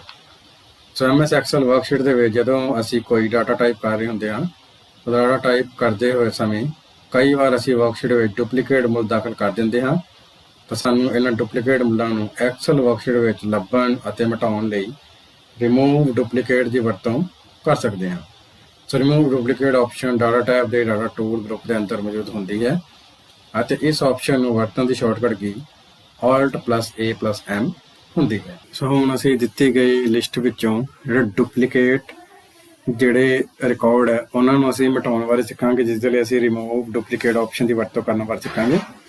ਤਾਂ ਇਸ ਵਿੱਚ ਜਿਵੇਂ ਕਿ ਦੇਖ ਪਾ ਰਹੇ ਹੋ ਕਿ ਰਾਮ ਤੇ ਸ਼ਾਮ ਨਾਮ ਦੇ ਜਿਹੜੇ ਵਿਦਿਆਰਥੀ ਨੇ ਇਹਨਾਂ ਦਾ ਰਿਕਾਰਡ ਡੁਪਲੀਕੇਟ ਸ਼ੋ ਹੋ ਰਿਹਾ ਹੈ। ਸੋ ਇਹਨਾਂ ਨੂੰ ਇਸ ਤੋਂ ਮਿਟਾ ਕੇ ਸਿਰਫ ਵਿਲੱਖਣ ਜਿਹੜੇ ਰਿਕਾਰਡ ਆ ਉਹਨਾਂ ਨੂੰ ਅਸੀਂ ਆਪਣੀ ਲਿਸਟ ਵਿੱਚ ਰੱਖਣਾ ਚਾਹੁੰਦੇ ਹਾਂ। ਉਸ ਦੇ ਲਈ ਅਸੀਂ ਰਿਮੂਵ ਡੁਪਲੀਕੇਟ ਆਪਸ਼ਨ ਦੀ ਵਰਤੋਂ ਕਰ ਸਕਦੇ ਹਾਂ। ਉਸ ਦੇ ਲਈ ਸਾਨੂੰ ਕੀ ਕਰਨਾ ਪਏਗਾ, ਸਭ ਤੋਂ ਪਹਿਲਾਂ ਸਾਨੂੰ ਇਹਨਾਂ ਸੈੱਲਾਂ ਦੀ ਰੇਂਜ ਨੂੰ ਸਿਲੈਕਟ ਕਰਾਂਗੇ। ਉਸ ਤੋਂ ਬਾਅਦ ਅਸੀਂ ਡਾਟਾ ਟੈਬ ਦੇ ਅੰਦਰ ਜਾਵਾਂਗੇ। ਡਾਟਾ ਟੈਬ ਦੇ ਵਿੱਚ ਰਿਮੂਵ ਡੁਪਲੀਕੇਟ ਆਪਸ਼ਨ ਤੇ ਕਲਿੱਕ ਕਰਾਂਗੇ। ਕਲਿੱਕ ਕਰਨ ਤੋਂ ਬਾਅਦ ਇਸ ਵਿੱਚ ਅਸੀਂ ਸਿਰਫ ਜਿਹੜੇ ਕਾਲਮ ਹੈ ਨੇਮ ਇਹਨਾਂ ਵਿੱਚ ਡੁਪਲੀਕੇਟ ਆ ਇਹਨਾਂ ਨੂੰ ਅਸੀਂ ਮਿਟਾਉਣਾ ਚਾਹੁੰਦੇ ਹਾਂ। ਸੋ ਜਿਵੇਂ ਹੀ ਅਸੀਂ ਓਕੇ ਬਟਨ ਤੇ ਕਲਿੱਕ ਕਰਾਂਗੇ ਤੁਹਾਡੀ ਸਕਰੀਨ ਤੇ ਮੈਸੇਜ ਸ਼ੋ ਹੋ ਰਿਹਾ ਹੈ 4 duplicate values found and removed. So 5 unique value remain. ਮਤਲਬ ਜਿਹੜੇ ਵਿਲੱਖਣ ਰਿਕਾਰਡ ਨੇ ਉਹੀ ਇਹਦੇ ਵਿੱਚ ਰਹਿ ਗਏ ਨੇ। ਜਿਹੜੇ ਡੁਪਲੀਕੇਟ ਜਿਹੜੇ ਸੇਮ ਨਾਮ ਦੇ ਡੁਪਲੀਕੇਟ ਵਿਦਿਆਰਥੀ ਇਸ ਵਿੱਚ ਸ਼ੋ ਹੋ ਰਹੇ ਸੀ ਉਹਨਾਂ ਨੂੰ ਮਿਟਾ ਦਿੱਤਾ ਗਿਆ। ਸੋ ਇਸ ਤਰ੍ਹਾਂ ਦੇ ਨਾਲ ਅਸੀਂ ਰਿਮੂਵ ਡੁਪਲੀਕੇਟ ਆਪਸ਼ਨ ਦੀ ਵਰਤੋਂ ਕਰਦੇ ਹੋਏ ਆਪਣੇ ਦਿੱਤੇ ਗਏ ਲਿਸਟ ਵਿੱਚੋਂ ਜਿਹੜੇ ਡੁਪਲੀਕੇਟ ਰਿਕਾਰਡ ਨੇ ਉਹਨਾਂ ਨੂੰ ਮਿਟਾ ਸਕਦੇ ਹਾਂ। ਤੀਸਰਾ ਸਾਡੇ ਕੋਲ ਡਾਟਾ ਟੂਲ ਹੈ ਡਾਟਾ ਵੈਲੀਡੇਸ਼ਨ। ਸੋ MS ਐਕਸਲ ਵਿੱਚ ਡਾਟਾ ਵੈਲੀਡੇਸ਼ਨ ਰਾਹੀਂ ਅਸੀਂ ਯੂਜ਼ਰ ਤੋਂ ਵਰਕਸ਼ੀਟ ਦੇ ਵਿੱਚ ਟਾਈਪ ਕੀਤੇ ਗਏ ਡਾਟੇ ਦੀਆਂ ਗਲਤੀਆਂ ਨੂੰ ਰੋਕਣ ਲਈ ਲੋੜੀਂਦਾ ਡਾਟਾ ਜਾਂ ਮੁੱਲ ਦਾਖਲ ਕਰਵਾ ਸਕਦੇ ਹਾਂ। ਜੇਕਰ ਅਸੀਂ ਯੂਜ਼ਰ ਤੋਂ ਐਕਸਲ ਵਰਕਸ਼ੀਟ ਵਿੱਚ ਚੁਣੇ ਹੋਏ ਸਾਲਾਂ ਵਿੱਚ 1 ਤੋਂ 30 ਤੱਕ ਅੰਕ ਦਾਖਲ ਕਰਵਾਉਣਾ ਚਾਹੁੰਦੇ ਹਾਂ ਤਾਂ ਡਾਟਾ ਵੈਲੀਡੇਸ਼ਨ ਰਾਹੀਂ ਅਸੀਂ ਇਹ ਨਿਯਮ ਸੈੱਟ ਕਰ ਸਕਦੇ ਹਾਂ। So data validation option data tab ਦੇ ਡਾਟਾ ਟੂਲ ਗਰੁੱਪ ਦੇ ਅੰਦਰ ਮੌਜੂਦ ਹੁੰਦੀ ਹੈ ਅਤੇ ਇਸ ਆਪਸ਼ਨ ਨੂੰ ਵਰਤਣ ਦੀ ਸ਼ਾਰਟਕਟ ਕੀ Alt+A+V ਹੁੰਦੀ ਹੈ। ਸੋ ਹੁਣ ਅਸੀਂ ਡਾਟਾ ਵੈਲੀਡੇਸ਼ਨ ਵਿਧੀ ਨੂੰ ਅਪਲਾਈ ਕਰਨ ਦੇ ਬਾਰੇ ਸਿੱਖਾਂਗੇ। ਸੋ ਡਾਟਾ ਵੈਲੀਡੇਸ਼ਨ ਤਕਨੀਕ ਇਹ ਦੱਸਦੀ ਹੈ ਕਿ ਅਸੀਂ ਸਿਲੈਕਟ ਕੀਤੇ ਗਏ ਸੈੱਲਾਂ ਦੀ ਰੇਂਜ ਵਿੱਚ ਜਿਹੜੇ ਮੁੱਲ ਅਸੀਂ ਦਾਖਲ ਕਰਵਾਉਣਾ ਚਾਹੁੰਦੇ ਹਾਂ ਸੋ ਉਹੀ ਦਾਖਲ ਕਰਵਾ ਸਕਦੇ ਹਾਂ। ਸੋ ਮੰਨ ਲਓ ਇਹ 5 ਸੈੱਲਾਂ ਦੀ ਰੇਂਜ ਵਿੱਚ ਅਸੀਂ 1 ਤੋਂ 30 ਤੱਕ ਦੇ ਵਿਦਿਆਰਥੀਆਂ ਦੇ ਮੁੱਲ ਹੀ ਐਂਟਰ ਕਰਵਾਉਣਾ ਚਾਹੁੰਦੇ ਹਾਂ ਤਾਂ ਉਸ ਦੇ ਲਈ ਅਸੀਂ ਡਾਟਾ ਵੈਲੀਡੇਸ਼ਨ ਦੀ ਟੈਕਨੀਕ ਵਰਤ ਸਕਦੇ ਹਾਂ। ਸੋ ਜੇਕਰ ਅਸੀਂ 1 ਤੋਂ 30 ਵੈਲਿਊ ਤੋਂ ਬਾਹਰ ਜੇ ਕੋਈ ਮੁੱਲ ਐਂਟਰ ਕਰਾਂਗੇ ਤਾਂ ਇਹ ਸਾਨੂੰ ਕੀ ਦੇਗਾ, ਉਸ ਟਾਈਮ 'ਤੇ ਇੱਕ ਐਰਰ ਮੈਸੇਜ ਦੇਗਾ ਵੀ ਜੋ ਵੀ ਇਸ ਵਿੱਚ ਮੁੱਲ ਹੈ ਉਹ 1 ਤੋਂ 30 ਦੇ ਵਿੱਚ ਹੀ ਹੋਣਾ ਚਾਹੀਦਾ ਹੈ। ਸਭ ਤੋਂ ਪਹਿਲਾਂ ਅਸੀਂ ਸੈੱਲਾਂ ਦੀ ਰੇਂਜ ਨੂੰ ਸਿਲੈਕਟ ਕਰ ਲਾਂਗੇ। ਡਾਟਾ ਟੈਬ ਤੇ ਕਲਿੱਕ ਕਰਾਂਗੇ। ਡਾਟਾ ਟੈਬ ਦੇ ਵਿੱਚ ਡਾਟਾ ਟੂਲਸ ਗਰੁੱਪ ਦੇ ਵਿੱਚ ਸਾਡੇ ਕੋਲ ਡਾਟਾ ਵੈਲੀਡੇਸ਼ਨ ਨਜ਼ਰ ਆ ਰਿਹਾ ਹੈ। ਇਸ ਵਿੱਚ ਅਸੀਂ ਪਹਿਲਾ ਆਪਸ਼ਨ ਡਾਟਾ ਵੈਲੀਡੇਸ਼ਨ ਤੇ ਕਲਿੱਕ ਕਰਾਂਗੇ। ਸੋ ਡਾਟਾ ਵੈਲੀਡੇਸ਼ਨ ਦਾ ਡਾਇਲੌਗ ਬਾਕਸ ਕੁਝ ਇਸ ਤਰ੍ਹਾਂ ਦੇ ਨਾਲ ਸਾਨੂੰ ਦਿਖਾਈ ਦੇਵੇਗਾ। ਇਸ ਵਿੱਚ ਅਸੀਂ ਸੈਟਿੰਗ ਕਰ ਰਹੇ ਹਾਂ। ਇਹਦਾ ਹੋਲ ਨੰਬਰ ਅਸੀਂ ਸਿਲੈਕਟ ਕੀਤਾ ਹੈ ਜਿਹੜਾ ਕਿ ਹੋਣਾ ਚਾਹੀਦਾ ਹੈ 1 ਤੋਂ ਲੈ ਕੇ 30 ਵੈਲਿਊ ਤੱਕ। ਤਾਂ ਮਤਲਬ ਜੋ ਵੀ ਡਾਟਾ ਆ ਉਹ 1 ਤੋਂ 30 ਦੇ ਵਿਚਕਾਰ ਹੋਣਾ ਚਾਹੀਦਾ ਹੈ। ਤਾਂ ਮਿਨੀਮਮ ਵਿੱਚ ਤੁਸੀਂ ਸਭ ਤੋਂ ਘੱਟ ਵੈਲਿਊ ਅਤੇ ਮੈਕਸੀਮਮ ਵਿੱਚ ਜਿੱਥੇ ਤੱਕ ਤੁਸੀਂ ਵੈਲਿਊ ਐਂਟਰ ਕਰਨਾ ਚਾਹੁੰਦੇ ਹੋ ਉਹ ਦਰਜ ਕਰ ਸਕਦੇ ਹੋ। ਦਰਜ ਕਰਨ ਤੋਂ ਬਾਅਦ ਇਸ ਤੋਂ ਬਾਅਦ ਅਸੀਂ ਇਨਪੁਟ ਮੈਸੇਜ 'ਤੇ ਜਾਵਾਂਗੇ। ਇਸ ਦਾ ਟਾਈਟਲ ਮੈਸੇਜ ਆਏਗਾ ਰਾਈਟ ਵੈਲਿਊ। ਤੇ ਮੈਸੇਜ ਕੀ ਆਉਣਾ ਚਾਹੀਦਾ, you are entering correct value, ਜਾਂ ਇੱਥੇ ਅਸੀਂ ਮੈਸੇਜ ਦੇ ਸਕਦੇ ਹਾਂ enter value between 1 to 30। User ਜਦੋਂ ਵੀ ਕਿਸੇ ਸੈੱਲ ਤੇ ਕਲਿੱਕ ਕਰੇਗਾ ਤਾਂ ਇਨਪੁਟ ਮੈਸੇਜ ਆਏਗਾ ਵੀ ਇਸ ਵਿੱਚ 1 ਤੋਂ 30 ਤੱਕ ਵੈਲਿਊ ਐਂਟਰ ਕਰੋ। ਤੇ ਐਰਰ ਅਲਰਟ 'ਚ ਉਹ ਮੈਸੇਜ ਆਏਗਾ ਵੀ ਜਿਹਦੇ ਵਿੱਚ ਇੱਥੇ ਆਏਗਾ ਟਾਈਟਲ ਆਏਗਾ ਰੋਂਗ ਵੈਲਿਊ, ਵੀ ਤੁਸੀਂ ਰੋਂਗ ਵੈਲਿਊ ਐਂਟਰ ਕਰ ਰਹੇ ਹੋ।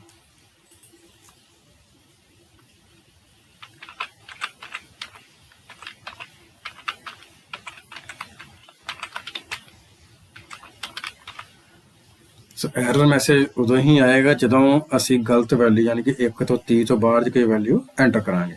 ਉਸ ਤੋਂ ਬਾਅਦ ਇਹ ਸਾਰੀਆਂ ਸੈਟਿੰਗ, ਇਨਪੁਟ ਮੈਸੇਜ ਅਤੇ ਐਰਰ ਅਲਰਟ ਤਿੰਨੋਂ ਟੈਬ ਦੀ ਸੈਟਿੰਗ ਕਰਨ ਤੋਂ ਬਾਅਦ ਅਸੀਂ ਓਕੇ 'ਤੇ ਕਲਿੱਕ ਕਰਾਂਗੇ। ਹੁਣ ਇਸੇ ਤੁਸੀਂ ਦੇਖ ਪਾ ਰਹੇ ਹੋ, ਮੈਂ ਪਹਿਲੇ ਸੈੱਲ 'ਤੇ ਕਲਿੱਕ ਕਰ ਰਿਹਾ। ਇਸਦਾ ਇਨਪੁਟ ਮੈਸੇਜ ਕੀ ਆ ਰਿਹਾ, ਐਂਟਰ ਵੈਲਿਊ ਬਿਟਵੀਨ 1 to 30। ਜੇਕਰ ਮੈਂ ਇੱਥੇ 25 ਵੈਲਿਊ ਐਂਟਰ ਕਰਕੇ ਐਂਟਰ ਮਾਰਦਾ ਹਾਂ, ਕਿਸੇ ਤਰ੍ਹਾਂ ਦਾ ਕੋਈ ਵੀ ਮੈਸੇਜ ਨਹੀਂ ਆ ਰਿਹਾ। ਪਰ ਜੇਕਰ ਇਸ ਵਿੱਚ ਮੈਂ 35 ਵੈਲਿਊ ਐਂਟਰ ਕਰਦਾ ਹਾਂ ਅਤੇ ਦੇਖ ਪਾ ਰਹੇ ਹੋ ਇੱਥੇ ਰੋਂਗ ਵੈਲਿਊ ਦਾ ਮੈਸੇਜ ਆ ਗਿਆ ਹੈ। ਇੱਥੇ ਲਿਖਿਆ ਹੋਇਆ enter the value between 1 to 30। ਜੇਕਰ ਮੈਂ ਰੀਟਰਾਈ 'ਤੇ ਕਲਿੱਕ ਕਰਦਾ ਹਾਂ ਤਾਂ ਦੁਬਾਰਾ ਮੈਂ ਹੁਣ 40 ਪ੍ਰੈਸ ਕਰਦਾ ਹਾਂ। ਤਾਂ ਜਦੋਂ ਤੱਕ ਮੈਂ 1 ਤੋਂ 30 ਦੇ ਵਿਚਕਾਰ ਕੋਈ ਵੈਲਿਊ ਐਂਟਰ ਨਹੀਂ ਕਰ ਦਿੰਦਾ ਉਦੋਂ ਤੱਕ ਸਾਡੀ ਸਕਰੀਨ 'ਤੇ ਜਿਹੜਾ ਐਰਰ ਮੈਸੇਜ ਹੈ ਉਹ ਆਉਂਦਾ ਰਹੇਗਾ। ਪਰ ਜੇਕਰ ਹੁਣ ਮੈਂ ਇੱਥੇ 12 ਵੈਲਿਊ ਐਂਟਰ ਕਰ ਦਿੰਦੇ ਹਾਂ ਤਾਂ ਹੁਣ ਤੁਸੀਂ ਦੇਖ ਪਾ ਰਹੇ ਹੋ ਇਸ ਵਿੱਚ ਕਿਸੇ ਤਰ੍ਹਾਂ ਦਾ ਕੋਈ ਵੀ ਜਿਹੜਾ ਐਰਰ ਮੈਸੇਜ ਉਹ ਨਹੀਂ ਆ ਰਿਹਾ। ਸੋ ਇਸ ਤਰ੍ਹਾਂ ਦੇ ਨਾਲ ਅਸੀਂ ਡਾਟਾ ਵੈਲੀਡੇਸ਼ਨ ਦੀ ਵਰਤੋਂ ਕਰਦੇ ਹੋਏ ਯੂਜ਼ਰ ਨੂੰ ਫੋਰਸ ਕਰ ਸਕਦੇ ਹਾਂ ਕਿ ਉਹਦੀ ਵੈਲਿਊ ਹੈ ਉਹ 1 ਤੋਂ 30 ਵਿੱਚ ਹੀ ਐਂਟਰ ਕਰੇ। ਸੋ ਹੁਣ ਅਸੀਂ part number 5 Microsoft Excel part 3 part ਦਾ ਅਭਿਆਸ ਕਰਾਂਗੇ, ਜਿਸ ਵਿੱਚ ਸਭ ਤੋਂ ਪਹਿਲਾਂ ਸਾਡੇ ਕੋਲ ਬਹੁਤ ਪਸੰਦੀ ਪ੍ਰਸ਼ਨ। ਇਸ ਵਿੱਚ ਪਹਿਲਾ ਪ੍ਰਸ਼ਨ ਹੈ, MS ਐਕਸਲ ਵਿੱਚ ਹਰੇਕ ਫਾਰਮੂਲਾ ਜਾਂ ਫੰਕਸ਼ਨ ਡੈਸ਼ ਚਿੰਨ੍ਹ ਨਾਲ ਸ਼ੁਰੂ ਹੋਣਾ ਲਾਜ਼ਮੀ ਹੁੰਦਾ ਹੈ ਅਤੇ ਇਸ ਦੇ ਆਪਸ਼ਨ ਨੇ ਪਲੱਸ, ਇਕੁਅਲ ਟੂ, ਐਮਪਰਸੈਂਟ ਜਾਂ ਕੈਰਟ। ਅਤੇ ਇਸ ਦਾ ਸਹੀ ਉੱਤਰ ਹੈ MS ਐਕਸਲ ਵਿੱਚ ਹਰੇਕ ਫਾਰਮੂਲਾ ਜਾਂ ਫੰਕਸ਼ਨ ਬਰਾਬਰ ਚਿੰਨ੍ਹ ਨਾਲ ਸ਼ੁਰੂ ਹੋਣਾ ਲਾਜ਼ਮੀ ਹੁੰਦਾ ਹੈ। ਦੂਸਰਾ ਸਾਡੇ ਕੋਲ ਪ੍ਰਸ਼ਨ ਹੈ, MS ਐਕਸਲ ਦਾ ਕਿਹੜਾ ਫੰਕਸ਼ਨ ਸੈੱਲਾਂ ਦੇ ਸਮੂਹ ਵਿੱਚੋਂ ਸਭ ਤੋਂ ਛੋਟਾ ਨੰਬਰ ਪਤਾ ਕਰਨ ਲਈ ਵਰਤਿਆ ਜਾਂਦਾ ਹੈ। ਅਤੇ ਇਸ ਦੇ ਆਪਸ਼ਨ ਨੇ ਮਿਨੀਮਮ, ਮਿਡ, ਮਿਨ ਜਾਂ ਇਹਨਾਂ ਵਿੱਚੋਂ ਕੋਈ ਨਹੀਂ। ਅਤੇ ਇਸ ਦਾ ਸਹੀ ਉੱਤਰ ਹੈ MS ਐਕਸਲ ਦਾ ਮਿਨ ਫੰਕਸ਼ਨ ਸੈੱਲਾਂ ਦੇ ਸਮੂਹ ਵਿੱਚੋਂ ਸਭ ਤੋਂ ਛੋਟਾ ਨੰਬਰ ਪਤਾ ਕਰਨ ਲਈ ਵਰਤਿਆ ਜਾਂਦਾ ਹੈ। ਤੀਸਰਾ ਪ੍ਰਸ਼ਨ ਹੈ, MS ਐਕਸਲ ਵਿੱਚ ਐਮਪਰਸੈਂਟ ਚਿੰਨ੍ਹ ਕਿਹੜੇ ਫੰਕਸ਼ਨ ਦਾ ਬਦਲਵਾਂ ਵਿਕਲਪ ਹੈ। ਅਤੇ ਇਸ ਦੇ ਆਪਸ਼ਨ ਹੈ ਸਮ, ਐਂਡ, ਕਨਕੈਟੀਨੇਟ ਜਾਂ ਪਾਵਰ। ਸੋ ਇਸ ਦਾ ਸਹੀ ਉੱਤਰ ਹੈ MS ਐਕਸਲ ਵਿੱਚ ਐਮਪਰਸੈਂਟ ਚਿੰਨ੍ਹ ਕਨਕੈਟੀਨੇਟ ਫੰਕਸ਼ਨ ਦਾ ਬਦਲਵਾਂ ਵਿਕਲਪ ਹੈ। ਚੌਥਾ ਪ੍ਰਸ਼ਨ ਹੈ, MS ਐਕਸਲ ਦਾ ਕਿਹੜਾ ਟੂਲ ਕਿਸੇ ਕਾਲਮ ਵਿੱਚੋਂ ਕੇਵਲ ਵਿਲੱਖਣ ਮੁੱਲ ਪਤਾ ਕਰਨ ਲਈ ਵਰਤਿਆ ਜਾਂਦਾ ਹੈ। ਅਤੇ ਇਸ ਦੇ ਆਪਸ਼ਨ ਨੇ data validation, text column, formula ਜਾਂ ਰਿਮੂਵ ਡੁਪਲੀਕੇਟ। ਇਸ ਦਾ ਸਹੀ ਉੱਤਰ ਹੈ MS ਐਕਸਲ ਦਾ ਰਿਮੂਵ ਡੁਪਲੀਕੇਟ ਟੂਲ ਕਿਸੇ ਕਾਲਮ ਵਿੱਚੋਂ ਕੇਵਲ ਵਿਲੱਖਣ ਮੁੱਲ ਪਤਾ ਕਰਨ ਲਈ ਵਰਤਿਆ ਜਾਂਦਾ ਹੈ। ਪੰਜਵਾਂ ਸਾਡੇ ਕੋਲ ਪ੍ਰਸ਼ਨ ਹੈ, ਇਹਨਾਂ ਵਿੱਚੋਂ ਕਿਹੜਾ ਅਰਥਮੈਟਿਕ ਆਪਰੇਟਰ ਦੀ ਉਦਾਹਰਨ ਹੈ। ਅਤੇ ਇਸ ਦੇ ਆਪਸ਼ਨ ਨੇ ਪਲੱਸ, ਪਰਸੈਂਟੇਜ, ਕੈਰਟ ਜਾਂ ਉਪਰੋਕਤ ਸਾਰੇ। ਸੋ ਇਸ ਦਾ ਸਹੀ ਉੱਤਰ ਹੈ ਉਪਰੋਕਤ ਸਾਰੇ ਅਰਥਮੈਟਿਕ ਆਪਰੇਟਰ ਦੀ ਉਦਾਹਰਨ ਹਨ। ਅੱਗੇ ਹੁਣ ਅਸੀਂ ਇਸ ਪਾਰਟ ਦੇ ਸਹੀ ਜਾਂ ਗਲਤ ਦੱਸੋ ਬਾਰੇ ਪੜਾਂਗੇ, ਜਿਸ ਵਿੱਚ ਪਹਿਲਾ ਪੁਆਇੰਟ ਹੈ, ਅਸੀਂ MS ਐਕਸਲ ਵਿੱਚ ਖਾਲੀ ਸੈੱਲ ਨਹੀਂ ਗਿਣ ਸਕਦੇ, ਗਲਤ।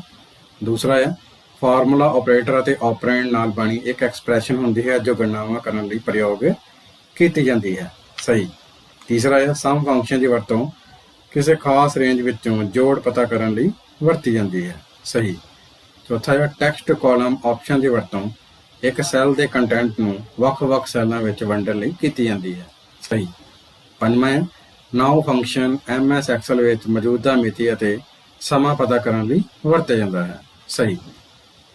ਅੱਗੇ ਹੁਣ ਅਸੀਂ ਇਸ ਪਾਠ ਦੇ ਛੋਟੇ ਉਤਰ ਵਾਲੇ ਪ੍ਰਸ਼ਨ ਪੜਾਂਗੇ, ਜਿਸ ਵਿੱਚ ਪਹਿਲਾ ਪ੍ਰਸ਼ਨ ਹੈ MS ਐਕਸਲ ਵਿੱਚ ਵਰਤੇ ਜਾਣ ਵਾਲੇ ਗਣਿਤ ਆਪਰੇਟਰ ਲਿਖੋ। ਸੋ MS ਐਕਸਲ ਵਿੱਚ ਵਰਤੇ ਜਾਣ ਵਾਲੇ ਗਣਿਤ ਆਪਰੇਟਰ ਹੇਠ ਅਨੁਸਾਰ ਹਨ, ਜਿਸ ਵਿੱਚ ਪਹਿਲਾ ਹੈ ਪਲੱਸ ਚਿੰਨ੍ਹ। ਸੋ ਇਸ ਆਪਰੇਟਰ ਦੀ ਵਰਤੋਂ ਦੋ ਆਪਰੈਂਡ ਦੇ ਮੁੱਲ ਨੂੰ ਪਤਾ ਕਰਨ ਲਈ। ਸੋ ਪਹਿਲਾ ਸਾਡੇ ਕੋਲ ਹੈ ਪਲੱਸ ਚਿੰਨ੍ਹ। ਇਸ ਆਪਰੇਟਰ ਦੀ ਵਰਤੋਂ ਦੋ ਆਪਰੈਂਡ ਦੇ ਮੁੱਲ ਨੂੰ ਜੋੜਨ ਲਈ ਕੀਤੀ ਜਾਂਦੀ ਹੈ। ਦੂਜਾ ਹੈ ਮਾਈਨਸ ਆਪਰੇਟਰ। ਇਸ ਆਪਰੇਟਰ ਦੀ ਵਰਤੋਂ ਦੋ ਆਪਰੈਂਡ ਦੇ ਮੁੱਲ ਨੂੰ ਘਟਾਉਣ ਲਈ ਕੀਤੀ ਜਾਂਦੀ ਹੈ। ਤੀਜਾ ਹੈ ਮਲਟੀਪਲੀਕੇਸ਼ਨ ਜਾਂ ਐਸਟਰਿਕ। ਇਸ ਆਪਰੇਟਰ ਦੀ ਵਰਤੋਂ ਦੋ ਆਪਰੈਂਡ ਦੇ ਮੁੱਲ ਨੂੰ ਗੁਣਾ ਕਰਨ ਲਈ ਕੀਤੀ ਜਾਂਦੀ ਹੈ। ਚੌਥਾ ਹੈ ਭਾਗ। ਇਸ ਆਪਰੇਟਰ ਦੀ ਵਰਤੋਂ ਦੋ ਆਪਰੈਂਡ ਦੇ ਮੁੱਲ ਨੂੰ ਭਾਗ ਕਰਨ ਲਈ ਕੀਤੀ ਜਾਂਦੀ ਹੈ। ਪੰਜਵਾਂ ਹੈ ਪਰਸੈਂਟੇਜ। ਇਸ ਆਪਰੇਟਰ ਦੀ ਵਰਤੋਂ ਦੋ ਆਪਰੈਂਡ ਦੇ ਮੁੱਲ ਨੂੰ ਭਾਗ ਕਰਨ ਤੋਂ ਬਾਅਦ ਬਾਕੀ ਮੁੱਲ ਪ੍ਰਾਪਤ ਕਰਨ ਲਈ ਕੀਤੀ ਜਾਂਦੀ ਹੈ। ਲਾਸਟ ਹੈ ਸਾਡੇ ਕੋਲ ਕੈਰਟ। ਇਸ ਆਪਰੇਟਰ ਦੀ ਵਰਤੋਂ ਘਾਟ ਪਤਾ ਕਰਨ ਲਈ ਕੀਤੀ ਜਾਂਦੀ ਹੈ। ਦੂਸਰਾ ਪ੍ਰਸ਼ਨ ਹੈ ਡਾਟਾ ਵੈਲੀਡੇਸ਼ਨ ਤੋਂ ਤੁਹਾਡਾ ਕੀ ਭਾਵ ਹੈ।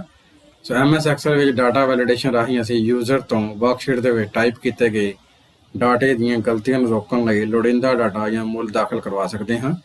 Data validation option data tab ਦੇ ਡਾਟਾ ਟੂਲ ਗਰੁੱਪ ਦੇ ਅੰਦਰ ਮੌਜੂਦ ਹੁੰਦੀ ਹੈ ਅਤੇ ਇਸ ਆਪਸ਼ਨ ਨੂੰ ਵਰਤਣ ਦੀ ਸ਼ਾਰਟਕਟ ਕੀ Alt+A+P ਹੁੰਦੀ ਹੈ। ਤੀਸਰਾ ਪ੍ਰਸ਼ਨ ਹੈ ਕਿਸੇ ਤਿੰਨ ਗਣਿਤ ਫੰਕਸ਼ਨ ਦਾ ਨਾਮ ਦੱਸੋ। ਤਿੰਨ ਗਣਿਤ ਫੰਕਸ਼ਨ ਦੇ ਨਾਮ ਹੇਠ ਅਨੁਸਾਰ ਹਨ, ਜਿਸ ਵਿੱਚ ਪਹਿਲਾ ਹੈ ਸਮ ਫੰਕਸ਼ਨ, ਦੂਸਰਾ ਕਾਊਂਟ ਫੰਕਸ਼ਨ, ਤੀਸਰਾ ਐਵਰੇਜ ਫੰਕਸ਼ਨ, ਚੌਥਾ ਮੈਕਸ ਫੰਕਸ਼ਨ। ਚੌਥਾ ਪ੍ਰਸ਼ਨ ਹੈ MS ਐਕਸਲ ਵਿੱਚ ਸੌਰਟਿੰਗ ਕੀ ਹੁੰਦੀ ਹੈ। ਸੋ MS ਐਕਸਲ ਵਿੱਚ ਡਾਟਾ ਨੂੰ ਸੌਰਟ ਕਰਨ ਦਾ ਅਰਥ ਹੈ ਕਿ ਅਸੀਂ ਇੱਕ ਖਾਸ ਕਾਲਮ ਵਿਚਲੇ ਡਾਟੇ ਦੇ ਮੁੱਲਾਂ ਦੇ ਆਧਾਰ ਤੇ ਰੋਅ ਨੂੰ ਮੁੜ ਲੜੀਵਾਰ ਕਰ ਸਕਦੇ ਹਾਂ। ਸਾਨੂੰ ਕਈ ਵਾਰ ਡਾਟੇ ਦੇ ਸਮੂਹ ਨੂੰ ਲੜੀਵਾਰ ਤਰੀਕੇ ਨਾਲ ਰੱਖਣ ਲਈ ਸੌਰਟ ਕਰਨ ਦੀ ਲੋੜ ਪੈਂਦੀ ਹੈ। ਪੰਜਵਾਂ ਹੈ ਫਾਰਮੂਲਾ ਨੂੰ ਪਰਿਭਾਸ਼ਿਤ ਕਰੋ। ਸੋ MS ਐਕਸਲ ਵਿੱਚ ਫਾਰਮੂਲਾ ਇੱਕ ਐਕਸਪ੍ਰੈਸ਼ਨ ਹੁੰਦਾ ਹੈ ਜੋ ਤੁਹਾਡੇ ਵੱਲੋਂ ਵਰਕਸ਼ੀਟ ਵਿੱਚ ਕਿਸੇ ਸੈੱਲ ਜਾਂ ਸੈੱਲਾਂ ਦੀ ਰੇਂਜ ਵਿੱਚ ਦਾਖਲ ਕੀਤੇ ਗਏ ਮੁੱਲ ਦੀ ਗਣਨਾਵਾਂ ਕਰਦਾ ਹੈ। ਐਕਸਲ ਵਿੱਚ ਇਹ ਐਕਸਪ੍ਰੈਸ਼ਨ ਕਿਸੇ ਖਾਸ ਮੁੱਲ, ਸੈੱਲ ਐਡਰੈਸ ਅਤੇ ਆਪਰੇਟਰ ਦੀ ਵਰਤੋਂ ਕਰਕੇ ਤਿਆਰ ਕੀਤੇ ਜਾ ਸਕਦੇ ਹਨ। ਐਕਸਲ ਵਿੱਚ ਹਰੇਕ ਐਕਸਪ੍ਰੈਸ਼ਨ ਨੂੰ ਦੋ ਭਾਗਾਂ ਵਿੱਚ ਸਮਝਿਆ ਜਾ ਸਕਦਾ, ਜਿਸ ਦਾ ਪਹਿਲਾ ਭਾਗ ਹੈ ਆਪਰੇਟਰ ਅਤੇ ਦੂਸਰਾ ਹੈ ਆਪਰੈਂਡ। ਅੱਗੇ ਛੇਵਾਂ ਪ੍ਰਸ਼ਨ ਹੈ MS ਐਕਸਲ ਵਿੱਚ ਵਰਤੇ ਗਏ ਕੰਡੀਸ਼ਨਲ ਫੰਕਸ਼ਨ ਦੇ ਨਾਂ ਲਿਖੋ। ਸੋ MS ਐਕਸਲ ਵਿੱਚ ਵਰਤੇ ਗਏ ਕੰਡੀਸ਼ਨਲ ਫੰਕਸ਼ਨ ਦੇ ਨਾਂ ਹੇਠ ਅਨੁਸਾਰ ਹਨ, ਜਿਸ ਵਿੱਚ ਪਹਿਲਾ ਹੈ ਇਫ ਫੰਕਸ਼ਨ, ਦੂਸਰਾ ਸਮ ਫੰਕਸ਼ਨ, ਤੀਸਰਾ ਹੈ ਕਾਊਂਟ ਫੰਕਸ਼ਨ। ਅੱਗੇ ਹੁਣ ਅਸੀਂ ਇਸ ਪਾਰਟ ਦੇ ਵੱਡੇ ਉਤਰ ਵਾਲੇ ਪ੍ਰਸ਼ਨ ਪੜਾਂਗੇ, ਜਿਸ ਵਿੱਚ ਪਹਿਲਾ ਪ੍ਰਸ਼ਨ ਹੈ ਸੈੱਲ ਰੈਫਰੈਂਸਿੰਗ ਕੀ ਹੈ, ਇਸ ਦੀਆਂ ਕਿਸਮਾਂ ਦੀ ਵਿਆਖਿਆ ਕਰੋ। ਸੈੱਲ ਰੈਫਰੈਂਸਿੰਗ ਕਿਸੇ ਖਾਸ ਸੈੱਲਾਂ ਦੇ ਸਮੂਹ ਜਾਂ ਇੱਕ ਰੇਂਜ ਦੇ ਪਤੇ ਨੂੰ ਕਿਹਾ ਜਾਂਦਾ ਹੈ। MS ਐਕਸਲ ਇੱਕ ਸ਼ਕਤੀਸ਼ਾਲੀ ਪ੍ਰੋਗਰਾਮ ਹੈ ਜੋ ਕਿ ਕਿਸੇ ਵੀ ਸਿੰਗਲ ਜਾਂ ਮਲਟੀਪਲ ਸੈੱਲ ਤੇ ਲਾਗੂ ਕੀਤੇ ਜਾਣ ਵਾਲੇ ਬਹੁਤ ਸਾਰੇ ਗਣਨਾਤਮਕ ਫੰਕਸ਼ਨ ਅਤੇ ਫਾਰਮੂਲੇ ਪ੍ਰਦਾਨ ਕਰਦਾ ਹੈ। ਕਿਸੇ ਫਾਰਮੂਲੇ ਜਾਂ ਫੰਕਸ਼ਨ ਦੇ ਅੰਦਰ ਸੈੱਲ ਪਤਿਆਂ ਨੂੰ ਦਰਸਾਉਣ ਦੇ ਤਰੀਕੇ ਨੂੰ ਸੈੱਲ ਰੈਫਰੈਂਸਿੰਗ ਕਿਹਾ ਜਾਂਦਾ ਹੈ। ਸੈੱਲ ਰੈਫਰੈਂਸਿੰਗ ਦੀ ਵਰਤੋਂ ਇਸ ਕਰਕੇ ਕੀਤੀ ਜਾਂਦੀ ਹੈ ਕਿਉਂਕਿ ਜਦੋਂ ਕਿਸੇ ਸੈੱਲ ਵਿੱਚ ਕਿਸੇ ਫੰਕਸ਼ਨ ਜਾਂ ਫੰਕਸ਼ਨ ਦੇ ਹਿੱਸੇ ਵਜੋਂ ਇੱਕ ਸੈੱਲ ਰੈਫਰੈਂਸ ਲਿਖਿਆ ਜਾਂਦਾ ਹੈ ਅਤੇ ਸੈੱਲ ਨੂੰ ਕਿਸੇ ਹੋਰ ਸੈੱਲ ਵਿੱਚ ਕਾਪੀ ਕੀਤਾ ਜਾਂਦਾ ਹੈ ਜਾਂ ਦੂਜੇ ਸੈੱਲ ਵਿੱਚ ਭਰਿਆ ਜਾਂਦਾ ਹੈ, ਤਾਂ ਸੈੱਲ ਵਿੱਚ ਦਿੱਤੇ ਰੈਫਰੈਂਸ ਵੀ ਉਸੇ ਸੈੱਲ ਐਡਰੈਸ ਅਨੁਸਾਰ ਬਦਲ ਜਾਂਦੇ ਹਨ। ਸੈੱਲ ਰੈਫਰੈਂਸ ਦੀਆਂ ਤਿੰਨ ਕਿਸਮਾਂ ਹੁੰਦੀਆਂ ਹਨ, ਜਿਸ ਵਿੱਚ ਪਹਿਲਾ ਹੈ ਰਿਲੇਟਿਵ ਰੈਫਰੈਂਸ, ਦੂਸਰਾ ਐਬਸੋਲੂਟ ਰੈਫਰੈਂਸ ਅਤੇ ਤੀਸਰਾ ਮਿਕਸ ਰੈਫਰੈਂਸ। ਪਹਿਲਾਂ ਅਸੀਂ ਰਿਲੇਟਿਵ ਰੈਫਰੈਂਸ ਬਾਰੇ ਪੜਾਂਗੇ। ਪਹਿਲਾਂ ਸਾਡੇ ਕੋਲ ਹੈ ਰਿਲੇਟਿਵ ਰੈਫਰੈਂਸ। MS ਐਕਸਲ ਦੀ ਡਿਫਾਲਟ ਰੈਫਰੈਂਸਿੰਗ ਰਿਲੇਟਿਵ ਰੈਫਰੈਂਸ ਹੈ ਅਤੇ ਜਦੋਂ ਰਿਲੇਟਿਵ ਰੈਫਰੈਂਸ ਵਾਲੇ ਸੈੱਲ ਜਾਂ ਸੈੱਲਾਂ ਨੂੰ ਕਿਸੇ ਹੋਰ ਸੈੱਲ ਵਿੱਚ ਕਾਪੀ ਕੀਤਾ ਜਾਂਦਾ ਹੈ ਤਾਂ ਉਹ ਰੋ ਅਤੇ ਕਾਲਮ ਦੇ ਅਨੁਸਾਰ ਬਦਲ ਜਾਂਦੇ ਹਨ। ਉਦਾਹਰਨ ਲਈ ਜੇਕਰ ਅਸੀਂ ਫਾਰਮੂਲਾ ਬਰਾਬਰ C1 × D1 ਨੂੰ ਰੋ 1 ਤੋਂ ਰੋ 2 ਵਿੱਚ ਕਾਪੀ ਕਰਦੇ ਹਾਂ ਤਾਂ ਫਾਰਮੂਲਾ ਬਰਾਬਰ C2 × D2 ਬਣ ਜਾਵੇਗਾ। ਦੂਸਰਾ ਸਾਡੇ ਕੋਲ ਰੈਫਰੈਂਸ ਹੈ ਐਬਸੋਲੂਟ ਰੈਫਰੈਂਸ। MS ਐਕਸਲ ਵਿੱਚ ਜੇਕਰ ਅਸੀਂ ਕਿਸੇ ਸੈੱਲ ਜਾਂ ਸੈੱਲਾਂ ਦੇ ਡਾਟੇ ਦੀ ਕਾਪੀ ਜਾਂ ਡਾਟਾ ਭਰਨ ਸਮੇਂ ਸੈੱਲ ਰੈਫਰੈਂਸ ਨੂੰ ਸਥਿਰ ਜਾਂ ਬਦਲਣਾ ਨਹੀਂ ਚਾਹੁੰਦੇ ਤਾਂ ਇਸ ਦੇ ਲਈ ਐਬਸੋਲੂਟ ਰੈਫਰੈਂਸਿੰਗ ਦੀ ਵਰਤੋਂ ਕਰ ਸਕਦੇ ਹਾਂ। MS ਐਕਸਲ ਵਿੱਚ ਕਾਲਮ ਅਤੇ ਰੋ ਦੋਨਾਂ ਦੇ ਨਾਂ ਦੇ ਅੱਗੇ ਇੱਕ ਡਾਲਰ ਦਾ ਚਿੰਨ੍ਹ ਲਗਾ ਕੇ ਐਬਸੋਲੂਟ ਰੈਫਰੈਂਸ ਕਿਸੇ ਵੀ ਫਾਰਮੂਲੇ ਵਿੱਚ ਵਰਤਿਆ ਜਾਂਦਾ ਹੈ। ਉਦਾਹਰਨ ਦੇ ਲਈ ਬਰਾਬਰ C1 × $D $1। ਇਸ ਵਿੱਚ ਜੇਕਰ ਅਸੀਂ ਇਸ ਫਾਰਮੂਲੇ ਨੂੰ ਬਾਕੀ ਸੈੱਲਾਂ ਵਿੱਚ ਕਾਪੀ ਕਰਦੇ ਹਾਂ ਤਾਂ C1 ਸੈੱਲ ਰਿਲੇਟਿਵ ਰੈਫਰੈਂਸ ਵਾਂਗ ਆਪਣਾ ਸੈੱਲ ਐਡਰੈਸ ਬਦਲ ਲਵੇਗਾ, ਜਦਕਿ D1 ਸੈੱਲ ਐਡਰੈਸ ਬਾਕੀ ਸੈੱਲਾਂ ਵਿੱਚ ਕਾਪੀ ਕਰਨ 'ਤੇ ਵੀ ਪਹਿਲਾਂ ਵਾਂਗ ਹੀ ਸਥਿਰ ਰਹੇਗਾ, ਕਿਉਂਕਿ ਇਹ ਐਬਸੋਲੂਟ ਰੈਫਰੈਂਸ ਨੂੰ ਦਰਸਾਉਂਦਾ ਹੈ। ਤੀਸਰਾ ਸਾਡੇ ਕੋਲ ਰੈਫਰੈਂਸ ਹੈ ਮਿਕਸ ਰੈਫਰੈਂਸ। MS ਐਕਸਲ ਵਿੱਚ ਮਿਕਸ ਰੈਫਰੈਂਸ ਨੂੰ ਬਣਾਉਣ ਲਈ ਰਿਲੇਟਿਵ ਅਤੇ ਐਬਸੋਲੂਟ ਰੈਫਰੈਂਸਿੰਗ ਦੀ ਵਰਤੋਂ ਕੀਤੀ ਜਾਂਦੀ ਹੈ ਅਤੇ ਇਹਨਾਂ ਵਿੱਚੋਂ ਰੋ ਜਾਂ ਕਾਲਮ ਨੂੰ ਕਿਸੇ ਸੈੱਲ ਵਿੱਚ ਕਾਪੀ ਕਰਦੇ ਸਮੇਂ ਕੇਵਲ ਇੱਕ ਹੀ ਸਥਿਰ ਰਹਿੰਦਾ ਹੈ। ਮਿਕਸ ਰੈਫਰੈਂਸਿੰਗ ਦੀ ਵਰਤੋਂ ਉਹਨਾਂ ਵਿਸ਼ੇਸ਼ ਕਿਸਮ ਦੀਆਂ ਸਥਿਤੀਆਂ ਵਿੱਚ ਕੀਤੀ ਜਾਂਦੀ ਹੈ ਜਿੱਥੇ ਕਿਸੇ ਕਾਰਜ ਨੂੰ ਲਾਗੂ ਕਰਨ ਲਈ ਕੋਈ ਵਿਸ਼ੇਸ਼ ਰੋ ਜਾਂ ਕਾਲਮ ਦੀ ਵਿਸ਼ੇਸ਼ ਤੌਰ ਤੇ ਲੋੜ ਹੁੰਦੀ ਹੈ। ਉਦਾਹਰਨ ਦੇ ਲਈ ਬਰਾਬਰ $C1 $D1। ਇਸ ਵਿੱਚ ਪਹਿਲੇ ਰੈਫਰੈਂਸ ਦਾ ਕਾਲਮ C ਅਤੇ ਦੂਜੇ ਰੈਫਰੈਂਸ ਦੀ ਰੋ 1 $चिन्ह ਨਾਲ ਸਥਿਰ ਕੀਤੀ ਗਈ ਹੈ। ਦੂਸਰਾ ਵੱਡਾ ਆਪਰੇਸ਼ਨ ਹੈ ਕੋਈ ਵੀ 3 ਸਟ੍ਰਿੰਗ ਫੰਕਸ਼ਨ ਪ੍ਰਭਾਸ਼ਿਤ ਕਰੋ। ਸੋ 3 ਸਟ੍ਰਿੰਗ ਫੰਕਸ਼ਨ ਹੇਠ ਅਨੁਸਾਰ ਪਰਿਭਾਸ਼ਿਤ ਕੀਤੇ ਗਏ ਹਨ, ਜਿਸ ਵਿੱਚ ਪਹਿਲਾ ਹੈ ਲੈਂਥ ਫੰਕਸ਼ਨ। ਇਸ ਫੰਕਸ਼ਨ ਦੀ ਵਰਤੋਂ ਕਰਦੇ ਹੋਏ ਅਸੀਂ ਇੱਕ ਸਟ੍ਰਿੰਗ ਦੇ ਅੰਦਰ ਖਾਲੀ ਥਾਂ ਅਤੇ ਚਿੰਨ੍ਹ ਸਮੇਤ ਕੁੱਲ ਅੱਖਰਾਂ ਦੀ ਗਿਣਤੀ ਪਤਾ ਕਰ ਸਕਦੇ ਹਾਂ। ਇਸ ਫੰਕਸ਼ਨ ਨੂੰ ਲੈਂਥ ਫੰਕਸ਼ਨ ਨਾਂ ਨਾਲ ਵੀ ਜਾਣਿਆ ਜਾਂਦਾ ਹੈ ਅਤੇ ਇਸ ਦਾ ਸਿੰਟੈਕਸ ਹੈ ਬਰਾਬਰ len left parenthesis cell address right parenthesis ਅਤੇ ਇਸ ਦੀ ਉਦਾਹਰਨ ਹੈ equal to len left parenthesis B2 right parenthesis. ਦੂਸਰਾ ਸਾਡੇ ਕੋਲ ਫੰਕਸ਼ਨ ਹੈ ਲੈਫਟ ਫੰਕਸ਼ਨ। ਇਸ ਫੰਕਸ਼ਨ ਦੀ ਵਰਤੋਂ ਕਰਦੇ ਹੋਏ ਅਸੀਂ ਕਿਸੇ ਵੀ ਸਟ੍ਰਿੰਗ ਦੇ ਕਿਸੇ ਖਾਸ ਹਿੱਸੇ ਦੀ ਲੰਬਾਈ ਦੇ ਖੱਬੇ ਹਿੱਸੇ ਨੂੰ ਪ੍ਰਾਪਤ ਕਰ ਸਕਦੇ ਹਾਂ ਅਤੇ ਇਸ ਨੂੰ ਵਰਤਣ ਦਾ ਸਿੰਟੈਕਸ ਹੈ equal to left parenthesis cell address length right parenthesis ਅਤੇ ਇਸ ਦੀ ਉਦਾਹਰਨ ਹੈ equal to left parenthesis B2 5 right parenthesis. ਤੀਸਰਾ ਫੰਕਸ਼ਨ ਹੈ ਮਿਡ ਫੰਕਸ਼ਨ। ਇਸ ਫੰਕਸ਼ਨ ਦੀ ਵਰਤੋਂ ਕਰਦੇ ਹੋਏ ਅਸੀਂ ਕਿਸੇ ਵੀ ਸਟ੍ਰਿੰਗ ਦੇ ਵਿਚਕਾਰਲੇ ਹਿੱਸੇ ਤੋਂ ਲੈ ਕੇ ਕਿਸੇ ਖਾਸ ਹਿੱਸੇ ਨੂੰ ਪ੍ਰਾਪਤ ਕਰ ਸਕਦੇ ਹਾਂ ਅਤੇ ਇਸ ਨੂੰ ਵਰਤਣ ਦਾ ਸਿੰਟੈਕਸ ਹੈ equal to mid left parenthesis cell address position length right parenthesis ਅਤੇ ਇਸ ਦੀ ਉਦਾਹਰਨ ਹੈ equal to mid left parenthesis B2 3 5 right parenthesis. ਅੱਗੇ ਤੀਸਰਾ ਆਪਰੇਸ਼ਨ ਹੈ ਫੰਕਸ਼ਨ ਕੀ ਹੈ। ਕਿਸੇ ਵੀ ਦੋ ਗਣਿਤਿਕ ਫੰਕਸ਼ਨ ਨੂੰ ਉਦਾਹਰਨ ਦੇ ਨਾਲ ਸਮਝਾਓ। ਸੋ ਇੱਕ ਫੰਕਸ਼ਨ ਪਹਿਲਾਂ ਤੋਂ ਹੀ ਨਿਰਧਾਰਿਤ ਇੱਕ ਫਾਰਮੂਲਾ ਹੁੰਦਾ ਹੈ ਜੋ ਕਿ ਕਿਸੇ ਖਾਸ ਕਿਸਮ ਦੇ ਮੁੱਲਾਂ ਦੀ ਵਰਤੋਂ ਕਰਕੇ ਗਣਨਾ ਕਰਦਾ ਹੈ। MS ਐਕਸਲ ਵਿੱਚ ਬਹੁਤ ਸਾਰੇ ਫੰਕਸ਼ਨ ਸ਼ਾਮਲ ਹੁੰਦੇ ਹਨ ਜਿਨ੍ਹਾਂ ਦੀ ਵਰਤੋਂ ਸੈੱਲਾਂ ਦੀ ਇੱਕ ਰੇਂਜ ਲਈ ਦਿੱਤੇ ਗਏ ਮੁੱਲ ਦੇ ਅਨੁਸਾਰ ਲੋੜੀਂਦੀਆਂ ਗਣਨਾਵਾਂ ਕਰਨ ਲਈ ਕੀਤੀ ਜਾਂਦੀ ਹੈ। ਸੋ ਦੋ ਗਣਿਤਿਕ ਫੰਕਸ਼ਨ ਉਦਾਹਰਨ ਦੇ ਨਾਲ ਹੇਠਾਂ ਦਰਸਾਇਆ ਗਿਆ ਹੈ, ਜਿਸ ਵਿੱਚ ਇਸ ਦਾ ਪਹਿਲਾ ਫੰਕਸ਼ਨ ਹੈ ਕਾਊਂਟ ਫੰਕਸ਼ਨ। ਇਸ ਫੰਕਸ਼ਨ ਦੀ ਵਰਤੋਂ ਉਹਨਾਂ ਸੈੱਲਾਂ ਦੀ ਗਿਣਤੀ ਕਰਨ ਲਈ ਕੀਤੀ ਜਾਂਦੀ ਹੈ ਜਿਨ੍ਹਾਂ ਵਿੱਚ ਸੰਖਿਆਵਾਂ ਹੁੰਦੀਆਂ ਹਨ। ਇਹ ਉਹਨਾਂ ਸੈੱਲਾਂ ਨੂੰ ਗਿਣਤੀ ਵਿੱਚ ਛੱਡ ਦਿੰਦਾ ਹੈ ਜਿਨ੍ਹਾਂ ਵਿੱਚ ਕੋਈ ਸੰਖਿਆ ਦਰਜ ਨਹੀਂ ਹੁੰਦੀ ਅਤੇ ਇਸ ਨੂੰ ਵਰਤਣ ਦਾ ਸਿੰਟੈਕਸ ਹੈ equal to count left parenthesis cell range right parenthesis ਅਤੇ ਇਸ ਦੀ ਉਦਾਹਰਨ ਹੈ equal to count left parenthesis A1 A5 right parenthesis. ਦੂਸਰਾ ਇਸ ਦਾ ਫੰਕਸ਼ਨ ਹੈ ਮੈਕਸ ਫੰਕਸ਼ਨ। ਇਸ ਫੰਕਸ਼ਨ ਦੀ ਵਰਤੋਂ ਉਸ ਸਮੇਂ ਕੀਤੀ ਜਾ ਸਕਦੀ ਹੈ ਜਦੋਂ ਅਸੀਂ ਨਤੀਜੇ ਵਜੋਂ ਸੈੱਲਾਂ ਜਾਂ ਸੈੱਲਾਂ ਦੀ ਰੇਂਜ ਵਿੱਚੋਂ ਸਭ ਤੋਂ ਵੱਡਾ ਨੰਬਰ ਪ੍ਰਾਪਤ ਕਰਨਾ ਚਾਹੁੰਦੇ ਹਾਂ ਅਤੇ ਇਸ ਨੂੰ ਵਰਤਣ ਦਾ ਸਿੰਟੈਕਸ ਹੈ equal to max left parenthesis cell range right parenthesis. ਉਦਾਹਰਨ ਹੈ ਇਸ ਦੀ equal to max left parenthesis A1 A5 right parenthesis. So ਬੱਚਿਓ, ਮੈਨੂੰ ਉਮੀਦ ਹੈ ਕਿ ਹੁਣ ਤੱਕ ਦੀ ਇਹ ਵੀਡੀਓ ਤੁਹਾਨੂੰ ਵਧੀਆ ਲੱਗੀ ਹੋਵੇਗੀ। ਜੇਕਰ ਤੁਹਾਨੂੰ ਇਹ ਵੀਡੀਓ ਵਧੀਆ ਲੱਗੀ ਤਾਂ ਇਸ ਚੈਨਲ ਨੂੰ ਸਬਸਕ੍ਰਾਈਬ ਅਤੇ ਇਸ ਵੀਡੀਓ ਨੂੰ ਲਾਈਕ ਕਰਨਾ ਨਾ ਭੁੱਲਿਓ ਅਤੇ ਇਸ ਵੀਡੀਓ ਨੂੰ ਆਪਣੇ ਸਾਥੀਆਂ ਨਾਲ ਵੀ ਸ਼ੇਅਰ ਕਰਨਾ ਨਾ ਭੁੱਲਿਓ ਤਾਂ ਕਿ ਤੁਹਾਨੂੰ ਇਸੇ ਤਰ੍ਹਾਂ ਦੇ ਨਾਲ ਕੰਪਿਊਟਰ ਸਾਇੰਸ ਵਿਸ਼ੇ ਦੇ ਨਾਲ ਸੰਬੰਧਿਤ ਵੀਡੀਓ ਦੀ ਨੋਟੀਫਿਕੇਸ਼ਨ ਮਿਲਦੀ ਰਹੇ। ਧੰਨਵਾਦ।